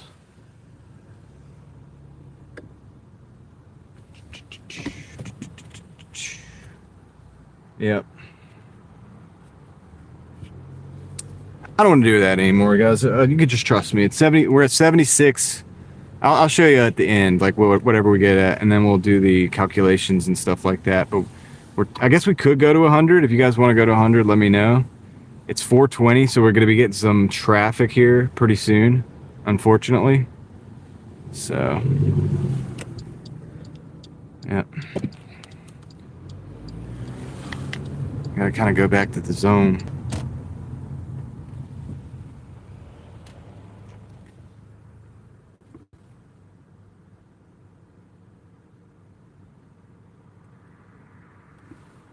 $20 to $25. That's pretty good, especially if it's snowy outside. I would say that's appropriate. Some people don't tip that much, man. But I'm not going to tell you to tip less. I would say that's a good, healthy tip. Especially if it's snowing. If somebody's got to drive in the snow, come up your driveway and all this, and or in your neighborhood, depending on how your neighborhood's taken care of. Yeah, definitely.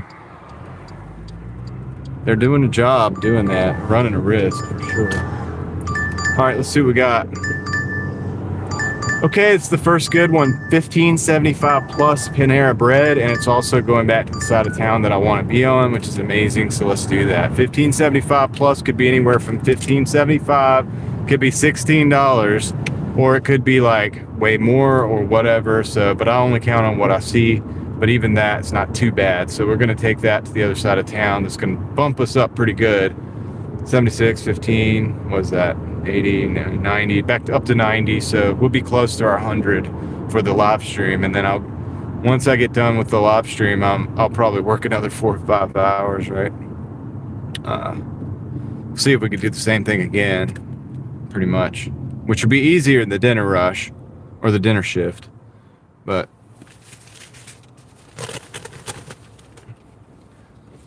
get ready for the Panera Bread. Yeah, in the snow, I would definitely tip more, man. Yeah. I'm only delivered in the snow. I think I've delivered in the snow a couple times. And it's, I've definitely delivered, like, after it snowed here and it's all muddy. It's different here. It's not like where you're at. Oh, it snows there. It stays on the ground, but, you know. Yeah, $20 pizza in a heartbeat. That's right. Yeah, I mean, you've seen, I probably got a little excited. $15.75 plus on this order for Panera, which is potentially 20-ish. Could be more. We'll have to find out. But that's a good order. So it's a good order. We'll see.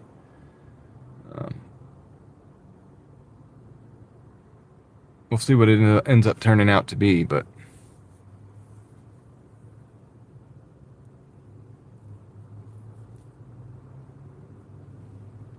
and it's going to the side of town I want to be on, which would be nice. We could close out the live stream with $100 ish.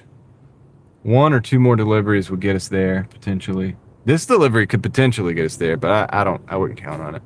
A lot of times it's like $15.75 plus, and then ends up being like $16, something like that. So, yeah, you know what I mean.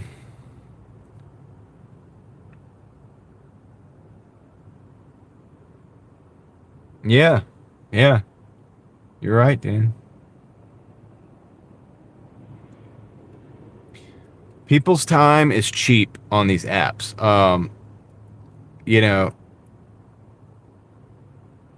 just definitely like want to make the most of the money that you make, like, because you're not making really good money, like, you know what I mean? Like sometimes it puts it in crazy perspective when you do a 10-minute video and that video makes like anywhere from $50 to $100, which is not every video, guys. Don't go thinking that, but I'm just saying, like, but it happens occasionally. Now, some people, for the bigger YouTube channels, that's how it is for them. Like, every video, like if you make a video, you might make $100, $200 on it or whatever, but it's not for most people. 95% of YouTube channels, it's not. Like, say on my channel, I get a really good video, I do it 10 minutes of just doing whatever, and and then it puts it in perspective, right? It's like I just talked for 10 minutes and then uploaded this thing, and it makes $100 eventually, or you can go work for, what have we been doing this for almost 5 hours so far, and we're not quite there yet in this case on a Tuesday. So it's just like, do you talk a lot of your personal time, or is it streaming your chance to let loose? A little bit of both, kind of. I don't know. I try not to, like, there's times when I'm very quiet around people, and but there's also times when I'll talk, whatever. I talk to people. I talk to strangers and stuff sometimes. I don't like start the conversation, but if they start a conversation, I'll entertain. I like communicating. People have zero clue. Yeah, with regular jobs. Yeah, because if you don't, you really got to hustle, man. And if I don't hustle, I don't make money, right? If I don't get out here and do this, I'm not making any money. So, you know what I'm saying? Like, and the number's not that, like, it's at 75, and you're like, number go up. You got to work for it. You got to work for the number to go up. So, like, you just gotta keep hustling, I guess. So it's tough. So you definitely want to, like, that's why I'll say, like, if with Doordash and stuff, you gotta, like, invest that money. You gotta go and buy and sell things, like I do on eBay or whatever. You gotta do stuff, like,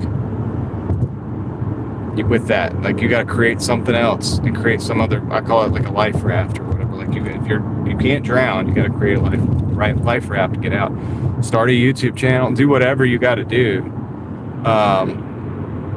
Don't just DoorDash and just think that's going to get you there. You know what I mean?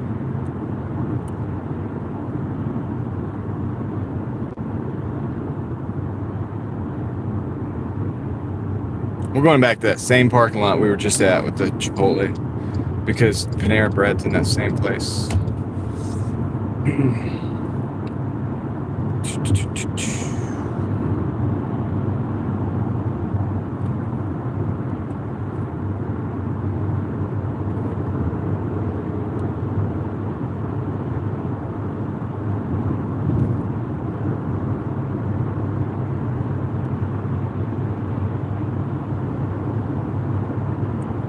And it's going to get dark soon, so hopefully we'll make the 100 before it gets dark. I'll be sitting here talking in the dark.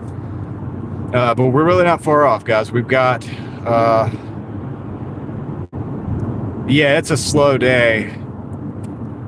But we're not far off from the goal that we have for the live stream. I kind of made that goal up, but that's what we did last time, so I was like, let's do that again. I think it's reasonable to try to work until you make 100, right? And then what we'll do is I'll close out the live stream. Oh shit! Sorry for cussing, but yeah, we were just in a pretty bad place right there, where we had to make a decision whether we were going to go or stop, and I couldn't. If I stopped, I'd be right in front of that ambulance, and so I went chose to go. So, oof. I can't take that right now. I'll have to take that later.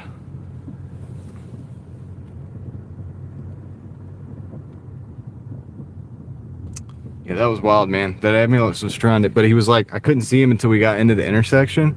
And at that point, it was like, ooh, I hope you don't, like, I'm right in front of you, so we're just going to scoot. I think we made the right decision. All right. And once in a while, on the ground, will stay that way all winter, yeah.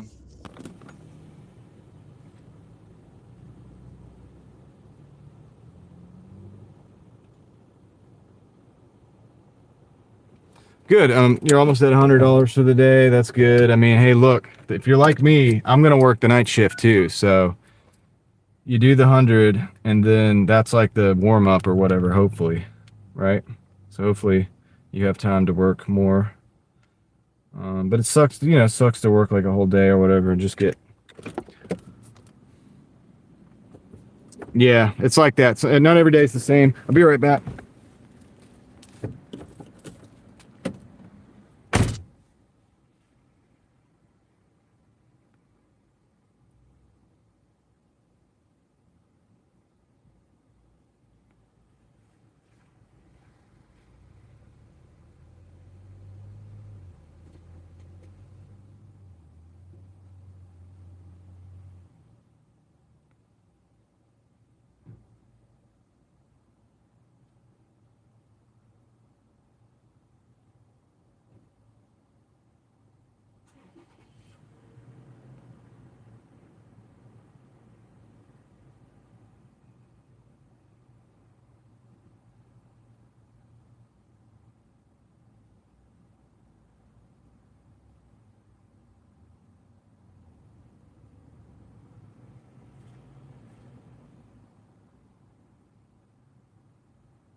Took a little longer than I would have liked.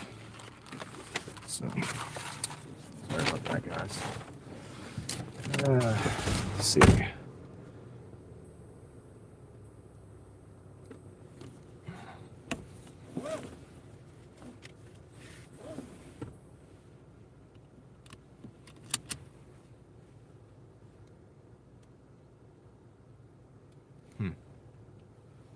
All right, let me see where we're going here. Drive southwest. Nice, dude. It's actually pretty easy shot. My chat phone's having a problem loading, so I'm not sure what's going on with that, but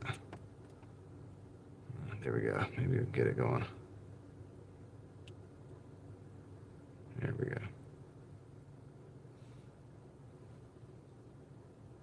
All right, have fun in nature. Thank you for stopping by.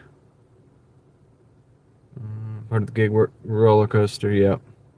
Yeah, sometimes, man, you know, some days it is. It's like $200 and it's all smooth sailing, pretty easy to get. And then some days it is not, you know, and you just really got to work for every dollar, it seems like. And, you know, you're working your car and you're working your mind and you're stressing out and stuff. So that's the reality of it, man. It's the reality of it. So got to be building the lifeboat, man. Got to be building some other, you know, system as well, dude, to you know, to have something else going on that you're building up for the future. If you're going to be door dashing and stuff like that, you know what I mean?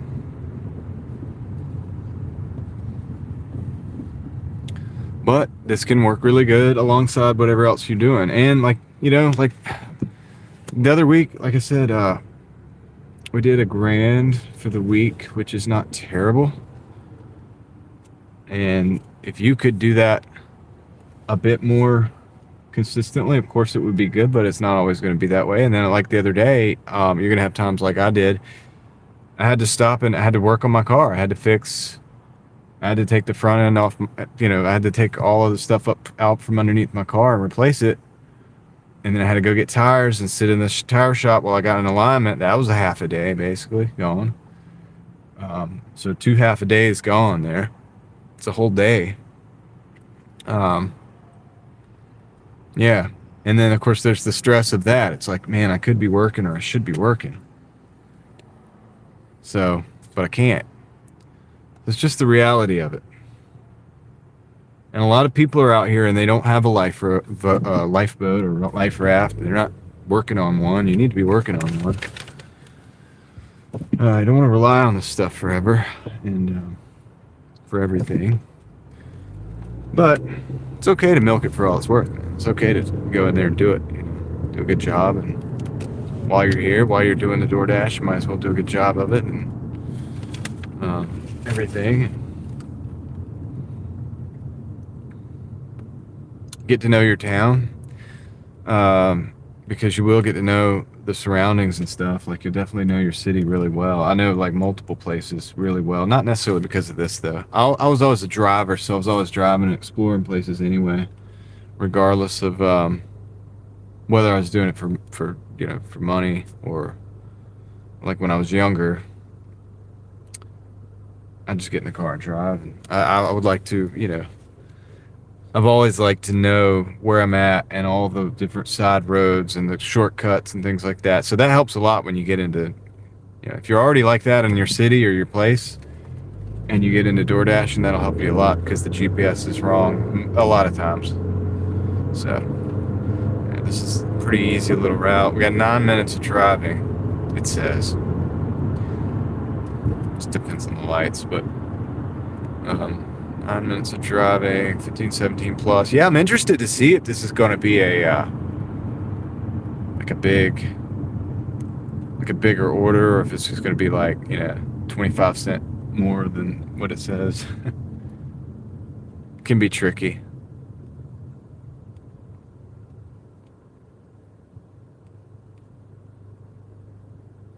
It can be very tricky. But at the same time, I'm also appreciative of, you know, a lot of people trash talk things like DoorDash. And I'm also appreciative that I can just hop in and make a few dollars and hop back out and things like that. We talked about going to like my daughter's ball games and stuff like that. And being able to do that is good. And also it frees me up. Like we said, I can't make YouTube. If I had a normal job, I don't know how Dan does it. But, well, I don't know if, also don't know if Dan goes to work every day, but like, if like at a actual place where you go from 9 to 5, but like if I had that kind of job, it'd be hard to do YouTube videos and like go explore places, and you know, I like go explore the mall or whatever that I have a video of different malls and stuff that I've explored. You wouldn't be able to do all that stuff, dude. I do that stuff on a weekday, like eBay or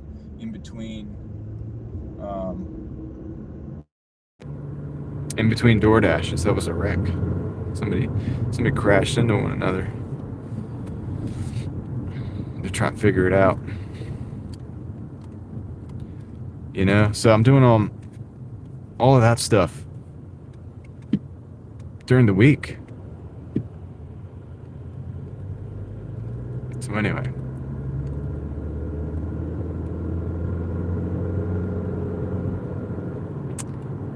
Yeah, work remotely. That helps probably. That helps. I'm sure.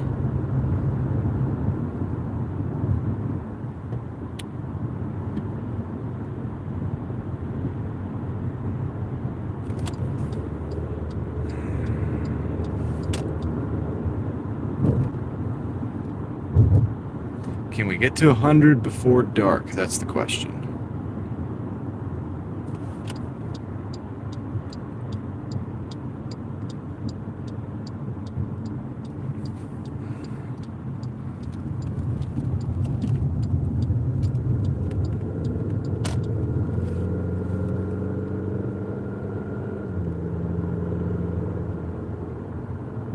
That is the question. I'm only like 2.5 miles away from the stop, but I got a few lights in between, so it's gonna slow us down. But we'll be over there in that area. Should I pause the app? Do you guys pause the app and go back to certain spots, like sometimes, or like if you're in a bad zone? This is not a bad zone up here, but it's so close to this where I'm at right now that it could bring me back out here. Really, I don't want that, but you can't control it. Flexible. It's hard when travel to work. Yeah, because when you're traveling, you're expected to be you're on point every day because you're there for work. That makes sense. Yeah, I mean, if I was working remotely, probably do it. Oh, I feel bad for people that have to go and work like in an office or something all day, like in pretty much every day in that same office. To me, that would be terrible. Personally, I would not like it. I would take a pay cut not to do that. So, it's just me, man. I'd figure it out somewhere else. Pick it up somewhere else and make more. Because that would just crush your soul. As bad as it is seeing this acceptance rate go down below 70, and you know the DoorDash algorithm saying like, here you go, take this bad order or whatever. Like, do you want to stay above 70? Go ahead and stay.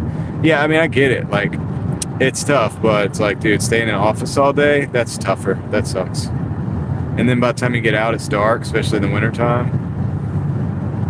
And then you have to commute, you're commuting back and forth just to go to work. Drive, enjoy the drive, but to work and back, and that's it. And then you're probably tired by then, and you just want to do something else. You don't feel motivated because your motivation's been killed by working all day. So you don't feel so when I get up in the morning, a lot of times, like when I'm doing my videos for the other channel, and even like the last video I did here, and a lot of the videos that I do on this channel are early in the morning, if they're just stuff that I get up and do. Because you feel motivated in the morning, you have good energy in the morning. But like if you've gone through a shift of work that's like kind of soul crushing to begin with, because you're just in an office all day, just dealing with a bunch of other people that work at the office all day, you're probably not going to have that level of energy to put into something like a YouTube video or you know, even writing a book, how are you going to be your most creative?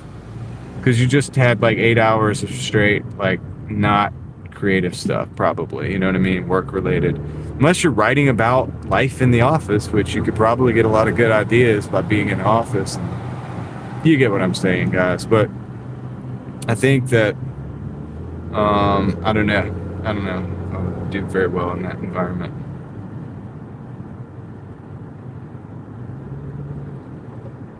I liked building countertops. That's one of my favorite jobs, but the company wasn't the best company in the world.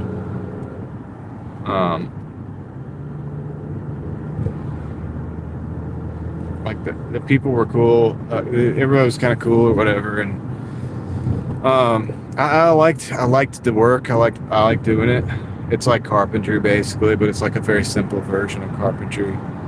And but yeah, we were working with solid surface, and I learned how to do the laminate stuff, and I actually even helped the granite people. I'm not an expert with that, but you know, I helped polish some of the granite countertops, which is fun. But I liked all of that stuff. But you know, and like I said, every countertop is different. Even if they're supposed to be the same countertop, but they're in different rooms. Every room is different. You know, you gotta. It's not exactly 98 degrees, or maybe the back of the wall is not exactly straight. So it's always something a little bit different. You gotta be on your P's and Q's, and that keeps you going. But it's also therapeutic to work on stuff like that. It's not therapeutic, in my opinion, to work at the office and like be looking at the screen all day and have to deal with like, you know, all the people in the office or whatever, or being stuck with the office's workers. Oh yeah, if you dislike, if like you just don't get along with those other people, but you have to like put on your nice face, you know, and then people become like psychopaths because they have to act like they're cool with everybody that they're not really cool with, and that's crazy, you know. Yeah, that's wild, man. I really think people do. It's like the American Psycho thing, like, because you gotta like put on that face when you go to work in the office or whatever. I don't have to put on a face out here, man. If I don't want to talk to people as much, I could just not talk to people as much. You know what I mean? I just could do the bare minimum if I wanted to. I would like to try to leave people better than I found them, but you know, like, in other words, like if they want to say hey or whatever, I'll chit chat with them, because you never know what somebody's going through. You might save the, like, dude, it might be a good thing that you talk to them or listen to them. I see that a lot on Doordash, man. I see people in the stores, and sometimes they look very depressed or whatever, and like maybe make like a little joke, and you see them smile a little bit, and you're like, man, maybe that, hopefully it just made their day a little bit better.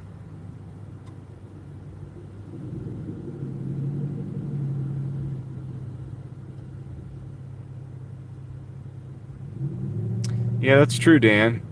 Stack your cash early and enjoy life later. For most people, it's probably the best way to do it. At the same time, though, it's like some people can't handle. Some people will get depressed in that environment. You know, maybe they become like unhealthy and like all this different stuff too. So you got to consider that as well. But you're gonna have to suffer through something one way or another in life. There's that. You're never gonna find me saying that you just gonna get a free lunch no matter what, because I don't think it works that way. Even if you got a free lunch from the government, say the government went full-blown socialism or whatever, and they were like, here, we're just gonna give everybody all the stuff, you're gonna suffer lack of freedom, and you're gonna suffer the lack of opportunity of upward mobility. And you're probably gonna be having to do, if you do a job, you're gonna have to do the job they tell you to do. And if you don't like it, you can't really say no, like in that kind of environment, right? So yes, you could probably get they could help meet everybody's needs, and you know, but even then, there's like, especially then, there's a type of suffering that I don't think people, you know, if people think they want that, it's because they've never experienced it, I think. And of course, I've never fully experienced that either, but I have spoken to people that lived in countries like that, and yeah, it's not worth it in the end. It's not worth it to just get free stuff. You know what I mean? because it's really not free. That's the secret of it. You might think you're just taking from the rich and like giving it to the poor, but it doesn't really work that way. It'll never work that way.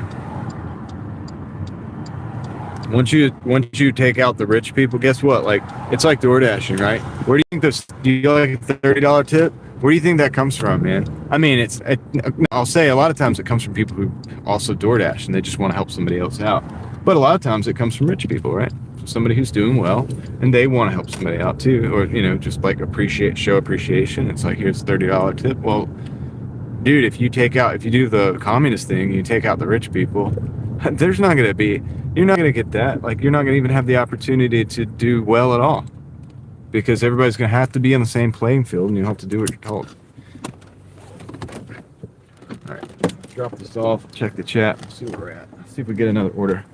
It's been fairly nonstop, if not like kind of boring orders, right?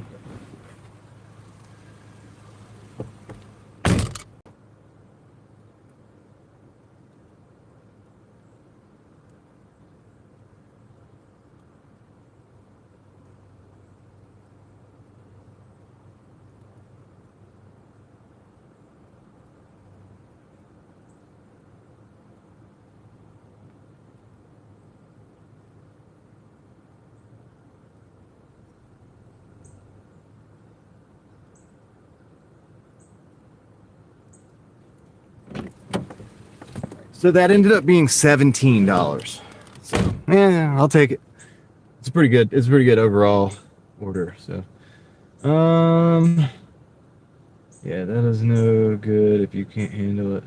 Yeah, and I mean, some people probably just can't. Like, some people would snap, and that. I mean, I could probably handle it. I'm not saying I couldn't handle it personally. Me, I wouldn't like it. I don't think I would be as healthy mentally as I could be otherwise. Which can then, have downstream effects. And because I don't like being fake or whatever. So if I had to be fake all day for the, you know what I mean? The irony is like I'm on camera a lot, and I don't feel the need to be fake on the camera at all. But if I went into that office, I would feel the pressure that people want you to be fake because they don't want to see. And there's a difference in between that and having what we call, the like decorum or whatever, just like whatever. There is that, I get it.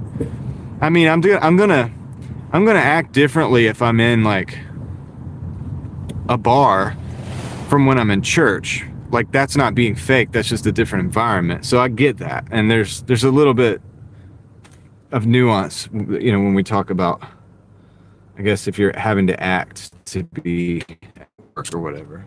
Sometimes it's just the way you're supposed to behave. It's a behavioral thing.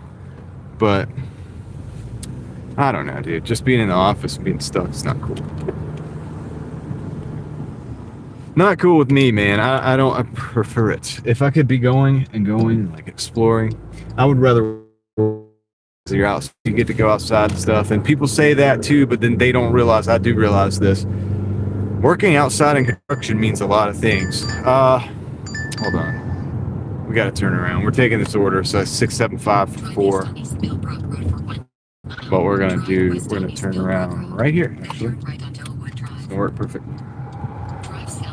Wait for the cars to come. It's 600 feet. Turn left onto Stone Hill Drive.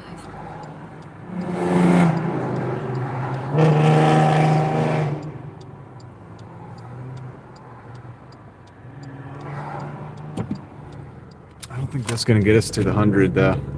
It's going to get us partially there. But what I was going to say is if you do work construction just because you want to be outside, you just got to be willing to also understand that sometimes it's going to be extremely cold. Sometimes it's going to be extremely hot. Sometimes it's going to be raining, snowing. You get what I'm saying? So, like, there's everything has, you're going to suffer something, and that's just life. It's not something to complain about. It's just something to understand it, go ahead and embrace it and get over it. Just get over it, dude, and just get with it. You know what I mean? Do you know what I mean? So we're going to Panda Walk. Or Panda Express, rather. Oh, this is so close. We're at $93, and this is a $6.75 order. So this is going to get us to like 99.75, right? And so we can't stop there. We're going to have to take one more order after that before I can end the live stream. So, not bad. So let's do that. Take this order. Hopefully we get something good.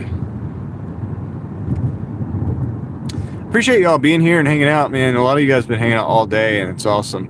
And yeah, dude, pretty cool, man. Some people just stop in, say hey.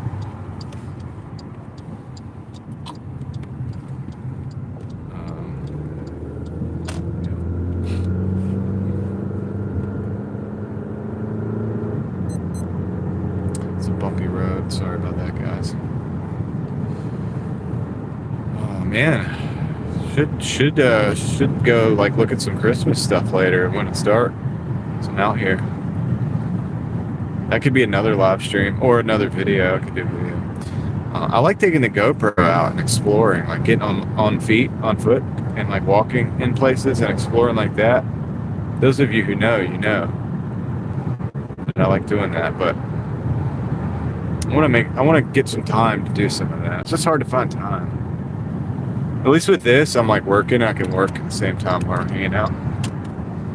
So with that, I have to stop everything and shoot like 4K video, because I do like to shoot that stuff in 4K. It looks nice. And then that takes a long time to upload and all this. Dan, you asked about the camper setup. It's pretty much good to go. It's the same. I'm just really, it's the internet, man. It's the internet. It's the thing. It's a Starlink, dude. So that's why I'm on here hustling, man. I'm trying to pay for that Starlink. So thinking about it. Thinking about getting it. It'd be nice in a emergency too. Or like today, our internet was down all day because it was an outage or whatever. So like we didn't at the house all night last night and today, we didn't have internet. If I'd have wanted to upload a video this morning, I would have been able to do it. I would have had to go to 5G, go to like the city where I could get 5G and upload there. That would have been what I would have had to have done. You know what I mean? Which is crazy because I was about to do a video this morning on actually those robot, the humanoid robots, but you know, I was like, you know what, I can't even upload it. Shoot it tomorrow probably. James Thomas, thank you so much. I appreciate that. Thank you for the $10. I'm gonna give that a like real quick. Thank you for entertaining me on this cold, dreary day.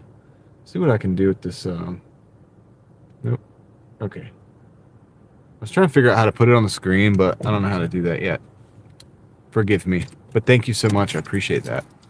I'm gonna pick up this order from Panda Walk. I'll be right back.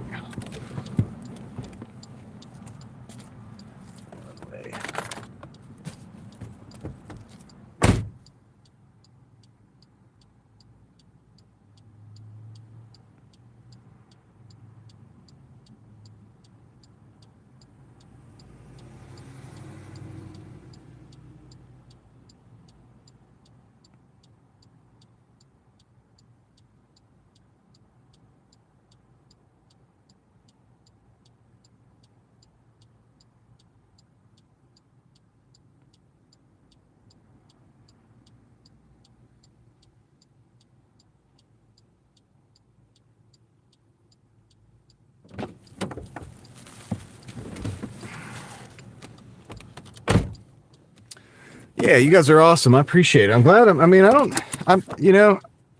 glad it could be entertaining because that's good. That means making somebody's day better. Try to be a little bit, right? Kind of document this whole thing. Wake Forest. Okay, so over here. All right. I know where we're going. I know where we're going. Let's go. Let's go. Let's go. I just got to turn around. Back up over here. Yeah, dude, I appreciate you guys hanging out with me just as much as, if not more than, than you guys, than me hanging out with you guys, I guess, if that makes sense. It kind of makes the day a little bit, go by a little bit better, to be honest with you. I mean, I would be doing different stuff, sometimes I'll jam to music. Sometimes I'll listen to some YouTube videos or whatever. And different things. But yeah, this is the day in the life, man. This is what it is. All the Doordashers and gig workers kind of know this is how it goes.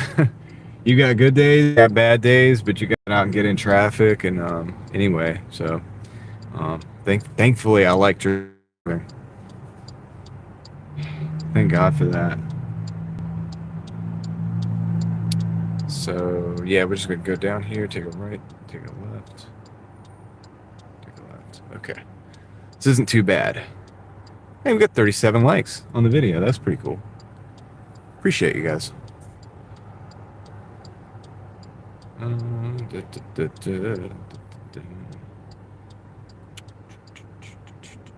Kristen, I see you're still here. Thank you for being here too.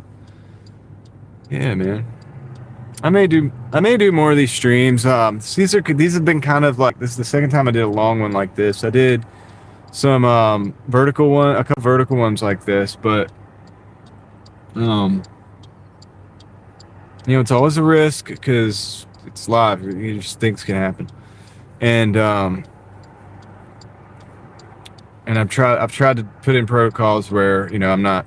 Obviously, I'm keeping everybody's information private and all that stuff too. For the, I'm not taking pictures of the people do that. They do the videos and they take the pictures of the thing on the doorstep and all that. And I'm not doing that because I don't want to, put people's stuff out. But I figured it was a way we could do this where we still hang out, right?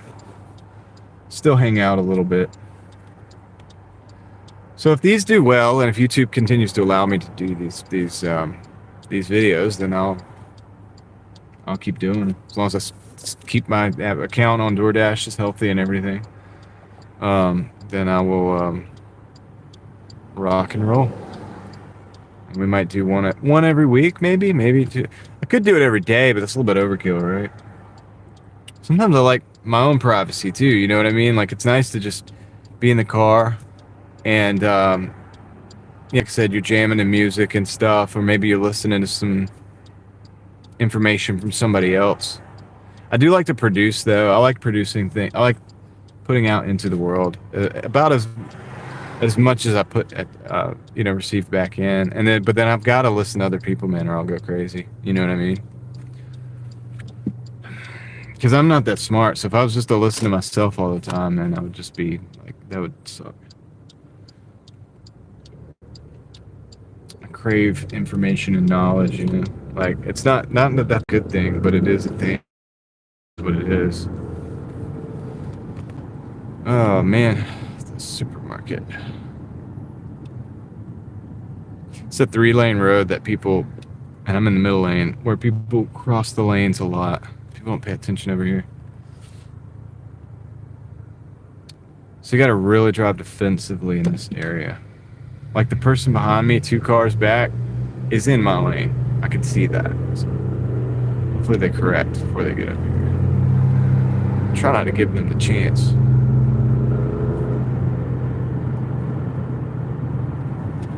Get in the right lane. Let's go. So I had this crazy job one time working at Jimmy John's. And you could deliver, they literally would have the food. Like I was the delivery guy, and you get the food to somebody after they ordered it within 10 minutes, sometimes within 5 minutes. It was insane. Like you literally, because they have to make the sub in 57 seconds or something like that. I can't remember exactly. So you make the sandwich gets made fast, dude, and it's in a bag and it's like on the delivery, like for delivery. and you grab that, maybe you grab another one, and you go out the door, and they only go for like a mile or so. So you get in that mile, you get that done very quickly. You know what I mean? It's very interesting, and it's almost insane how fast the delivery can be. You know, they had those commercials where it's like the fire or whatever, and they call it's like, call the fire department. It's like, just call Jimmy John's. It's like, I'll get there. Like, he could put out the fire when he gets there. But it's actually true. You probably could get a Jimmy John's driver faster than a fire truck, which is insane, but it's insane that that's true.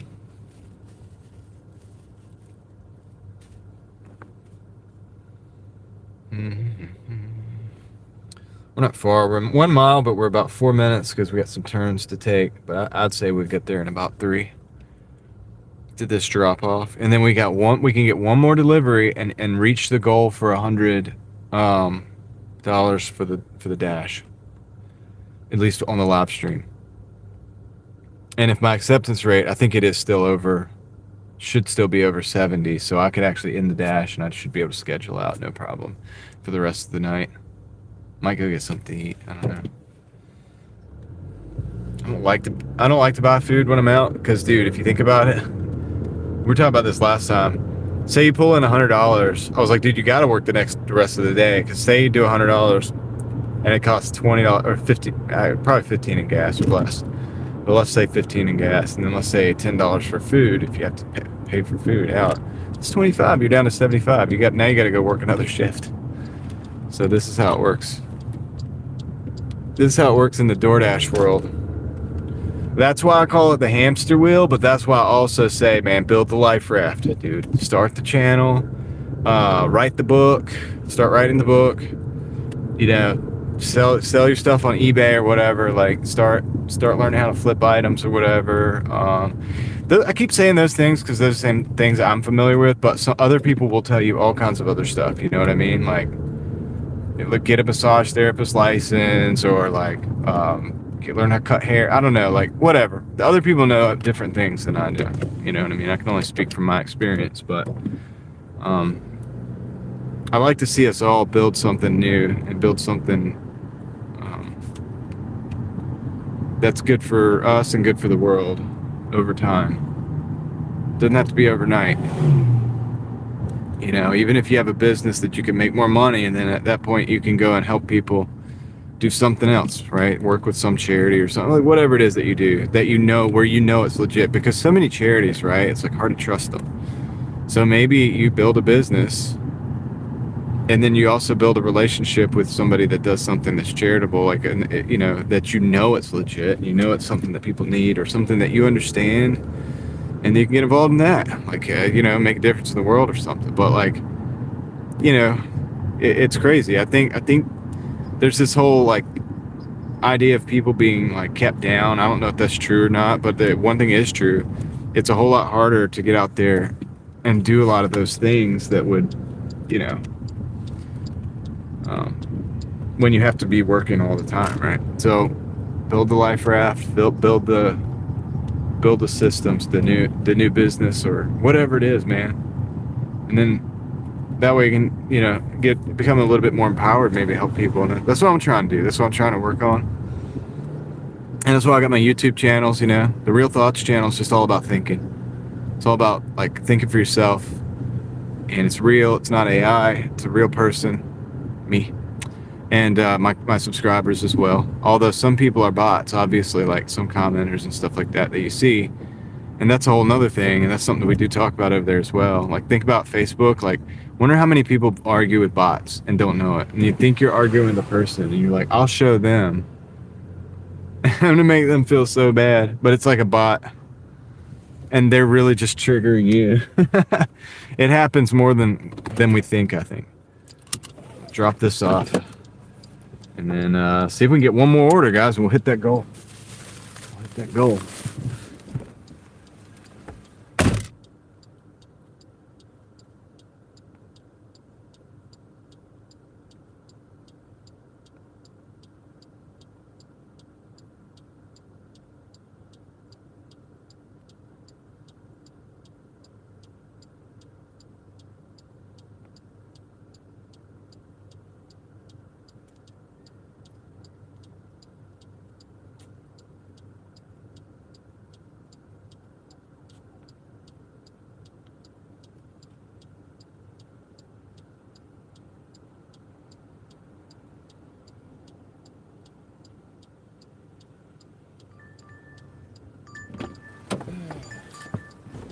All right, so this is a 7.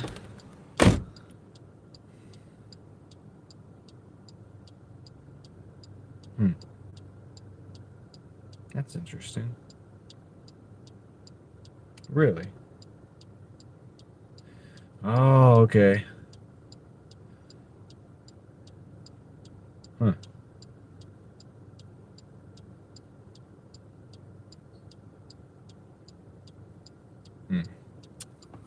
We're taking it because we have to. It's a 7 for 7. Drive south on Partridge Lane.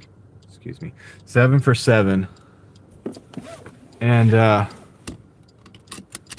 it's going to serve the purpose of getting us over the 100 that we need. So that's what we're going to do. All right. I got to turn around down here. All right. We got our screens. I'm going to turn that down. I'm going to turn that screen up there down to...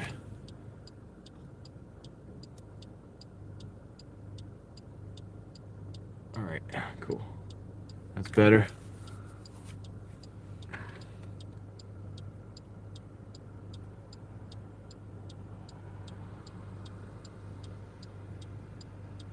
All right.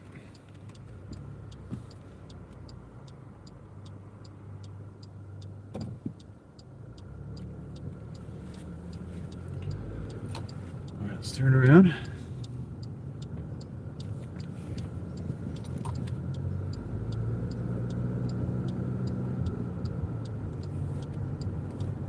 Let's go get this, guys. It's the last delivery that we need to do for the live stream goal of 100 on the stream, and it took a lot longer than we wanted. We're over 5 hours, man. Ugh. Crazy, right? But that's okay. Can't win them all, man. And keep in mind, it's a Tuesday, and yeah, that's just the reality. I guess we're just showing the reality of things, right? I mean, if I wanted to cherry pick and make a video, not a live stream, I could just make videos of the good days, right? And then I could sit and say, like, this is the most amazing side hustle. You're going to make so much money and get rich, whatever. Or I could just be realistic and be like, look, I can probably get 150, 200 a day if I really work hard, and probably go until about 10 o'clock tonight. And that's just how it is. And I probably will. I probably will go till maybe 9:30 or something like that. But yeah. And the reason I'll do that is because I've discovered that if you go to bed early enough, you get good rest, and then you can wake up, and then you can, do it again, right? Like, I could push it all the way.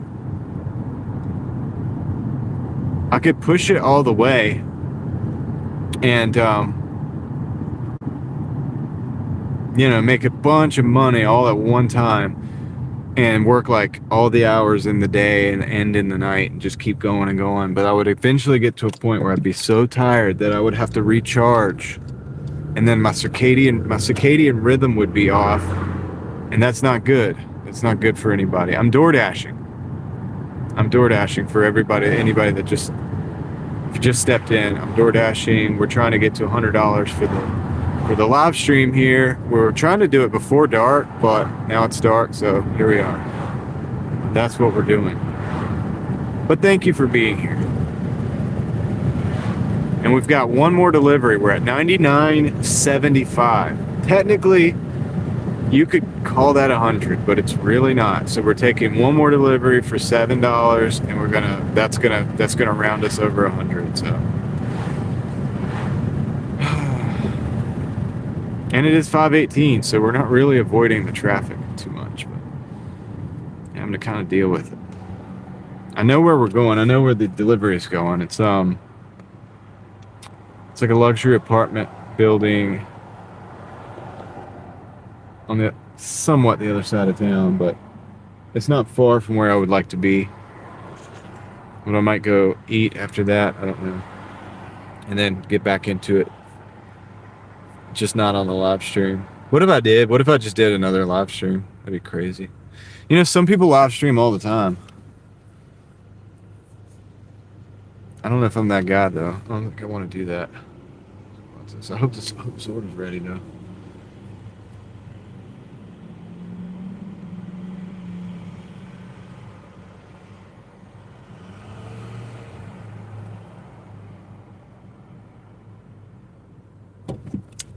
right, green light. Let's go.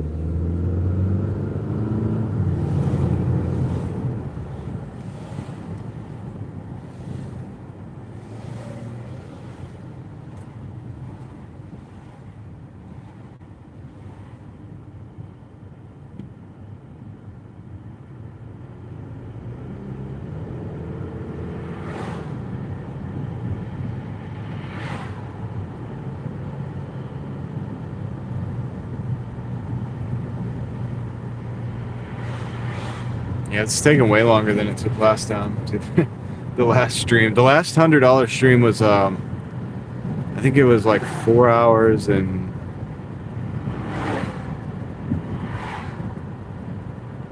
40 minutes, I think, stream. But we got like 120 something. It was way more than that. We could have stopped at like 4 hours and 30 minutes, I think. But, yep, here we are. Almost here. This is the spot right here. Like if you didn't know this was here, you would never even. A lot of people probably don't know this is here. It's hidden. It's a hidden gem. I don't know if it's a gem or not, but it's hidden for sure. Make money and casino, but I don't even know. I don't know what you mean by that. Could be missing. Could be missing the point there. All right, I'll be right back.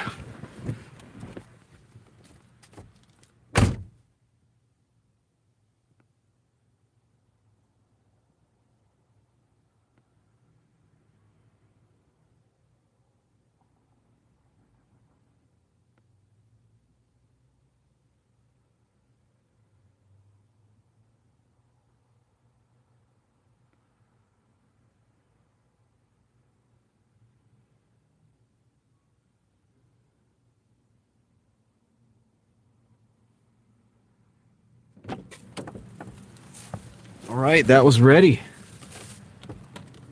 It was ready to go. Let's see. Do I really want to do this?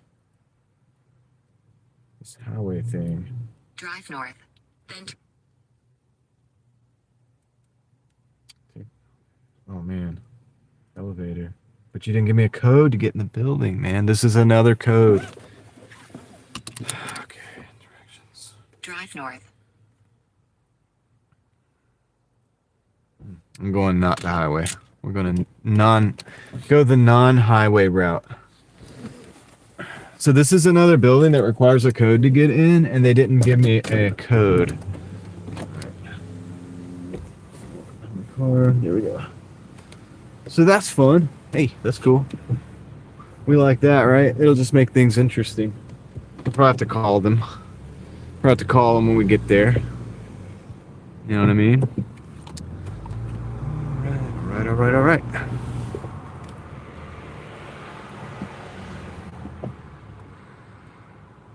Homie, you're missing a headlight. You probably already know that. James Money, 615. What's going on, buddy? We're just doing some Doordash, and I just finished, so we got 99.75, and we got to make 100, so I got to finish this last delivery to finish out the 100 that we're trying to get on the stream. I feel it's wise to put, well, I don't know how wise any of this is.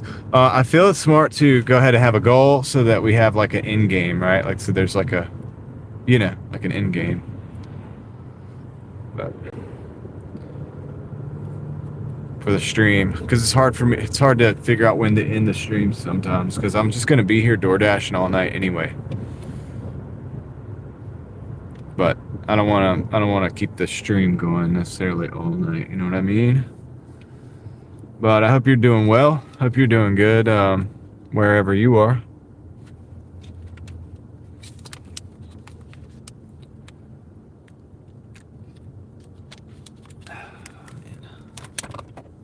So yeah, we get this delivered. We're gonna be there, and we're gonna be done for the day, probably, hopefully.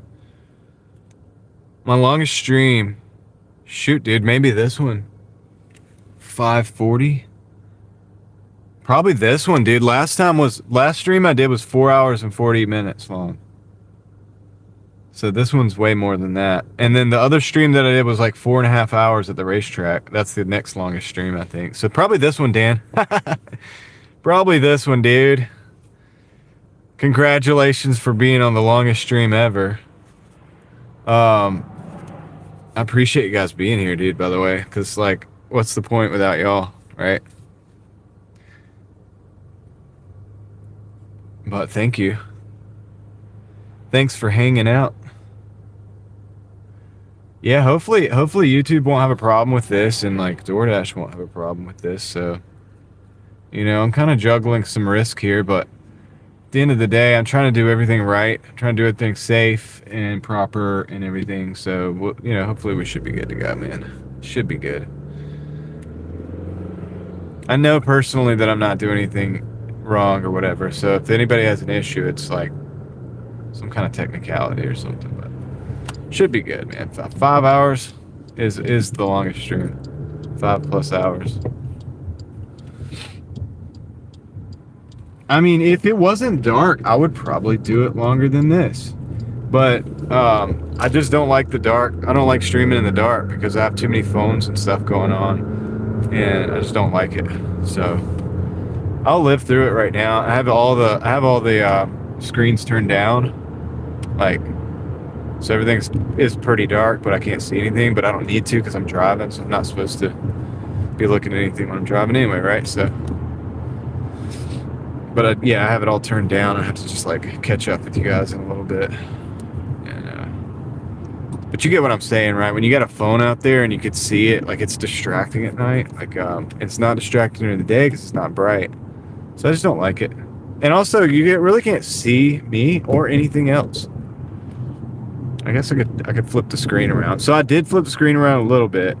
And I don't know if you saw that, Dan, if you were here for it, but we did look at a place called North Hills and a place called Midtown, which is basically North Hills. And skyscrapers. I had to go up to a 15th floor today. 15th floor in a building. That was wild. So I took the elevator, needless to say. It was a pretty fast elevator too. I gotta give it to them. This is a bank building, so, you know, they got that money. They built it right. I've been in some elevators that are just so slow, and I'm like, I'm taking the stairs back down. Taking the stairs on the way back down. And I'll do that up to like about eight levels, right? Once you get above like the 10th floor, I'm not trying to do the stairs anymore. Just because of time. Because I mean, I'm Doordashing, so I can't mess around. Typically, I will take the stairs though, as much as possible. If we're talking like 3 or 4 levels, I'll take the stairs every time.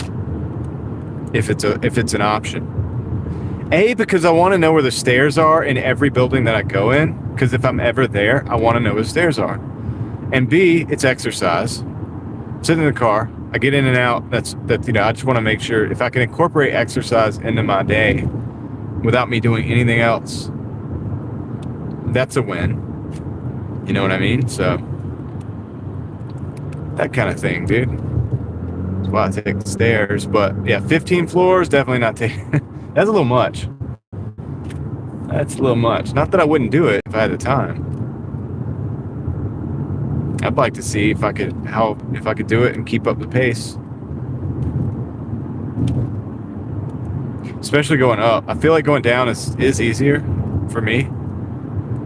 And I go up stairs really fast. I kind of like run upstairs, so I kind of end up like hopping, I guess, up the stairs. But it takes a lot of energy to do that, I think. And yeah, I don't know how long I could do it. After like 10 stories, I'd probably slow down a little bit. It makes you really think about. It really makes you think about fire departments in big cities, you know. And if they have like some kind of emergency on, like, say, the 20th or 30th floor, some big building somewhere, and they got to go up that stairs, and the stairwell is usually already hot to begin with. And so it's going to be kind of heavy air. It's not as well ventilated as everything else. It just makes you think about, like, dude, you got to be tough to be a fireman, man, in a city or anywhere really. But I'm just saying, like, in this particular case, you don't really find 10, 15, 20, 30 stories out in the country where I come from. But yeah, in the city, it's pretty common. I mean, we got a lot of buildings here that are that tall. And so if you had an emergency, you would have to use the stairwell, man.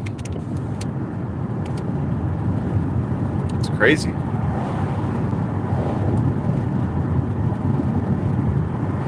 We got about 8 minutes on this drive. It's not the most ideal order. I just took it to go ahead and round out the day for the live stream.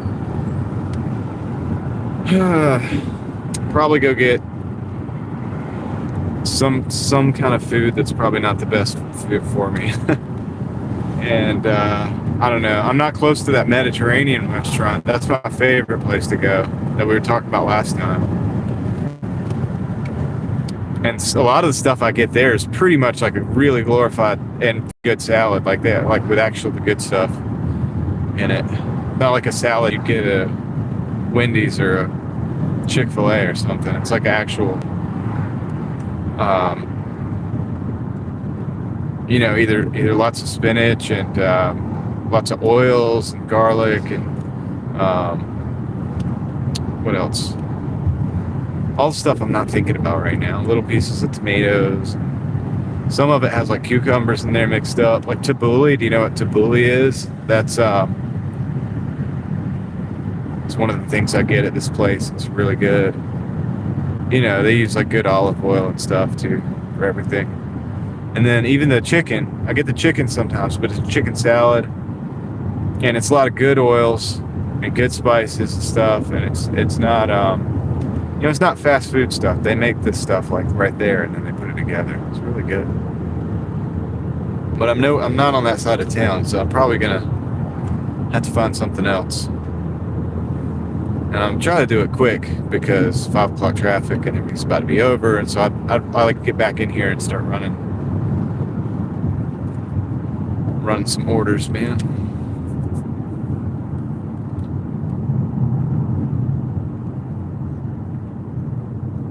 We're definitely in traffic now, though.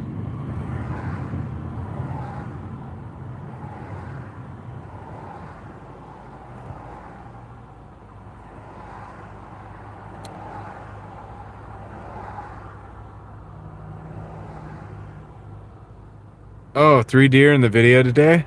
Alright, that's pretty cool. I'll have to check that out. You guys could see why I sometimes I don't catch up. Like I have to catch up a few days later. Like you'll see me like post videos on both channels and then like go and like, and I'm also on YouTube like watching stuff too. And you can see like this is what I do. So I can't keep up with everything. Like I have to get like a good time. And also when I watch videos, I want to make sure I'm like listening to it and actually watching it and giving it a good time. I will admit sometimes I put them on like high speed, so that I can make sure that I'm actually listening to it and hear the whole thing all in one go. I don't want to have to split it up. I'm a big fan of immersion when I'm like trying to absorb information. So sometimes I will do like the 1.5 or whatever. That way so I can hear it. I don't know if that's good for watch time, but it is good for retention. You'll get 100% retention because I want to actually hear the videos. That makes sense. I think if you were going to choose one or the other, you would want retention because like the video retention data is probably going to be more inclined to be a good look for your video. The people are watching the whole thing, right? But yeah, I don't just run them. I like actually, you know what I mean? I actually want to engage. So you see what I'm doing. I'm doing this like most days. I'm doing this almost all day, so I can only do but so much. But yeah. Dude, when I get some time, I want to check that out. It's always cool when you catch like deer. So this city where I'm at, there's a lot of neighborhoods where the deer just kind of roam. Like the deer just kind of roam in the city, like, and they stay in the wooded neighborhoods for the most part. But like, dude, you'll be delivering food to somebody's house, and there's like a deer in the front yard, just hanging out, and they'll like look at you. And they're like, who's this guy? Is he the delivery guy? Oh, he's the delivery guy.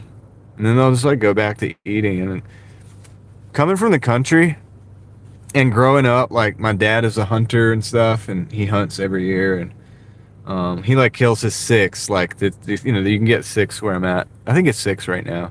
You get tags, but he does pretty much the max most years, and you know the freezer's full, right? But that's out in the country, right? In the woods, in the semi-wilderness. And so those deer are really jumpy because they know that they're being hunted, right? Generationally, I guess. I don't know how they communicate or whatever, but I'm sure they know, they're not stupid. They get the idea that they're being hunted and it's hunted season, right? And so they're a little bit more jumpy. But around here in the city, dude, it's just, yeah, it's like, they're just like, what's up? What are you doing? You know? What are you doing in my neighborhood? Oh, it's crazy, dude. And I think it's cool. It's cool. It's whatever. It's just a shock or whatever. It's not a shock anymore, but it's just kind of crazy coming from like having to stalk these deer or like get up in a deer stand and be real still and like put your clothes out the night before so that they can air out so that you don't have the smell. You know, no body odor or food smells on your clothes, and the deer doesn't know you're coming. And then, you know, all of these things, and wearing breakup camo and stuff to make sure that, like, you know, they don't see that your pattern doesn't stand out as much or your silhouette. You do all these things to make sure that you could get a deer, like that you could actually, you know, put food on the table. And when you come from that and then you go to the city and these deer are just hanging out, and it's like, this is wild, dude. This is crazy. That's crazy. There's a ton of squirrels in this city too. Sometimes squirrels are what makes me nervous, because sometimes I'm thinking like, they get bold, man. And sometimes I'm thinking they might like attack me. You know what I mean? Like, you want to make sure they don't have rabies or something, because they're just like, they're looking at you from not that far away. Now in the countryside, dude, when animals act that way, when animals like will just walk up to you, that's not normal. That's not good. That means that animal is probably rabid and is probably about to like attack you, or something. Like, it's not normal. Let's just put it that way. They're usually a bit more skittish, you know. Maybe not the squirrels so much, but even the squirrels a little bit. Definitely the deer. And there's coyotes in the city too, in Raleigh. Like, I've been out, like I used to work overnight, and I'm always out at night eventually, just maybe not that late, but I have worked overnight before, and I've been out at like 2 or 3 o'clock. And just seen coyotes like walking up the sidewalk and stuff. Now, granted, if somebody were to come by or walk by, or even when I would drive by, like, and roll my window down, like, to look at them, they will go off. They'll go. And coyotes are really good, usually in the countryside, with not being seen. Once again, in the city, their city coyotes are not as good at it. But then again, if you're ever walking and you see a coyote or whatever, and it's not like running away from you, or it's not like making itself disappear, that's not a good sign either, and it could be rabid, and that could be a dangerous situation. Kitten walked up to you. You met your kitten when it walked up to you. That's cool.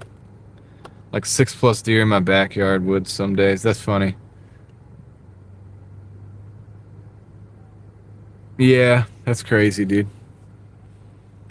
It's just different environments, man. Different people. Or different behavior, rather. I'm over here near the other mall now, the Crabtree. That's the one NY when she was in here. This is the one. I'm near that now. That mall is popping, by the way. It's like nowhere near Dead Mall. Your daughter's cat. Got you. Come on, Light. Let's go, man. I'm trying to finish this up. We got 39 likes, man. For what that's worth. I appreciate them. I appreciate all of you. I appreciate everybody that's been here all day today, and people that have been popping in and stopping in and everything. It's really cool. Kind of makes the live streams worth it, man.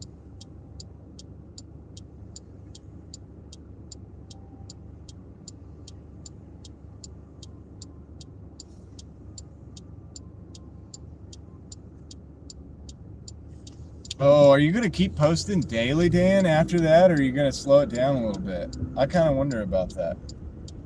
Dude, it's got to be hard to come up with video ideas every day. Like, I could get on and run my mouth every day, but I'd be saying the same thing probably a lot. Like I do on my live streams, probably say the same thing a lot. Like, you know. But yeah, that's got to be. That's interesting, man. It's an interesting situation. You can slow it down, yeah.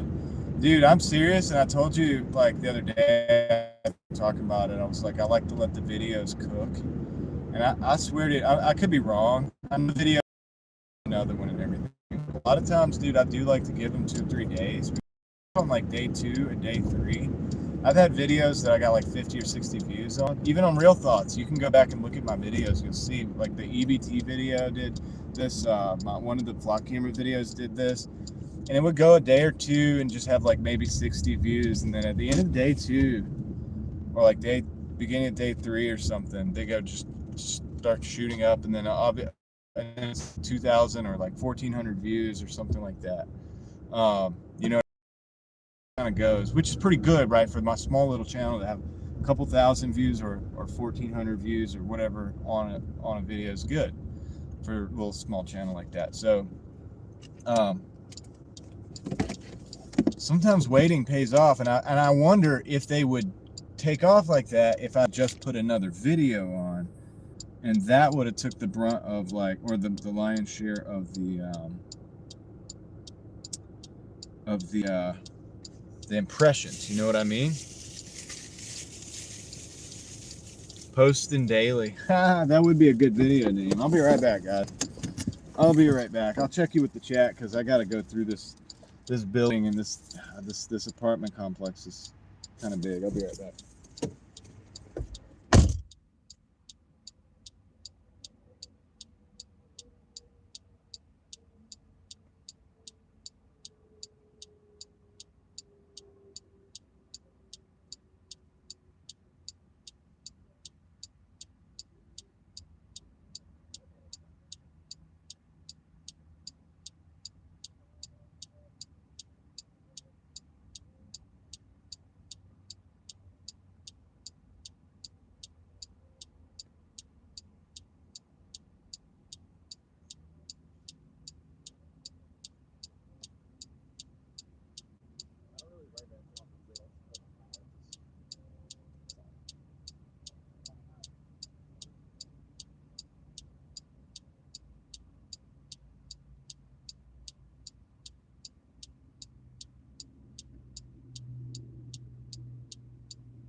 All right, guys.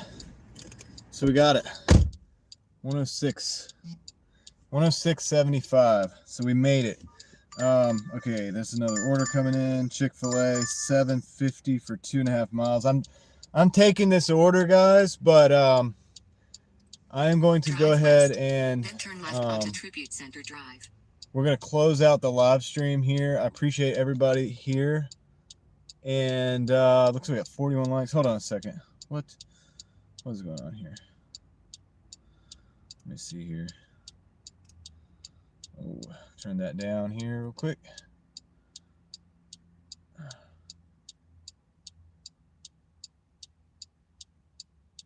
Okay.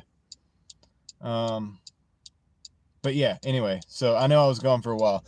But we're going to go ahead and close the live stream out. I appreciate everybody being here, and we're going to go ahead and end it here. We did reach our $100 goal. We're at 106. Now we got another delivery we're going to have to take, and we're going to move on from there. But I appreciate everybody being here. Appreciate everybody hanging out with me while I was live. I'll go ahead and put the light on for a minute. And yeah, thanks everybody. I almost got lost in I didn't get lost, but it's an extensive apartment complex, and it's a building, one building. You have to go in and you have to go down the hallways no matter what. So that's why it took so long. And then the internet doesn't work in there. I think they put lead in the paint or something, man. It's crazy. But anyway, thanks everybody for being here. Everybody who stopped in, everybody who hit the thumbs up button, everybody who hung out with me all day, and of course the donos. I've never asked for that, but I appreciate it. It's obviously means a lot. And yeah, so we did it, guys. We got the 100. We did it in 6 hours, though. I'm going to do a little bit of quick math real quick, because unfortunately our hourly is not looking so good. 106.75 divided by, let's just call it 6 even, right? 17.79. So not the best, but you can't win them all. Hopefully tonight will be better. That being said, I appreciate each and every single one of you as always, and I'll catch you on the next one. I'm out.